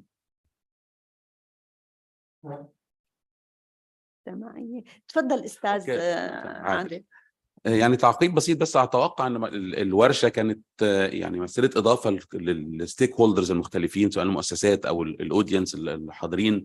اتصور تكرار فكره الورشه دي بمعدل مناسب whatever المعدل ده ايه، بدعوه ستيك هولدرز مختلفين او يعني تنوع افكار جديده في نفس الفكره. يعني نفس الفكره هي تبادل الخبرات وتحليل التحديات اللي الدول العربيه بتقابلها. اتوقع الفكره موجوده طبعا، عارف ده دور الاسكا والاي تي وكل المؤسسات المشاركه، بس يعني ادعم او ادعو الى يعني تكرار نفس الورشه بافكار جديده محدثه، مشاركه خبراء مختلفين وهكذا يعني. شكرا. إعادة تنظيم ورشات عمل حول بناء الثقة نعم. في السنوات القادمة مثلا. تمام. هيك شيء السنوات القادمة. طبعا تفضلي حضرتك. بس بدنا نذكر كل الحضور بالورك شوب اللي راح يكون عن الانكريبشن بعد الغداء بنفس القاعة. بنتأمل نرجع كمان نلتقى معكم جميعا. أوكي. أكيد. شكرا كثير أستاذة هنا، وشكرا طبعا للآيسوك على يعني تزويد المشاركين بهيك برنامج خاص حول الانكريبشن. أنا بسمحوا لي بالآخر إذا ما بقى في أي تعليقات، إذا لسه في انتراكشن معكم رح يكون في انتراكشن أولا لحتى نحن حنحط كل البرزنتيشن أونلاين من هون لأسبوع تقريبا، بتنحط بPDF فورما. إن شاء الله بعد أسبوع بتكون جاهزة، أكيد بنعلمكم بهذا الخصوص. كمان رح يكون التوصيات مثل ما قلت لكم، نحن ممكن نعمل لأنه نحن مضطرين ننشرها بعد أسبوع، ممكن ننشر درافت أولي على الإنترنت، وبالتالي بعدين يكون عندكم كمان مجال للتعديل. بس نحن بننشر تقرير مصغر جدا يعني ضمن حاليا، بس ممكن يكون عندنا إضافة تقرير إضافي أطول من ناحية التوصيات. اسمحوا لي بالنهاية أتشكر جميع المشاركين أولا، وجميع الحضور، وكذلك جميع المودريتور أكيد، وجميع الشركاء. بلش بغير الترتيب: الاتحاد الدولي للاتصالات، الأريسبا، الإكتو، والآيسوك. طبعا الآيسوك أو الإنترنت سوسايتي اسمها الحديث. بتشكر وجودكم معنا، بتشكر كل زملائي وزميلاتي اللي ساعدونا بتنظيم هذه الجلسات المختلفة، وبتشكر كتير الانتربريتر يلي كان عندهم عمل شاق، لأنه الموضوع تقني وبين العربي والإنجليزي، حتى بالعربي مش سهل كان يعني بالحقيقة يلتقى ترمينولوجي باللغة العربية لهذه المصطلحات الكثيفة. بتشكر الانتربريتر وبعمل لهم تصفيقة كمان. شكرا جزيلا. وطبعا بتشكر السكيورتي بالإسكوا وكل الأسيستنس. شكرا لكم جميعا، ولسه ما خلصنا، نحن حنطلع على الغداء ونرجع لهون. اوكي.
طب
Testing 1 2 1 2. Hello. Yes.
So that it wouldn't show or you don't.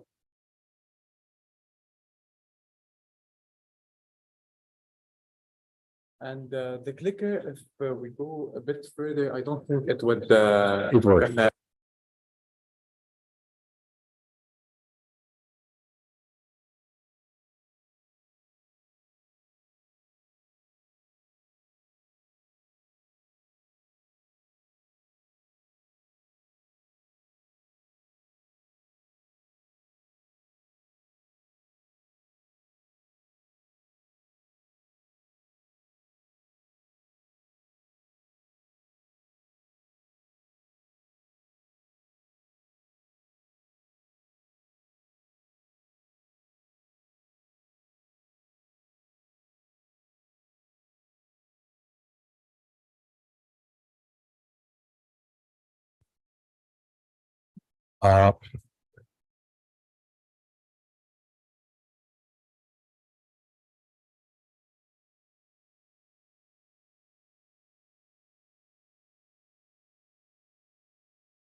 Yeah, we will start in a few minutes.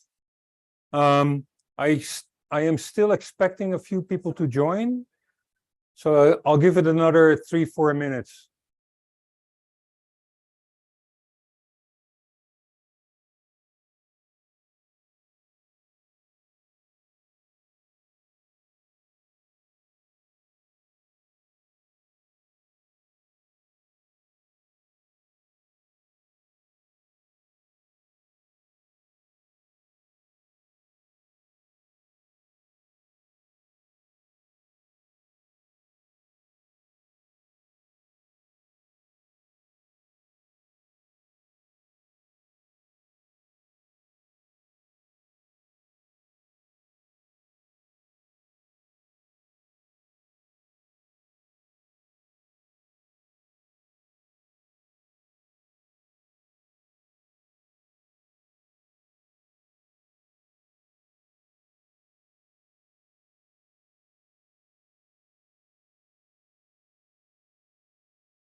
Get to work.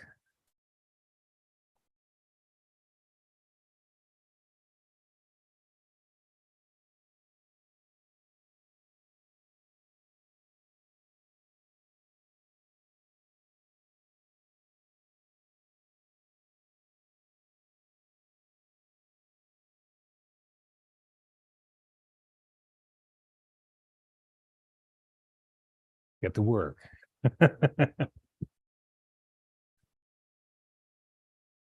Okay, ladies and gentlemen, it's 2:15, and we're going to start. Welcome. This is a course, workshop on the implications of encryption in public policies. What I will do is this coming hour or two is try to stay at a relatively high level, but still give you a little bit of a broad perspective of what encryption is, why it is used, how it works, but not in the mathematical details, why the mathematics are actually important, and so on and so forth, and give you a little bit of an insight all the way at the end of what we call encryption debate. What are the things that are actually being debated? I have an agenda for today. Oh, this is going to be confusing. Yeah, so I'm going to talk a little bit about the Internet Society. We've been together in this room for quite some time, but I have a little movie to show about what we do as Internet Society. Then I'm going to provide you a little bit of context. What is the context in which encryption is used? Talk a little bit about what encryption is, how it works, when and why we use encryption, a little bit of myth busting, so to speak, common things that we hear, and we talk about encryption and public policies, the pieces that I just referred to. There might be some repetition here, back and forth. If I realize that, then I might skip a couple of slides. This is the first time we give this workshop in this form. So it's always a little bit of exploration of how to present the material. I love this to be interactive. If you have questions, please ask. No matter how trivial or how technical they are. If you are confused, don't hesitate to ask. We are among friends. Well, maybe we should stop the recording for a moment when you ask a question and it's really dumb, but it's really ask questions. We should learn from each other, and questions are part of that. So the Internet Society, if all is well, this is a movie. Oh no, it's not. No, well then you don't get to see the movie. Internet Society is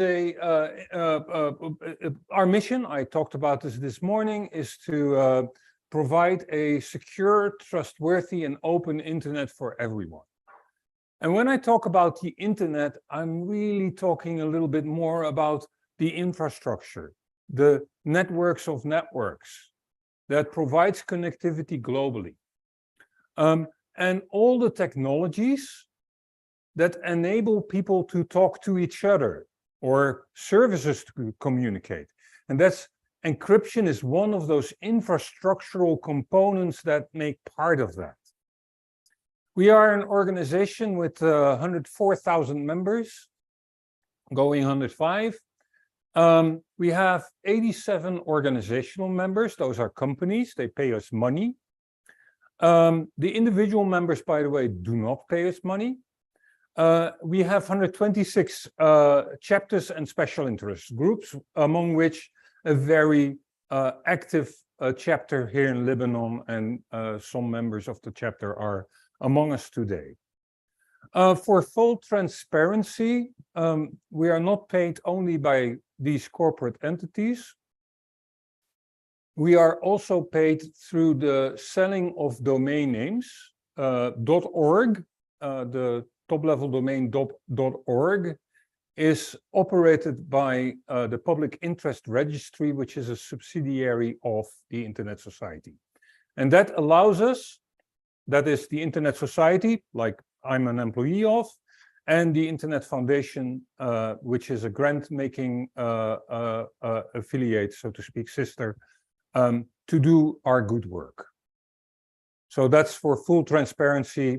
You always know, follow the money, and that's where it comes from. So we are an independent voice. I always say we get our money independently. That makes us an independent voice. Even though we have members, we can afford to lose them. So focusing on encryption. Oh, by the way, we don't want to lose members. We want to get more members. So if you're interested. Yeah, there's a question in the back. May I add one? My name is Jack Bakayev, and I'm from Internet Society Lebanon chapter. So I would just add one idea about what Olaf said. So either join the chapter in your country. If you don't have a chapter in country, you're welcome to join any chapter in a neighboring country.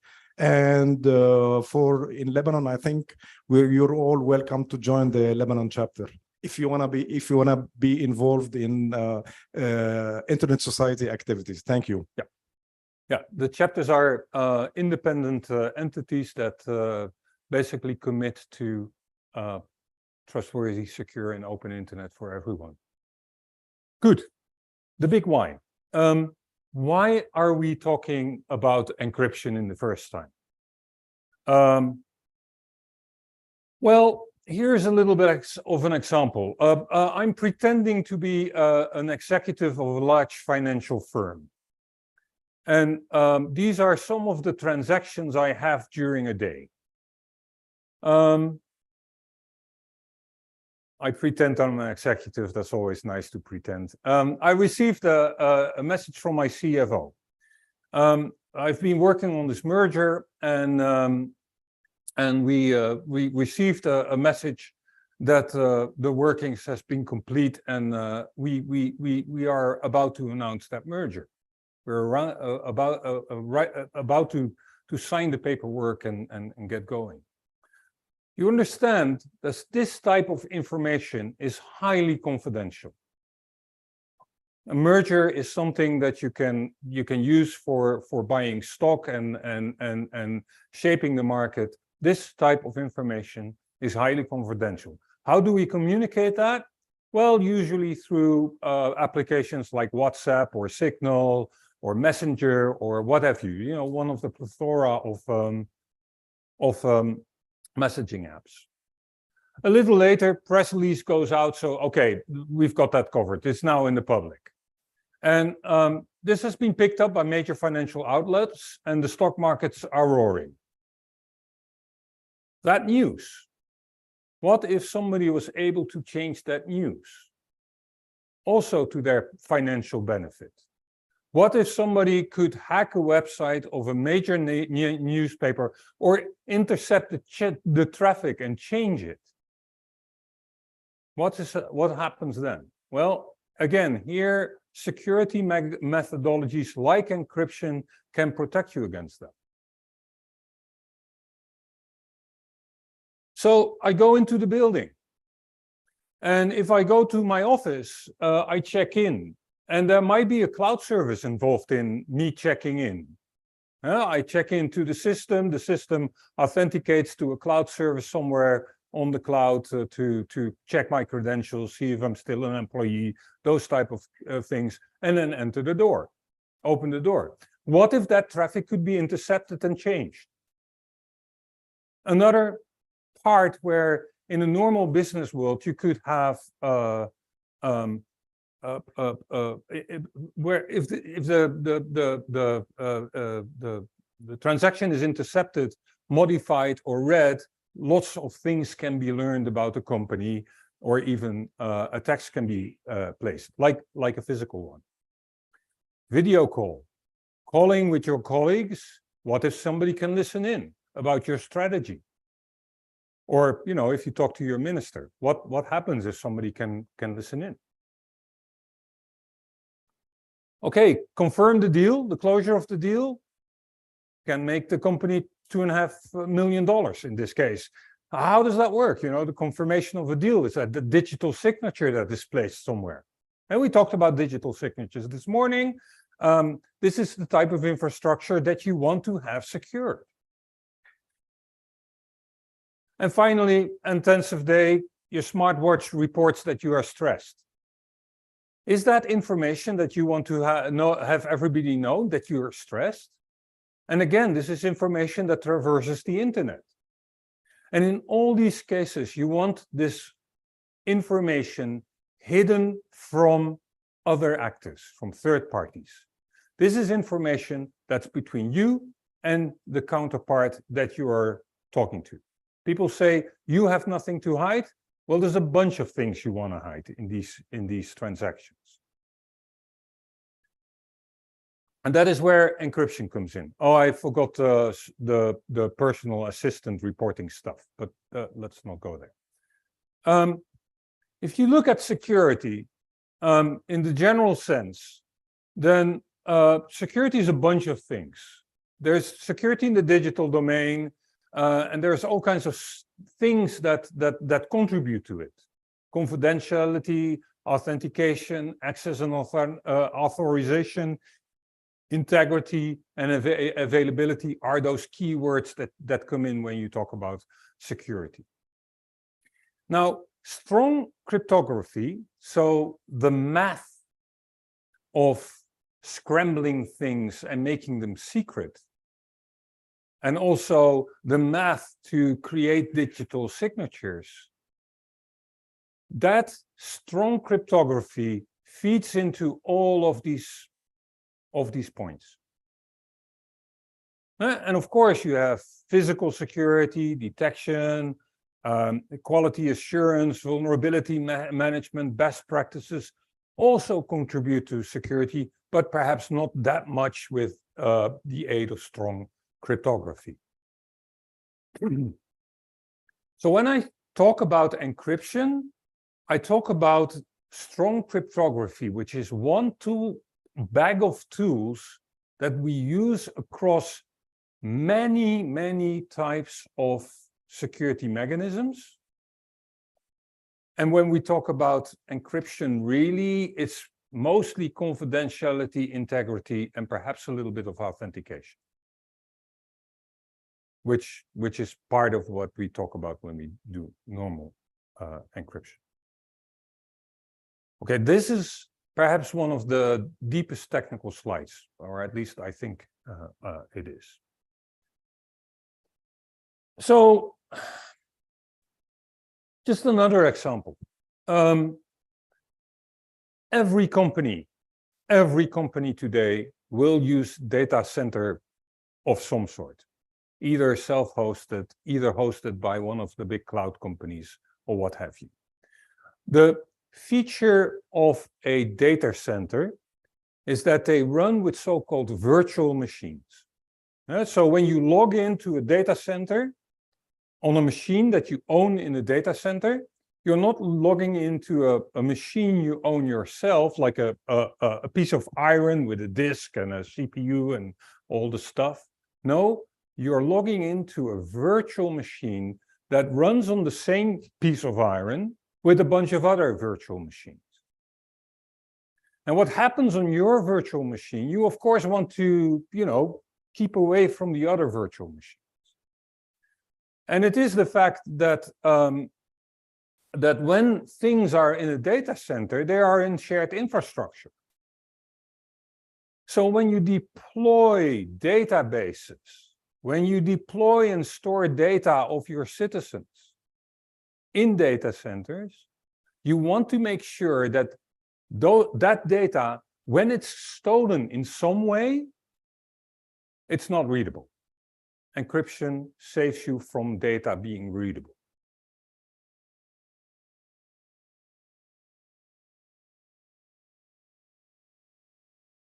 And here is a statement from an ENISA report. In virtualized environments, you really need that security because of the sharing of infrastructure. Man-in-the-middle attacks become highly critical in virtual environments. What is a man-in-the-middle attack? Does everybody know what a man-in-the-middle attack is? Haitham, you can. I'm not putting on you on the spot for this. I know that. You can explain what a minute, just to keep it a little bit light. Sure. Man-in-the-middle attack is a man sitting between two speakers, or let's say two clients, and he's listening to one, taking that message and convert it according to his needs, and then send it to the other guy, which it is the receiver. So he's communicating between the sender and the receiver, and not only intercepting, but he's changing the content to his benefit. So maybe he's trying to fall out between the two, or maybe he's just listening, passive or active, whatever he chooses, but he's right in the middle between two kind of speakers, sender and a receiver. So a man-in-the-middle attack doesn't only listen to the traffic, it also modifies the traffic. Yeah. And one of the things that protects against man-in-the-middle attacks, modifying things, is what we call integrity protection. Integrity means that the content of a piece of data, you can validate that that has not been changed. So integrity protection helps you there. And I'm trying to do the next slide, but the thing doesn't respond. Oh yeah. So this is sort of an idea of a data center network where you have a piece of iron. This is really a computer, like you would have a laptop, so to speak, but then on industrial scale. There is hardware, there is software, and there is virtual machines. And it might be that you rent this machine, this machine, this machine, all the brownish ones, and your competitor or somebody else rents these machines. Now, what you don't want to do is have data leakage between the two. But sometimes there are bugs in the implementations of these things. The term hypervisor comes to mind when you talk about the implementation. And if there are bugs, data can leak. And of course, there is a network connecting all these machines. And if things go over that network, maybe they can listen into. And so these are places where encryption becomes valuable as a means of protecting your average data, day-to-day kind of stuff. Note that I'm talking about things that are relevant in your production as a government. This is where your tax authorities run their software. This is where, well, we talked about various things this morning, driver licenses. In modern days, that is where your services run. And so, thinking about what do I protect, how do I put protections in place, encryption is always part of that equation. Protecting the data at rest and protecting the data in motion. And I'm going to talk about both concepts. So yeah, encrypted content and virtual private networks is what you need. And the key word with this word fell before, zero trust security design. This is the real keyword if you talk about anything, any design that involves networks. Any design that involves networks, and in particular the internet, you take a zero trust design. And that means you don't trust anybody. You only trust yourself. And you might trust the person you are doing business with, but everything else in the environment is hostile. That pink virtual machine, that was on the same machine as my virtual machine, that's a hostile machine. And you have to think about how could that machine attack my machine? And of course, the designers of these virtual machines and the designers of the infrastructure that makes that happen do that for you. But even then, maybe there are additional measures you can take to protect your data. Zero trust security design is about making sure that you understand your whole environment and treat it as potentially hostile. Other actors in the system are not trustworthy from a technical standpoint. Of course, in security, you always try to protect yourself also using legal means and contracts and processes and procedures.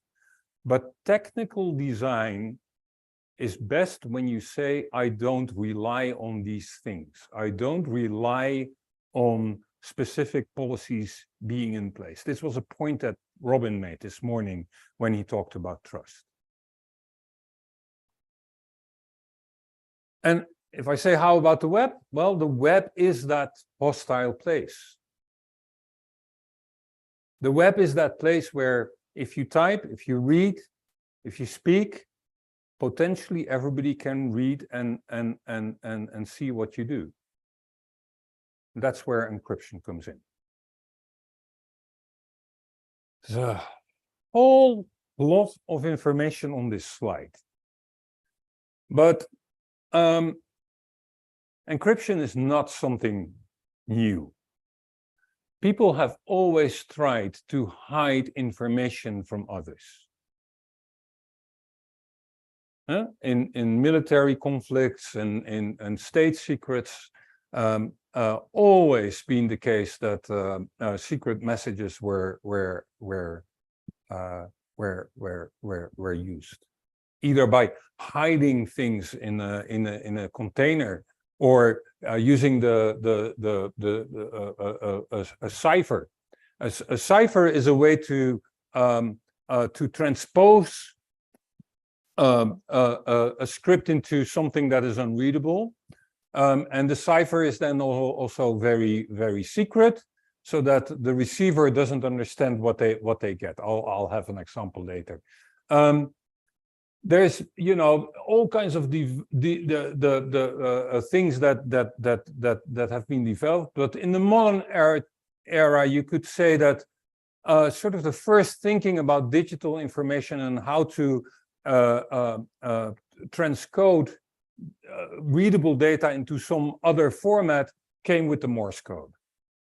Then we had letters, we used to write them on a page. the Morse code transformed that into beeps and longer beeps, points and dashes. Beep, beep, beep, beep, beep, beep, beep, beep, beep, beep, beep. Save our souls. Everybody knows this.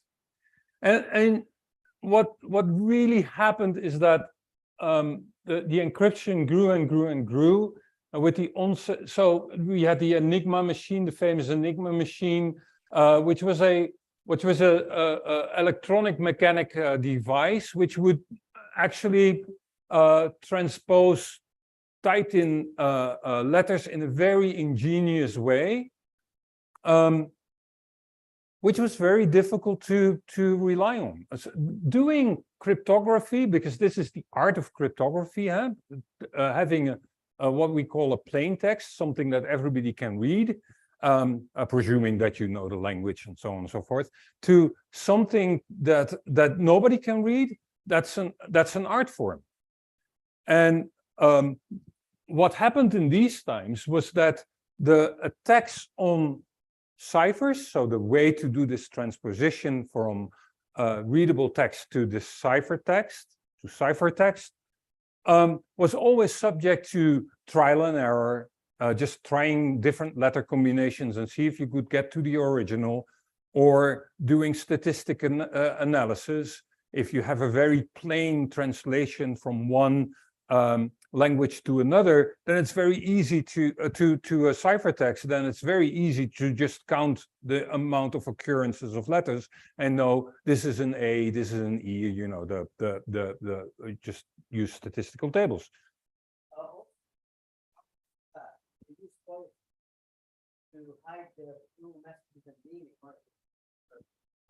Yeah, I was saying that the Arab had a cipher as well in the past using poetry. So they would send military commands or instruction in form of poets, and that's their way of doing, let's say not steganography or cipher, but only a few who will understand the real meaning behind that poet, like an instruction. So that's just an informal. There's a very important distinction here. A cipher is a way to transpose one text into unreadable text. That's a cipher. What you are talking about is what we call code words. Like the baker delivered 20 pounds of flour at the grocery store. That might mean a ship of Coke worth 20 billion has arrived in the Rotterdam harbor. That's code, but encryption is really the transformation. And so until the digital era, attacks on cryptography were usually trial and error. So trying to see, trying to understand based on statistics and so on and so forth, what was written, and that became computationally intensive. You had to have some prior knowledge, and the best known story of this is a highly complex machine with rotors that rotate with every key press and then produce a different output based on an input key. There's a beautiful book by Singh, The History of Cryptography, which I can recommend to everybody, which describes all this. This could only be broken by computers. And only in the mid-80s, I believe, mid-70s or mid-80s, it was that high-grade cryptography became available through the use of computers for the masses. Only then people understood that some mathematical formulas could be used to create encryption. So that's only from the mid-80s that encryption, powerful encryption, became available to the masses. And that changed a lot. Let's not be dubious about that. It changed a lot. Until here, encryption was basically either very playful or powerful and in the hands of states. In the modern era, it has been highly democratized. The use of encryption has been highly democratized.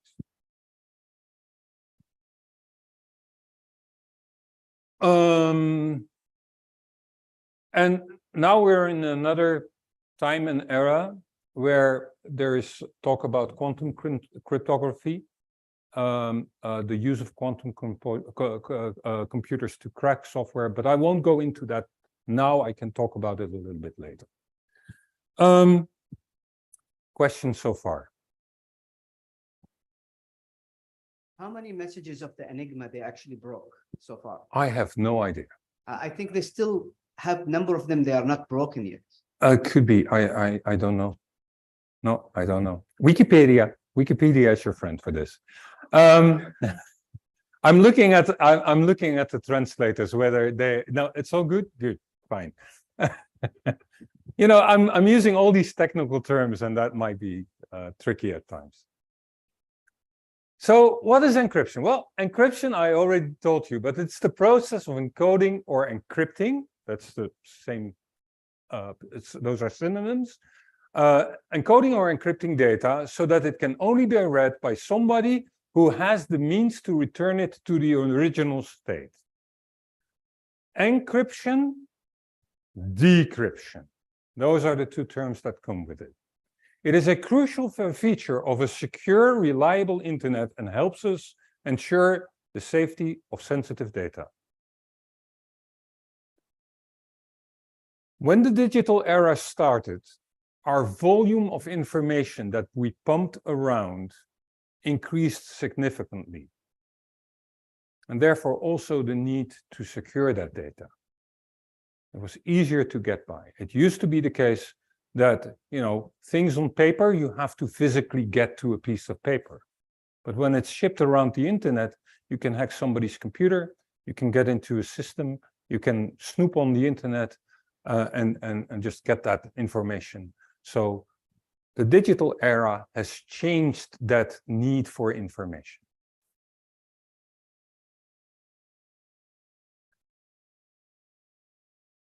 You encrypt the data with what we call an encryption key. And if you have the correct key, you can also convert the encrypted data back to the origin. So just a side note. The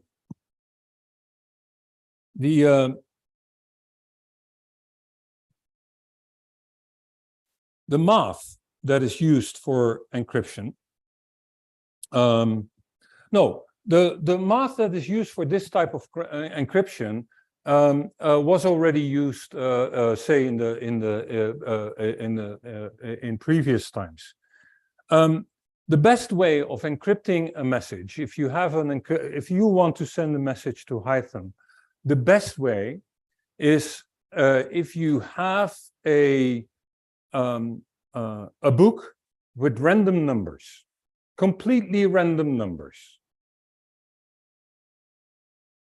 And what you do is you basically take a letter, you turn that into a numerical value in some way, and then you combine that with the first random number in the book, and out comes another random number. And if you take the first random number out of the book and combine it with this encrypted ciphertext, then you get the original again. So if you have a book with random numbers and you have exactly the same book with random numbers, then you can encrypt and decrypt. And it used to be the case that military intelligence staff was present to generate these random numbers. Those would be usually ladies that have one of these bingo machines, and they would turn the crank and get a ball and write down the number, put the number back, and there was a procedure. You have to turn 2 times that way, 2 times that way, in order to get complete randomness. But that is the safest way to encrypt messages. It means that you need to have a key that is as long as the text that you want to produce.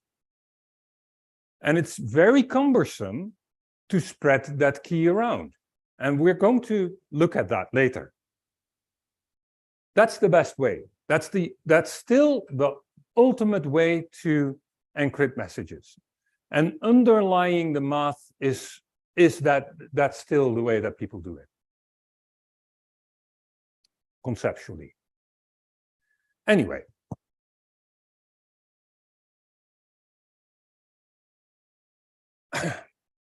We have data at rest encryption. I already talked about that. And it's about data that is stored somewhere. So this computer, this Apple computer, has file vault. File vault is a mechanism to encrypt the data on the disk so that if I lose my computer and somebody else opens it, it's only scrambled data. It looks completely random. So if you have a computer, make sure that you have disk encryption on so that's protected against theft. Somebody steals your laptop, you don't have to be worried. Yeah? So data at rest encryption, databases, file systems, disks, and digital objects, that's where you apply that. Think of your backups. You want to encrypt your backups so that if they're stolen, nobody can read them. But you also want to keep the encryption key to yourself so that you can decrypt the data when the backup is needed. And of course, we talked about ransomware. That's also data at rest encryption used by the bad guys. They do the backup for you, so to speak, or the encryption for you. And of course, the best way to protect against ransomware is to have good backups. That's still, if you have good backups, you can always restore your company. If you've tested that and you're confident about your backups, you don't have to pay your ransomware. But who is? I don't know. I just described this full disk encryption. I don't have to read this, but if people use Apple computers, they know about this, and also Windows computers have these properties. Is everybody still with me? Are there questions so far? Am I going too slow? Am I going too fast? Could I speed up? So far, so good. So far, so good. You're the clients. If I need to speed up, I can do so. Encryption of data in transit. Data in transit is information that is moving through the internet. It can move from here, from my computer, to the local hotspot, which I think is over there. It can then move through the building, through all kinds of cables which can potentially be tapped. It then goes to the internet, goes to the data center. I already talked about data centers that can be hacked. The way that you protect against this is by encryption again. In fact, the connection between my laptop and this device that is on the ceiling here is encrypted on a low layer, on a layer. Okay. Internet technology is always layered. So things build on top of each other. The internet itself is built on top of this Wi-Fi connection. So the Wi-Fi connection is a layer that has encryption.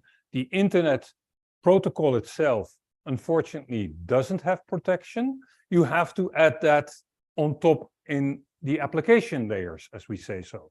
And here are some names of these application layers. You can encrypt your IP traffic by deploying IPsec or deploying a VPN. But there are different, protocols that we use in the internet to encrypt. HTTPS is secure web traffic.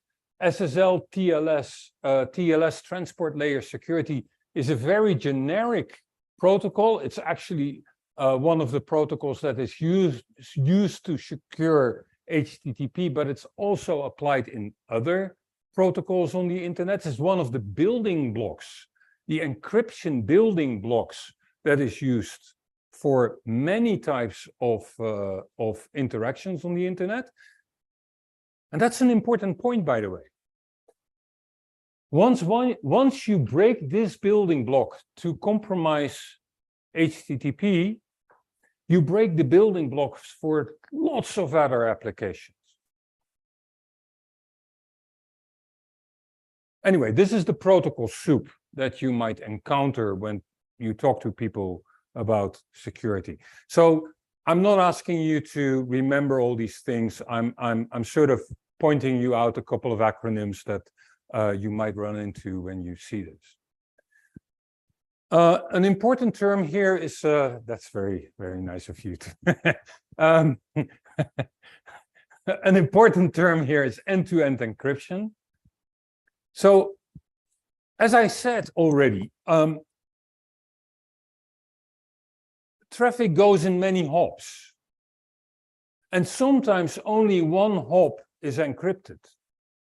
Like the connection between my computer and this white thing on the ceiling might be encrypted.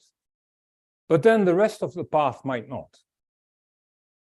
And if you send an email, it might be that my email is protected from going from me to the sending email server, from the sending email server to the receiving email server, and from that server to the recipient. But then it's unencrypted on those two stations that it hit on its path. Those can still see the message. That's not end-to-end encryption in terms of the system of sending email. So it's very important, if you talk about end-to-end encryption in the context of messaging systems, end-to-end encryption means that when I send something from my phone, and here we talk about trust and trustworthiness, I can trust that only the intended recipient can read it. And there is protocols and math in place to give me the trustworthiness of the system. This was the difference I talked about this morning. That system is actually, there is mathematical proof, so to speak, that warrants you that system to be trustworthy. Now, you might still not trust it, but it's actually trustworthy. So this is the example of end-to-end encryption. It might be that you use Gmail to send mails, and indeed the communication between you and Gmail is secure. You can see that when you have a little padlock here, which is not on the screenshot. But it might still be that Google is scanning the message to train their AI. I don't know, I haven't read terms of service if that is really the case, but that could be. And of course, this goes to a recipient mail server, and that could be read there as well. In a different jurisdiction, law enforcement might actually pull that data off. So what you actually want to do is secure that, that mail by signing it and encrypting it locally and then sending it. So how does encryption work? Well, I already said that a little bit. You start with clear text, then you have an encryption mechanism, then you have a ciphertext, then you have a decryption mechanism, and then you have clear text. And at the moment you're here, nobody can read your message.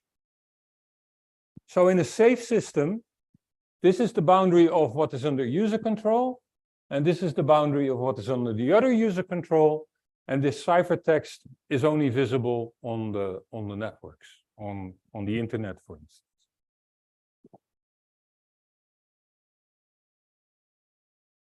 And again, I have some examples here. Yeah? A critical feature, air traffic control, where encryption is important. Video calls, air traffic control, e-voting, all those type of things where confidentiality is important, you use encryption. Olaf, we have a question. Yeah. How does it happen when they say that don't believe that WhatsApp or Facebook have your messages encrypted and they have access to your data? So what is it that is going on in this situation? I shall be honest, I don't know what the current status of WhatsApp is. Previously, when they used to say it's don't believe that it is end-to-end. Yeah, what happened was what I was talking about just a minute ago was you had hop-to-hop security. So I take my phone, I send a WhatsApp message, and what happens is that WhatsApp message is then delivered to the server, to a server owned by Meta. And there, because there is encryption on the link between Meta and myself, that part is encrypted for anybody else, but then Meta gets the message and forwards it to somebody else. And then that part between the somebody else, your friend, and Meta is not encrypted. But Meta, as the man in the middle, so to speak, as the service provider, has access to your information. So you have to trust the policies and procedures and the accountability of Meta, Facebook, in order to have assurance about the confidentiality of your network. That's not a zero trust model. You have to trust something to happen. And in an end-to-end system, and I believe WhatsApp is there, and I'm pretty sure that Signal, for instance, has this, or no, I'm sure that Signal has this. Signal does some work on the background, but you are the only one that gets to see your message, and your friend is the only one that gets to see the message. So even though everything passes through Signal's infrastructure, or at least is negotiated through Signal's infrastructure, it's only ciphertext, and they don't get to see it. And that's the power of end-to-end encryption. When we talk about end-to-end encryption, that's the certainty that we have. I'm looking at the clock. We've been okay. Now I'm going to do a couple of slides and then may I? Yeah. Okay. So when you have this end-to-end encryption and you have a key, and this is we think that we guarantee confidentiality between the sender and the receiver, and in some countries, in some regulations, you have to deposit the key at some place, so they can go back to decipher and decrypt for judicial or whatever reason. Okay, so where's the guarantee here in keeping the? There's not.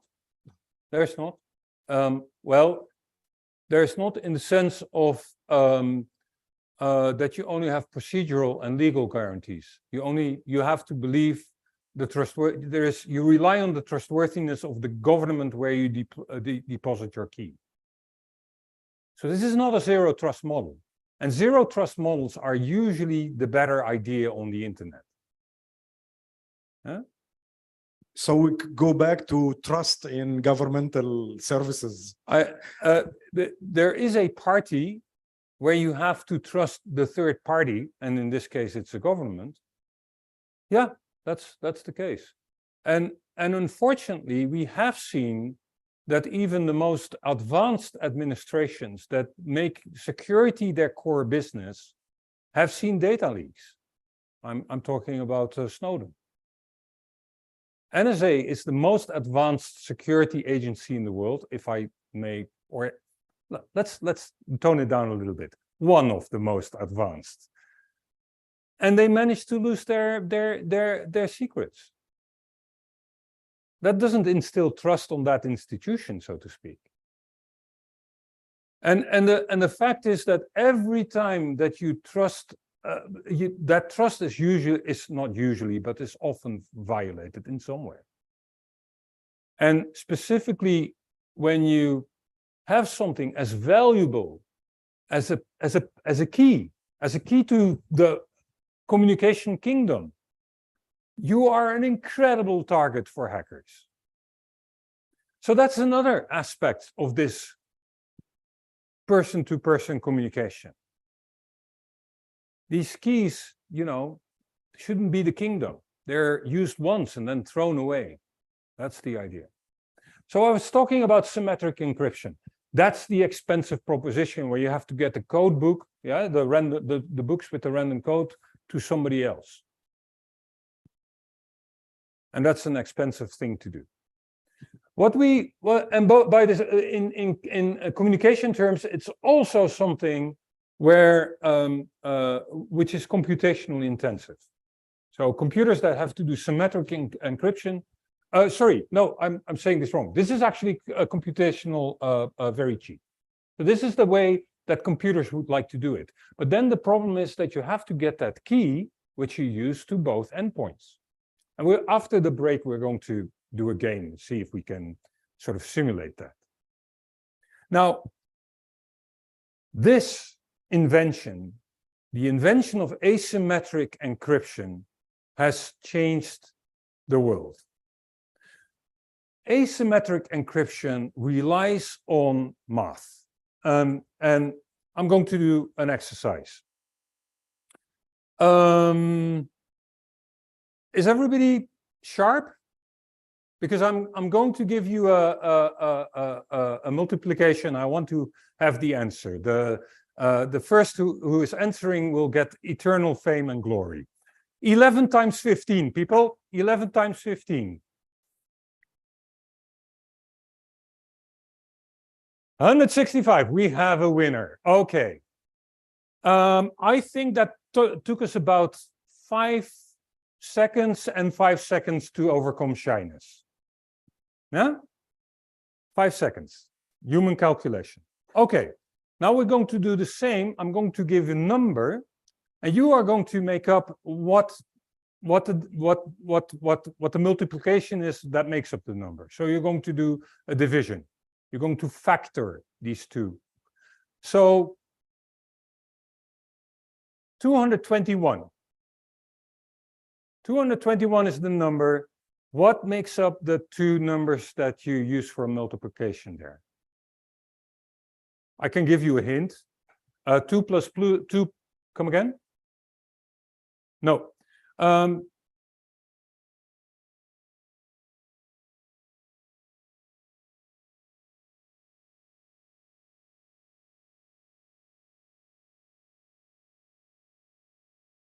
2 plus 1 is not divisible by 3, so you can throw away 3.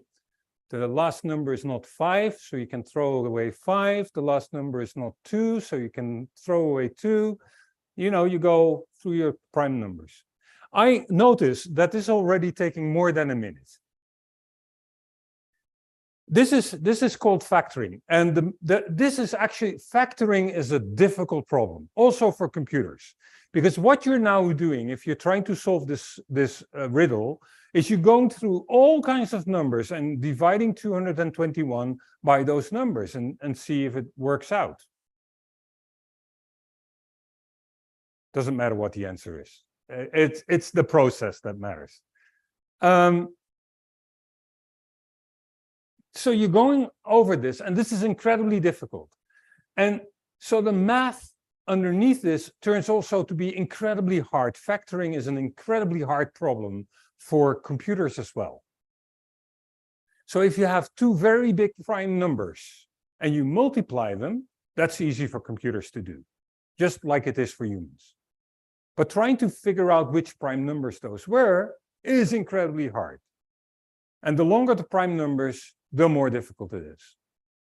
That's your key length, by the way. So what people do this is not the correct mathematical description, but say you have two prime numbers, 5 and 3, which together make up 15, then you give one of the prime numbers to the other one, and you encrypt your data with, no, you give the combination of the two numbers to the other one, you encrypt your data with your private key, then you send the message over, and the other key can be used to decrypt it. But also the other way around, if you have a private key, a public key there, a private key here, you can encrypt and send it to the other party. So one key, you have two keys. If you encrypt with one, you can decrypt with the other. And similarly, if you encrypt with this one, you can decrypt with this one. And that enables all kinds of things like negotiating a key between each other. So you don't have to run around with a code book. You can just, set up a communication channel, send each other the code book, and done you are. And the problem with public key cryptography, as this is called, asymmetric encryption, is that you really have to keep your private key private and make sure that whoever has your public key knows exactly who you are. So if I hand my public key to James here, then James validates that it's indeed me that is handing that public key, puts a post-it on the key, stores it securely, and waits for me to return with a message, and then he knows, oh, this is Olaf, so I can use this key. And so you use this. The public key is one that has authentication problems tied to it, and the private key you have to keep private. So when you hear about certification for signing things, you use the same type of encryption. We talked a lot about signing documents this morning. And signing documents is done with this private key and then validated with this public key.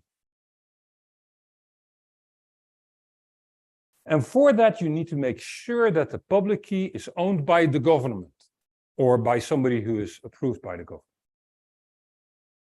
I think this is the most important slide of the whole thing from a technical perspective, but this is the underlying stuff.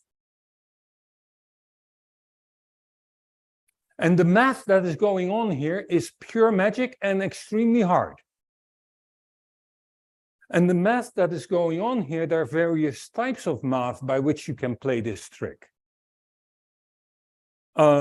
This is what we call the RSA type of encryption, the way that I described it. But there's also elliptic curve. Again, I'm posting this because you might hear this at some point. And one of the things that is important once we go forward with encryption is that some of these algorithms, some of the ways the math is working, is vulnerable to the way that quantum computers can crack it. So as I said, the dividing of those two numbers, the factoring of those two numbers is an incredibly hard problem, except for quantum computers. They can easily do this. Or not easily, you need a big quantum computer in 10 years out, what have you. But if you want to keep the secrets, you already have to think about the underlying math. I am going to go into a break because I think we hit a sweet spot. Yeah, I am going to go into a break and then we'll continue after the break. Shall we say 3:30? Yeah?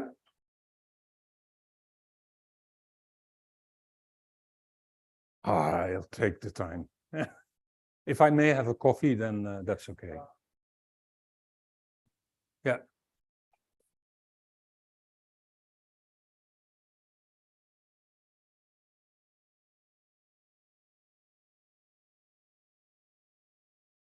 Come again? Oh, 10 minutes is fine with me as well. Yeah.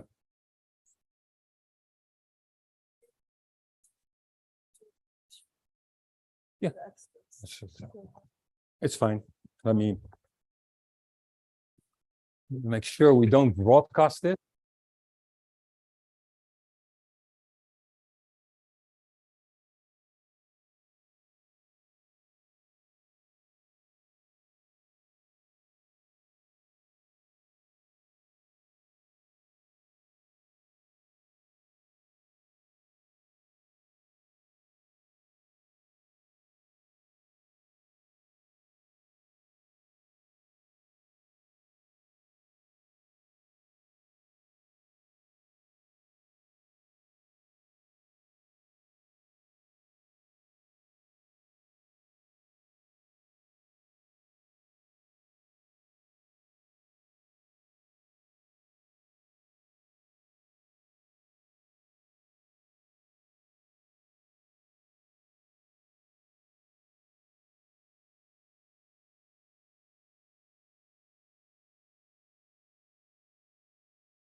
Again. See if, yeah, people are coming back. Good. So we left off here. Here is the next slide is one where this scheme of symmetric encryption is explained again. I'm going to skip over that because it's a lot of technical detail that I don't think is important at this point. What I want you to take away out of this is that the underlying primitives, as we say, the underlying parts, the building blocks around which encryption is built are based on math, on mathematical formulas, procedures, mathematical formulas and algorithms by which are translated in protocols that computers can understand and talk to each other, and that all makes that work. And there are not a gazillion ways of math to be able to do this. There are a couple of forms, but you cannot just change the math to make something work. That's sort of the underlying thing. And if you look at encryption as a system, which we already did, we talked a little bit about if I send you a message, it goes via a channel, where does the encryption take place? There are a number of things that are important. You have to have reliable input. If you type something on your phone, you want to make sure that there's nothing on your phone that changes the input to the encryption mechanism. And the same thing is that once you have enciphered it, once you have ciphertext, encrypted it, and you send it, you don't want people to mess it up. Because if you mess it up, it becomes unreadable. You want to make sure that the key storage, storing your private key, is done securely. You want to make sure that your key management, James getting my public key, is done in a way so that people can understand who is who. So those are aspects of key management. And this whole system in which this takes place, whether this is a computer, your phone, or something, needs to be secure. There needs to be system integrity in place. It's really important to think of all those components as being critical for a secure system. It's not only enough to have the math and the computer programs to do the math, but you also want to understand that the computer programs behave correctly, that there is no sniffing software on your computer. And in fact, this might be a good example. One of the things that came in the Netherlands has frankly, a fairly bad reputation if it comes to drug crime. It's the biggest port for drug transport, I think, in the world even. That means that there's a lot of drug trade in the Netherlands. And the Dutch police, of course, have this as their prime interest because there's all kinds of related crime that comes with that. And one of the things that the Dutch police is really good at is breaking into these encryption systems that were built by criminals. Criminals don't trust anything. They don't trust the things that they can get off the shelf. They don't trust Signal. They don't trust WhatsApp. They don't trust any of that. So they built their own encryption systems. And building your own system is always difficult. To get all these pieces right is incredibly hard. And that's how the Dutch National Police Force and also French police forces have collaborated to break into several of these systems. The latest one being EncroChat. If you Google search for that, you probably find the stories. And with EncroChat, they managed to sit in the system and actually read with the criminals and send everything back to home and store it. And they only interfered with the system when it was very clear that somebody was about to get killed. So building this is incredibly hard. And when we talk about the ways that law, because this is a big policy question, I understand. In order to make sure that you can break into criminal communication or terrorist communication or child abuse communication, what you want to do is basically read along. But breaking encryption in a general way is like breaking math in a general way. And it's, you break everything for everybody else. And it means that somebody in the Netherlands needs to be able to trust the governance and policy procedures in Belgium, because encryption systems are built globally. So creating backdoors in encryption based on one single country's needs will break encryption all over the globe. And that's bad. But what police authorities can do is try to break into these systems, find bugs, exploit those bugs. I think that's fair game. And that's fair game when it's encryption systems built by criminals. It's much more tricky when you talk about exploiting bugs in phones to listen along with criminals or terrorists or enemies of the state. Yesterday, I gave notice about a bug in Apple iPhones. The Pegasus system built by NGO, I forgot, NSO. Believe that's an Israeli company, isn't it? Yeah. And these guys make a business, NSO makes a business of exploiting bugs in systems like the iPhone to be able to read messages. They basically hack your iPhone and get paid by nation states. And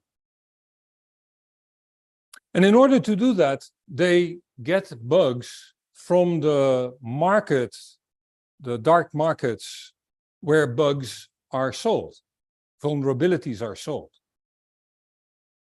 And so when you set up a CERT in your country, it's also good to think as a country what to do with vulnerabilities that are discovered in your country.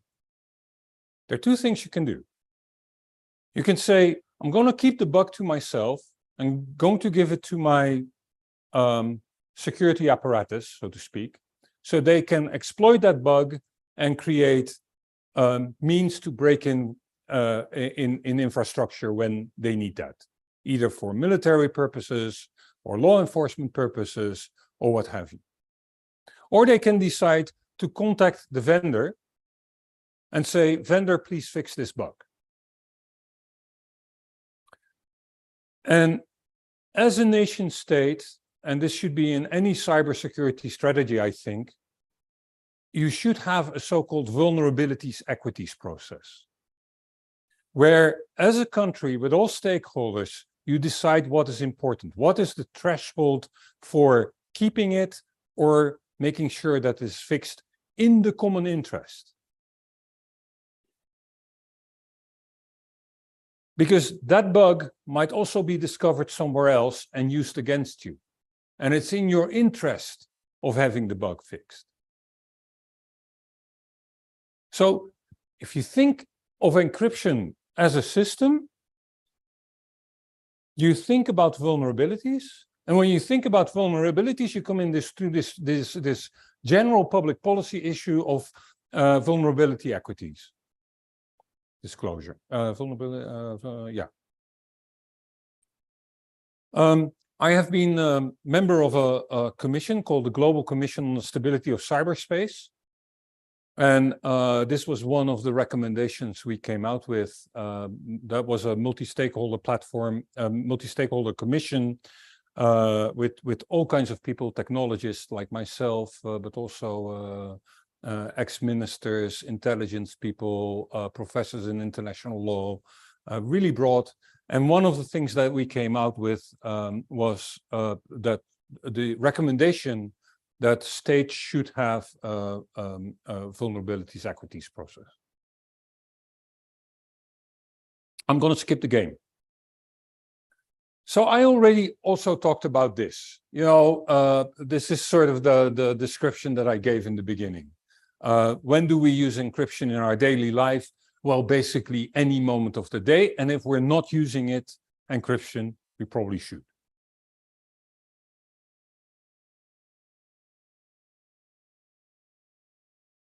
This is again a repetition, but you know, the principle of learning is repetition. So I'm going to skip this slide. So I already talked about Julius Caesar and the Caesar secret. Now this is nice.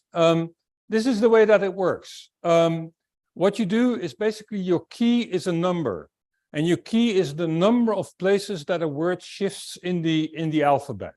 So you have the alphabet, and if I say the number 3 is my key, then the joint algorithm that we have between us is that if I send a message, I jump 3 letters in the alphabet and replace my original letter by that letter. And if James receives it, he subtracts 3. So the A jumps 3 letters forward in the Roman alphabet and gets a D. The S becomes a V, now, and so on and so forth. So you've got this encrypted text, which doesn't make sense at all. But if you do statistic analysis on this, then you start counting the E's, which are, in this case, the H, and you will see that there's a number of H's here, and so on and so forth. So this is a very primitive way of doing encryption. But what is important here, what is the important lesson behind here, is that if you really, really want to build a secure system, then the algorithm, and the algorithm in this case, jump 3 letters or jump X letters forward, a number of letters forward, is completely public. And everybody can audit the mechanism and make sure that it's secure. And all the security relies on the key, in this case, the number 3. And when people audit this algorithm, they can be sure that, you know, they will see there's statistical analysis and so on and so forth possible. So if we again look at the math and the mathematicians that do this work and the people who make implementations, the best encryption software and algorithms are the ones that are publicly available and under scrutiny for many, many years by the community, usually academics. Like there is a working group in the IETF. The IETF is the standards organization for the internet. The internet uses lots of cryptography math in their protocols. And there is a crypto research forum within the IETF that talks about the implementations of the math into these protocols and tries to assess where things can go wrong, and they give guidance. So only rely on the secrecy of the key and make sure that your algorithm is always open to public scrutiny. The more people look at your algorithm, the more secure it becomes. There's never, as a government, never try to invent your own cryptography. Don't do it. There are agencies, smart agencies, that will break your homemade encryption. Oh, I talked about this. So, couple of myths. because I'm realizing we're sort of at the end of the day and want to wrap this up in, say, 15 to 13 minutes. Why would I going to use encryption? I'm not important. Nobody is going to attack me. You know, who cares about me?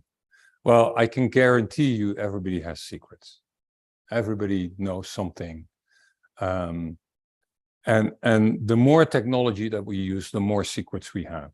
If only my banking login credentials. Everybody who is on the internet probably has something to hide, even though a lot of people will volunteer their deepest secrets to the internet, but that's more a social problem. So, few things you might hear. If I use data encryption, that reduces my speed. I cannot do my work. Everything becomes very slow. No, that's not the case.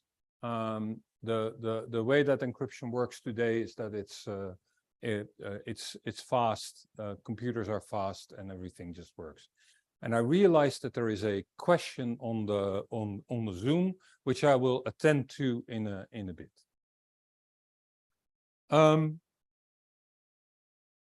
Using encryption on websites slows down browsing. That is only at the moment you connect to that website. After you did that, everything is hunky-dunky fast. There's always a little bit of negotiations, which causes a little bit of slowdown, but not enough to see that to weigh against the benefits that encryption has. And if you look at the way that encryption has grown, as used on the internet, it has grown significantly. It's above, I think it's close to 90 or even over 90%. If you don't encrypt your web traffic to your pages, you know, with the little padlock, you're probably doing something wrong. The reason why that works now is that there is a certification authority which has made certification of websites free, no cost, and highly automated. That certification called authorities Let's Encrypt. We have been one of their sponsors for very, very many years. And I think that's one of the best things that happened to the internet.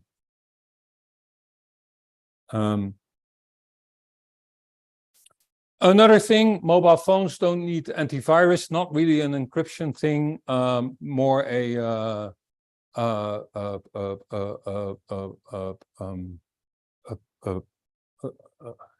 privacy thing or more a security thing. But remember, mobile phones are a system too. So you want to keep them secure from any vulnerabilities and anybody, you know, trying to hack your phone. Some mobile phone systems are more secure than others. Apple is sort of top of bill, still gets hacked. Don't use old phones, but you need to prevent your machines. And you need to do that with all available means. If you use encryption, you still are vulnerable to all kinds of risks. You can be hacked, everything can be done to you. But if you use encryption and you are hacked and your data is stored in an encrypted format and it's being extracted, then the harm probably doesn't matter so much.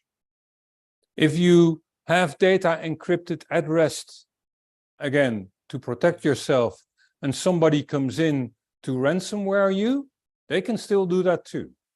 You can encrypt encrypted data again. So it's not the end of all security. No, not at all. Actually, in order to do it well, you need more.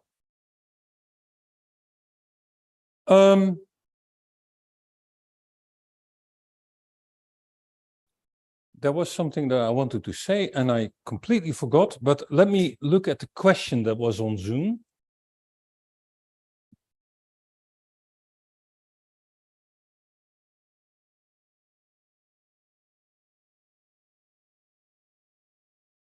There is a question that from Raad Altal, who says, what are the general security requirements that organizations must meet to protect personal data?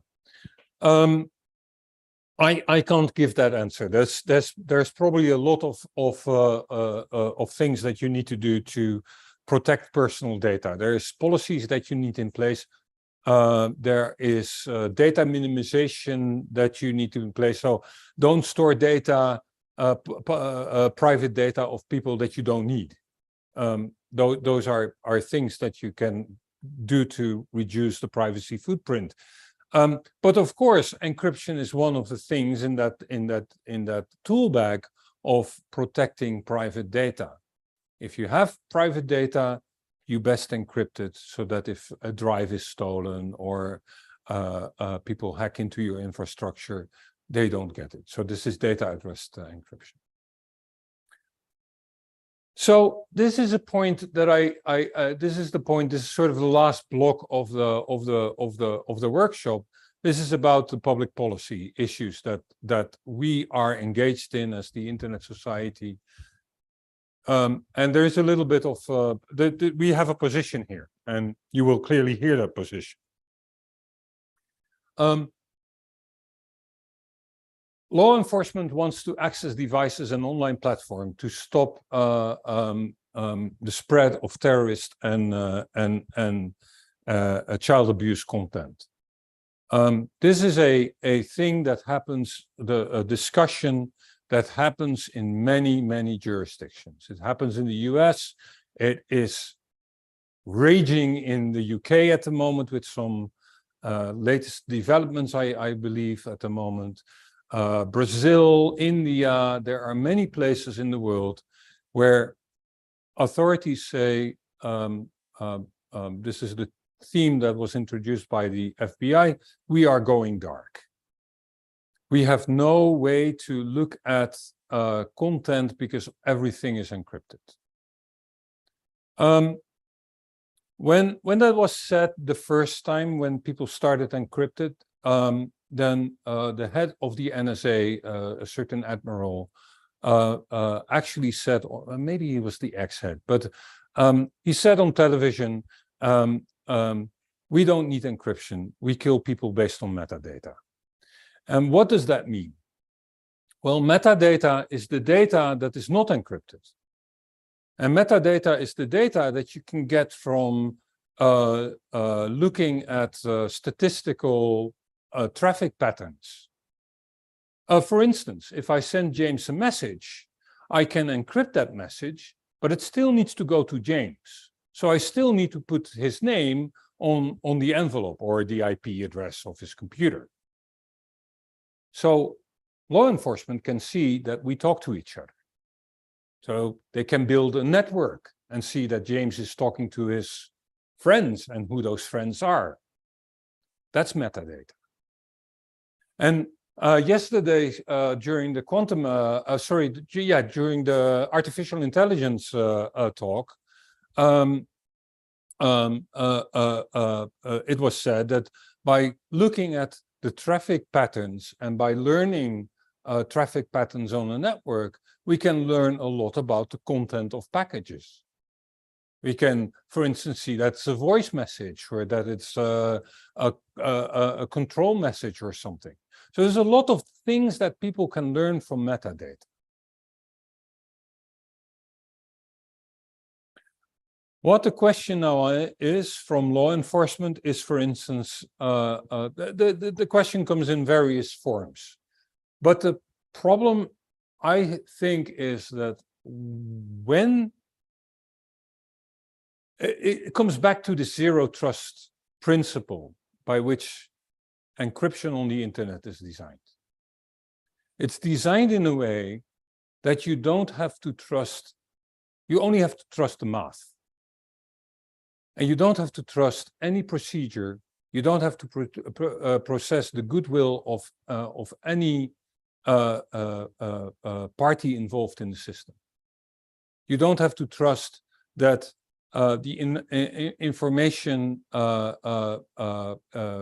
remains between you know, 50,000 law enforcement officers or something.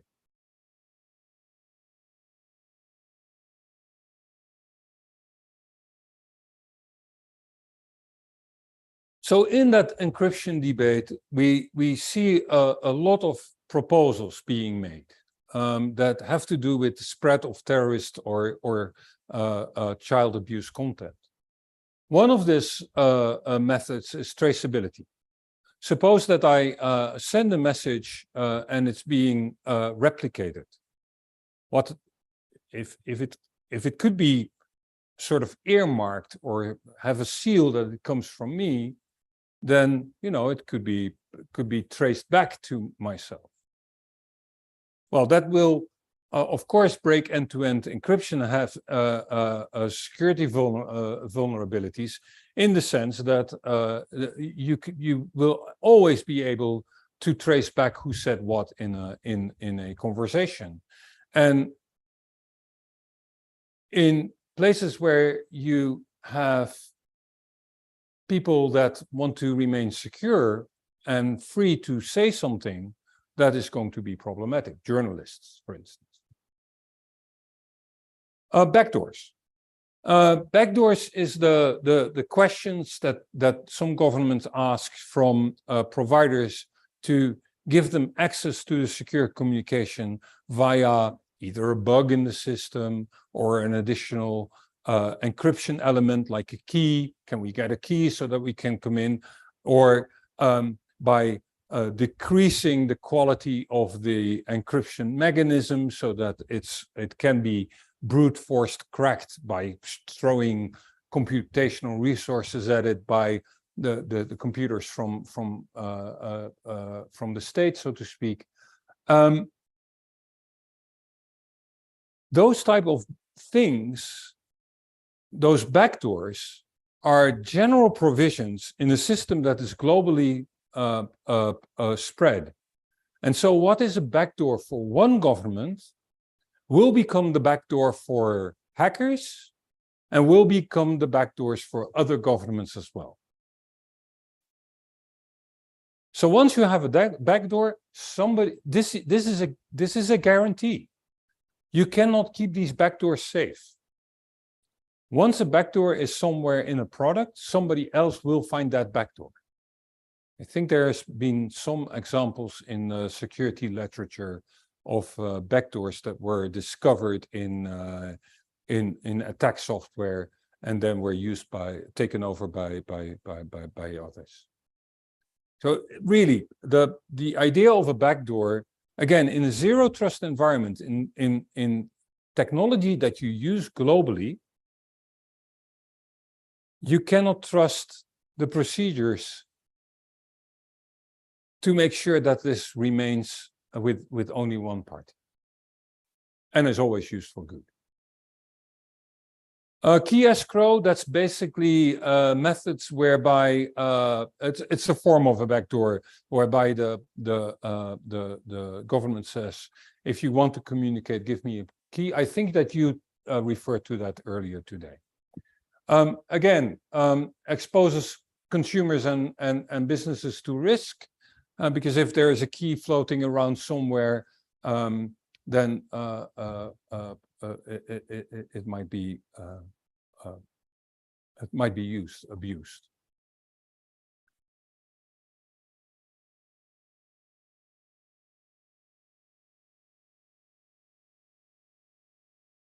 Let's see, I have two other things. Yes, the Ghost protocol. So this is a proposal that was introduced by GCHQ, the British Security Services, at some point, where they said, what we would like to do is that if somebody has a chat, a group chat, or just a chat on say something like WhatsApp, can you please add us to that chat and not display that we're listening in?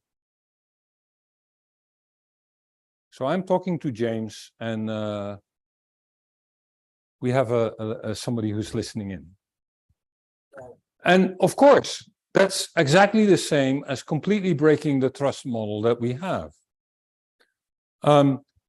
It's not breaking the encryption as such, but breaking the system expectations and thereby completely degrading the trust in those systems.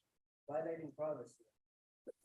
Yeah, it's violating privacy, but it's violating all the expectations that users have. And of course, these type of protocols can also be used by third parties. They can be hacked. They can be, again, you have to trust GCHQ to do this well. And once the method is in the software, that software is used globally.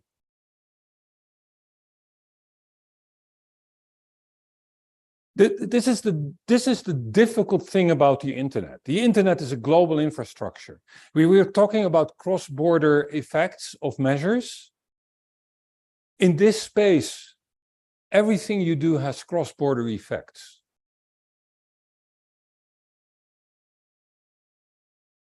And that means that if GCHQ is doing it, it will have an impact on you, on the trustworthiness of the communication in the Arab states. But also, if the Arab states do it, it has impact on the communication that we have in Western Europe, or in Japan, or in Brazil, or, just name it, please. Then there is the method of client-side scanning. That is something that we hear mostly in the context of CSAM. CSAM, sorry, that's child abuse material. This is the recent proposal that is in a UK law proposal at this moment. Client-side scanning is the idea that at the moment that a message is being generated, just before it's encrypted, it's scanned for content. And if the content is, for instance, a depiction of a child, that warning bells are raised. So the phone is fed with information about these are the signals on which you need to fire off a warning. This is potentially a signal. When you see the signal, there's probably a child abuse material on that phone. But of course, there is no guarantees. Again, there's no guarantees of what that signal is. There is also no guarantees that there are no false positives. I mean, it can be a picture of, everybody has taken pictures of their kids with the swimming pool and shared that with their wife while they're on vacation. And it might be that something like that triggers such a sensor. I believe that the phrase that the UK law uses, or the law proposals uses, is something like technical measures. Come again? Feasible technical measures, which do not impact the privacy. I mean, there's all kinds of language around that. And the situation was that, for instance, a company like Signal said, if you are going to impose this law, we're going to leave the country. Because we don't have a feasible technical measure, and you cannot compel us to make something that we don't think is feasible. And they said that because they understand this zero trust environment and the global risks that are imposed if you do that kind of work. The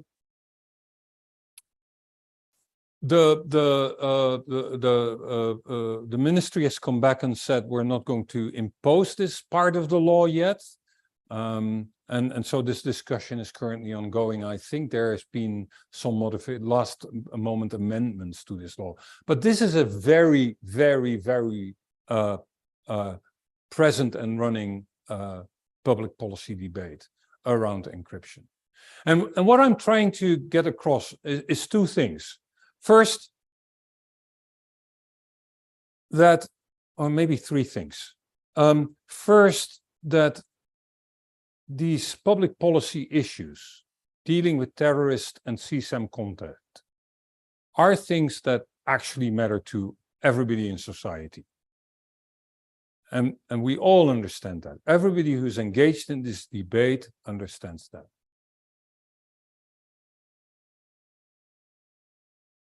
Second is that governments are grappling with this responsibility. They're grappling with the trade-off between, it's not a trade-off. It's seeing, because you cannot say this is safety and security, because encryption also keeps children safe.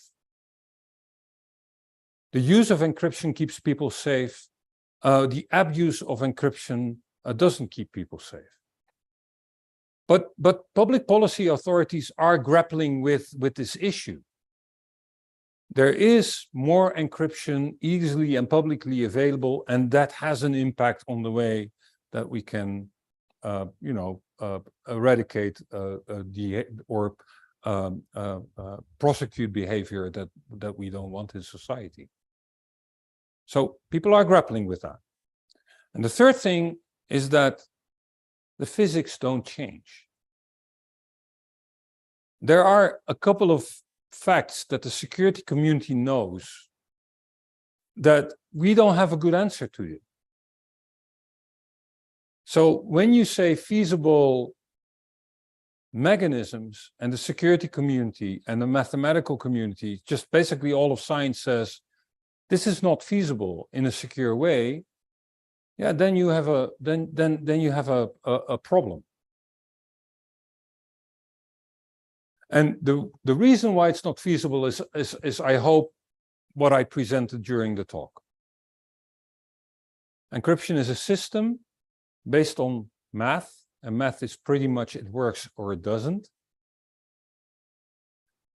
and designed around zero trust. In other words, designed around not having to trust any individual action, procedure, or policy to be followed. Because we all know that at some point people don't follow policy and procedure. And I think with that, I also have sort of my last slide. You can read this. Yeah, this is my last slide. Sort of related practices, use strong passwords, use messaging apps that end-to-end encrypted, encrypt your devices, encrypt your services, make sure that in your government services you understand where to use encryption, how to protect the data of your peoples. Keep your security systems up to date. Security vulnerabilities, it's important to understand how to deal with them. Also at the state level, how do you use those vulnerabilities? If they are found, I would say that if you, I would say that if you ever write a vulnerability equities process, then please err on the side of disclosing rather than keeping the bug. Disclosing is in the public interest. That's my strong personal belief. And with that, frankly, I'm exhausted. And I would like to thank you. There's absolute time for questions and discussion, even though I'm exhausted.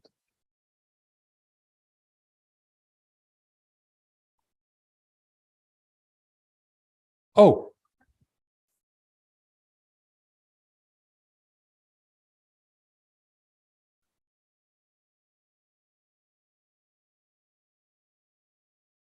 Oh, yeah, there's a question to fill in an evaluation service.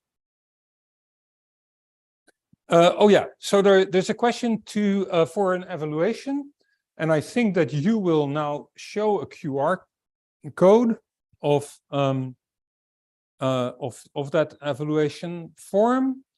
Now,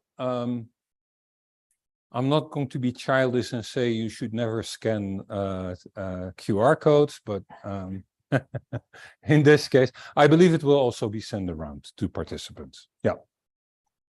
So if you don't want to scan a QR code because you never know what virus you're downloading, wait for the email.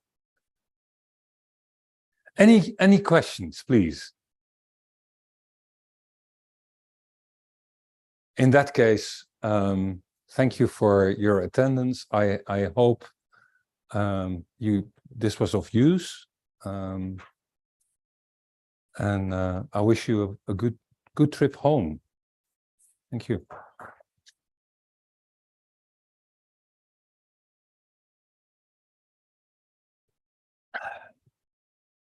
Thanks to ISOC, to the Internet Society for organizing this course. Thank you very much.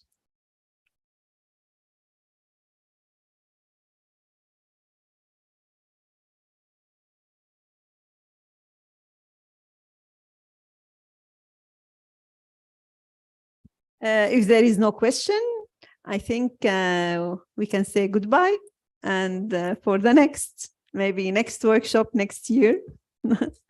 Inshallah. Thank you very much. Yeah, please, Dr. Ahmed. Thank you, Dr. Nibal. Almost we thanked everyone for all partners, but we forgot thank you. You really would you did a lot for this event to happen. Thank you a lot for your effort. Thank you.